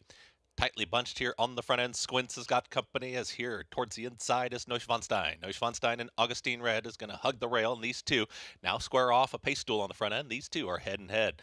Just off of them is going to be that big group in behind them as the herd on the street is there with in between horses. Squints, Dad's Good Runner is in that mix. Also out wider comes Sin Nombre, losing some ground. That's Indian Quest, wants to try and save a touch of ground here as they move towards that turn. The trailer is Steady Progress. 22 seconds flat for that pressured opening quarter mile. Augustine Red's got the lead. Nobody to the outside right now, and Neuschwanstein is ranging back up here, is within a half length of the lead. At the rail, ridden patiently is Manny Franco, herd on the street looking for a seam, is going to follow Augustine Red, who's still in front. Trying to run on is Squints, is in between horses out wider. Here's Sin Nombre with a rally. Also Dad's Good Runner. They reach the top of the stretch. 45-4 for a half-mile time. Augustine Red, he's trying to lug in, but he's right next to the rail. And here's Neuschwanstein, who's ready to challenge. And here on the outside, Herd on the Street is now rolling to the outside. The new leader is Neuschwanstein, but here comes Herd on the Street. Herd on the Street is trying to push on by, has now put a nose in front. Neuschwanstein's coming right back. But Herd on the Street, Manny Franco with a big week. It's Herd on the Street Street gets your victory. Deutsch von Stein finishes second. Then came Augustine Red and Sin Hombre in 1 minute 17 and 3. I think we've all been singing Fernando Abreu's praises, and second off the claim with Herd on the Street. Set up shop just off the pace and was really cruising. Yeah, he got an absolutely perfect trip.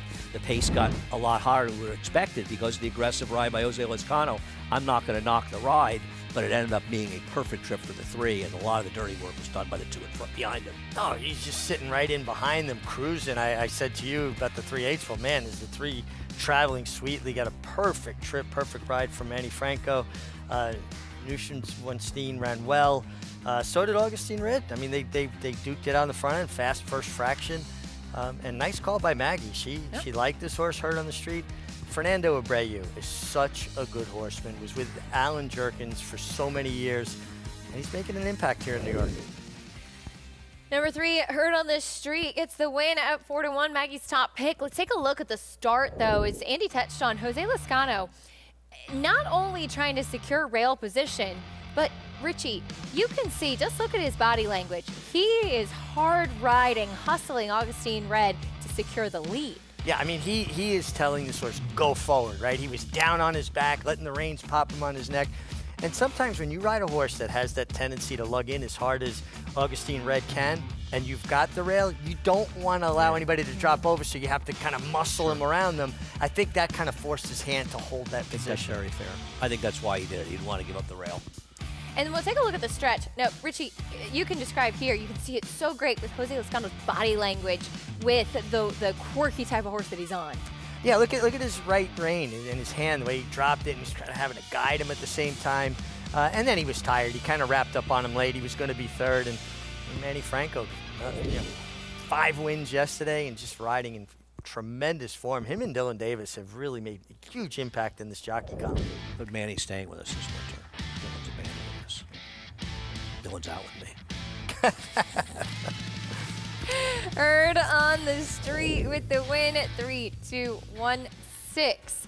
4-1 winner in race 9. Prices and more when we come back. We'll wrap things up here on America's Day at the Races. Stay with us. We'll be back after this break.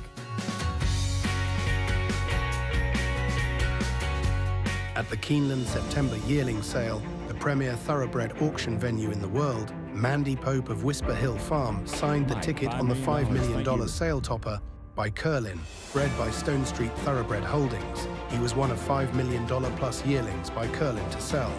No fewer than 44 of his yearlings fell to the auction gavel, averaging nearly $600,000, making Curlin the #1 sales sire at the September sale. Curlin, the classic sire.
You're watching America's Day at the Races as we take a look at the Brooklyn Bridge. You ever walk the Brooklyn Bridge? You've done it, right, Andy? No. Why not? I don't know. I'm afraid of bridges. I've eaten. I don't like bridges. I agree with Really? Richie. They make me uncomfortable. I don't like Really? heights. I've eaten the River Cafe. Does that count? Sure. Number That doesn't count for going over the bridge. It's right by the bridge. It's by the bridge. He heard on the street, the number 3 wins the nightcap here at Aqueduct. Manny Franco picking up another one, and he really did get a pretty sweet trip there. Man, when you can sit behind horses that are going fast and you've got horse, you're running into your hands and you're just waiting to see what opportunity presents itself, whether you're going to get the split. You know you're not going to get through on the rail on Augustine Red. And he just angled out at just the right moment and got it done. And it's nice to see Fernando Abreu, who's going to have a presence in New York throughout the entire winter, even though he has a lot of horses down in Florida as well. Really good trip. Nice call by Maggie, and another terrific ride by Manny Franco. That's the norm for sure. $4 to 1, if I could speak. $10 winner in the nightcap, 3-2-1 in race 9. We'll take a look at the pick 6 follow along. He's 733.50 to pick 6. Pretty formful throughout the sequence. In fact, Heard on the Street was actually the biggest price. Yeah, and I think it actually paid close to the parlay. I'm going to look 25. We'll give it a little more and say 90, around 200, so around 99, around 1,000, and then it's about 1,500 for. Yeah, it paid right around the parlay. Actually, interestingly enough, I mean that's what happens when there is no tough result in there. So I think pretty much many players hit it, and that's okay. It's good. Yeah, spread the money around. We like to see them Yep. hit it for sure. Now, yesterday we had some fun stakes action with the New York Stallion Series for both the fillies and mares, as well as the boys. But as far as the Staten Island division for the girls is concerned, Golden Rocket, what a nice trip. Speaking of Manny Franco, this one sneaking up the rail to get the win for Ilkay Cantomasi. A lot of time riders will be reticent to get up the rail like this on a wet track, but these tracks have been very fair when we had the wet tracks most of the week until today, and yet another perfect ride by Manny, and she's really in good form. Really good form. And I mean, she Drifts was able off, to too. shoot the gap there. She was brave because when she started there, it wasn't a tremendous amount of room. It got bigger as she got through there. A nice effort by the runner-up as well, but Manny Franco was just in his zone, and everything he was doing was right. Making all the right moves. 5-win day yesterday. Of course, that stake being one of them. With her getting the victory for Ilkay. Claimed this horse just a few starts back. She was running on turf. Now a stakes winner on the main track as well. Has some versatility. And yes, on the sealed track, but nice performance. And Ilkay bought pizzas for the racing office, and I happened to be in there, so I was able to leech a piece of So pizza. you were earlier. able to take advantage of it, I huh? did, yeah, so that was very nice. So I think that's very cool. That when, Yeah. when It's a trainers, wonderful guy. you know, take care of the racing office, and just hey, we had a good day. I want to share the joy. You know? Yeah, I love that. All class for sure. Big congratulations to the barn and the Thunder Rumble division for the boys. Following that, we had a big upset, 20-1 on Ciccio Bello, who talk about getting a good trip. I mean, this was a horse coming from off of it. He had a hot pace to chase in here and was able to get up by a neck over General Banker. Okay, I'm going to stop you there since nobody mentioned that I picked this horse. He didn't have that good a trip. He got completely sloughed coming out of the I didn't gate. know He you was picked this last horse. because he got hit coming out of the gate, I think, by the number 3 horse. Now you moved too soon because I was just going to give you such great props for picking this horse. So you moved a touch too soon. Yeah, and he did get squeezed at the break. And he's a big, heavy horse. But once he got out of the outside, yes, he had pace to run into. Yeah. This was a big effort. Yeah. I agree. I thought he ran very, very well considering his card.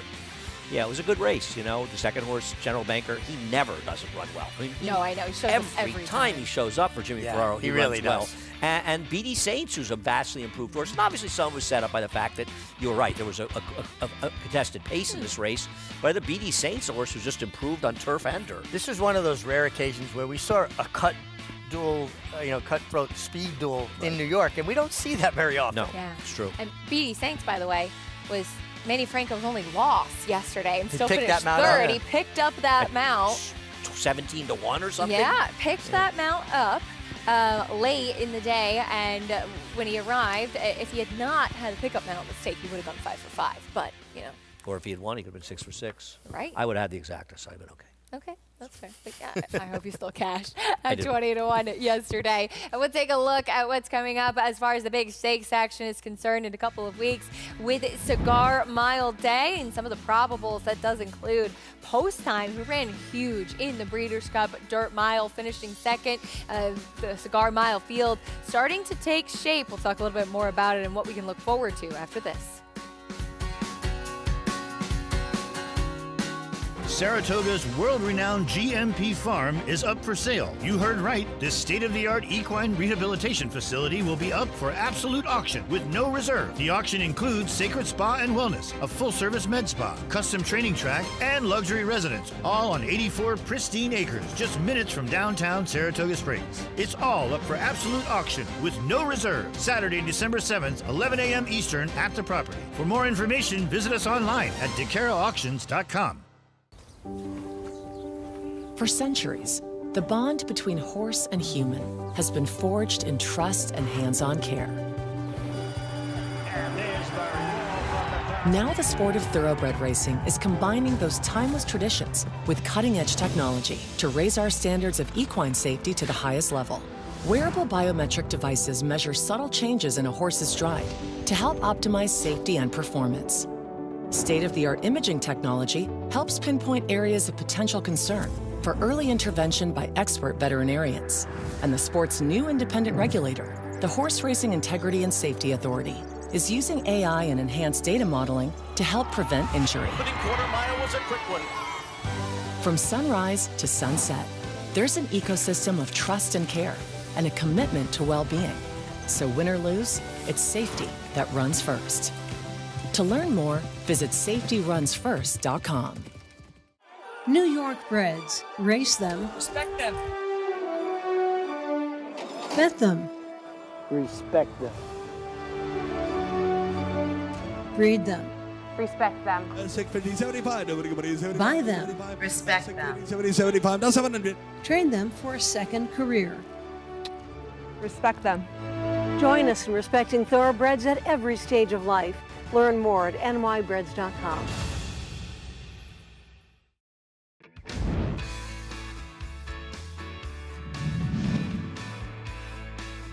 Congaree on the outside. Congaree now puts his head in front. Midas Eyes battles back. 3/4 went in 108 and 3. Congaree in front now by 3/4 of a length.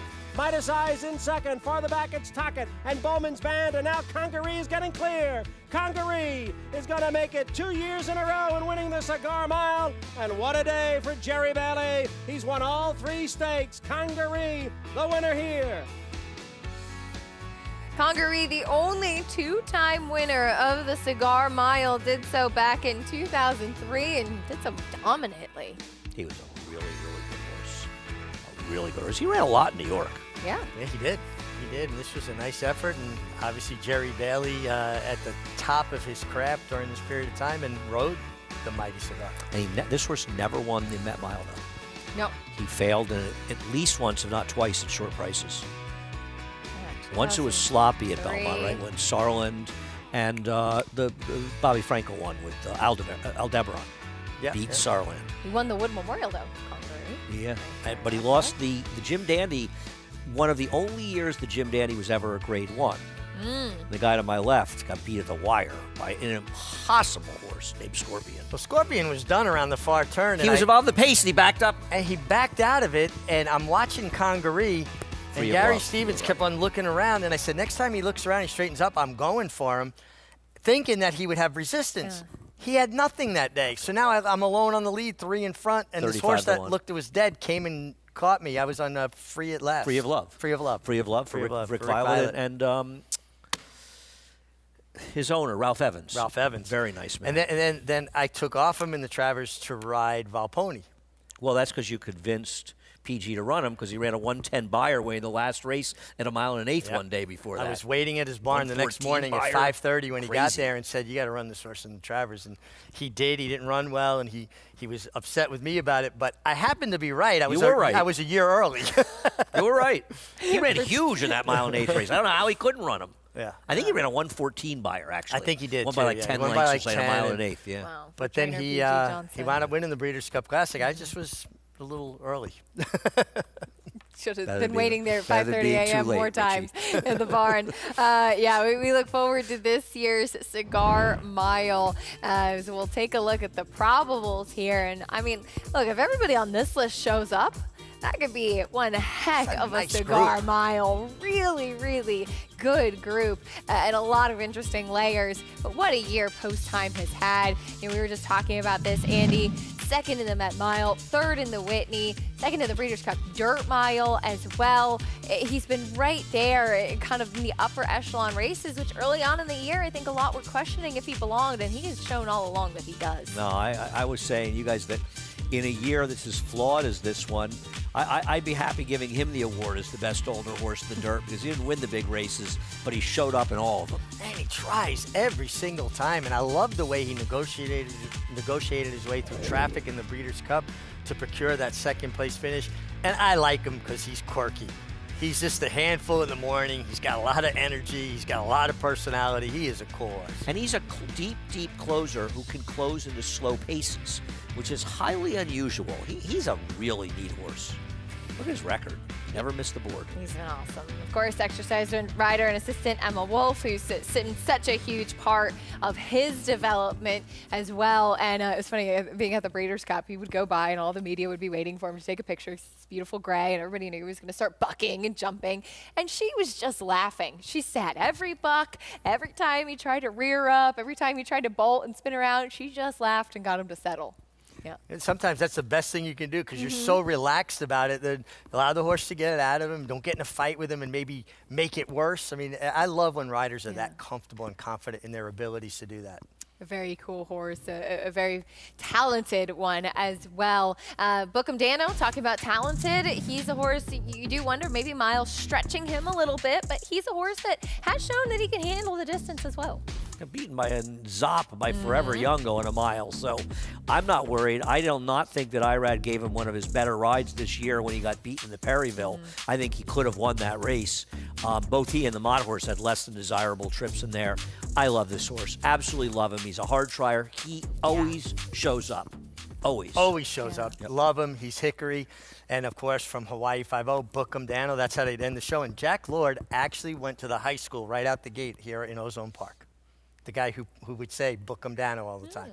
How's that for a connection to Aqueduct? Quite a way to wrap up the show, Richie. Richie's convinced, we don't know this for sure, but Richie's convinced that he came to Aqueduct. I'm certain he did. He liked horses. It says it in his He'd bio. have to be here. Well, we look forward to seeing who will line up in the Cigar Mile. Gentlemen, it was a pleasure sharing the set with you today. Thank you very much for joining us on this Sunday edition. We saw some fun performances on the show today as well. How about Full Moon Madness? It was great to see him get back to the winner's circle as well. But how about all of the horses that we get to look forward to for the Fall Highway on Friday as well? The likes of Baby Yoda, Running Son of a Gun coming up this next weekend. A very happy Thanksgiving to all of you. We'll see you back on Friday next week. We hope you have a wonderful holiday. Our next show is at 12.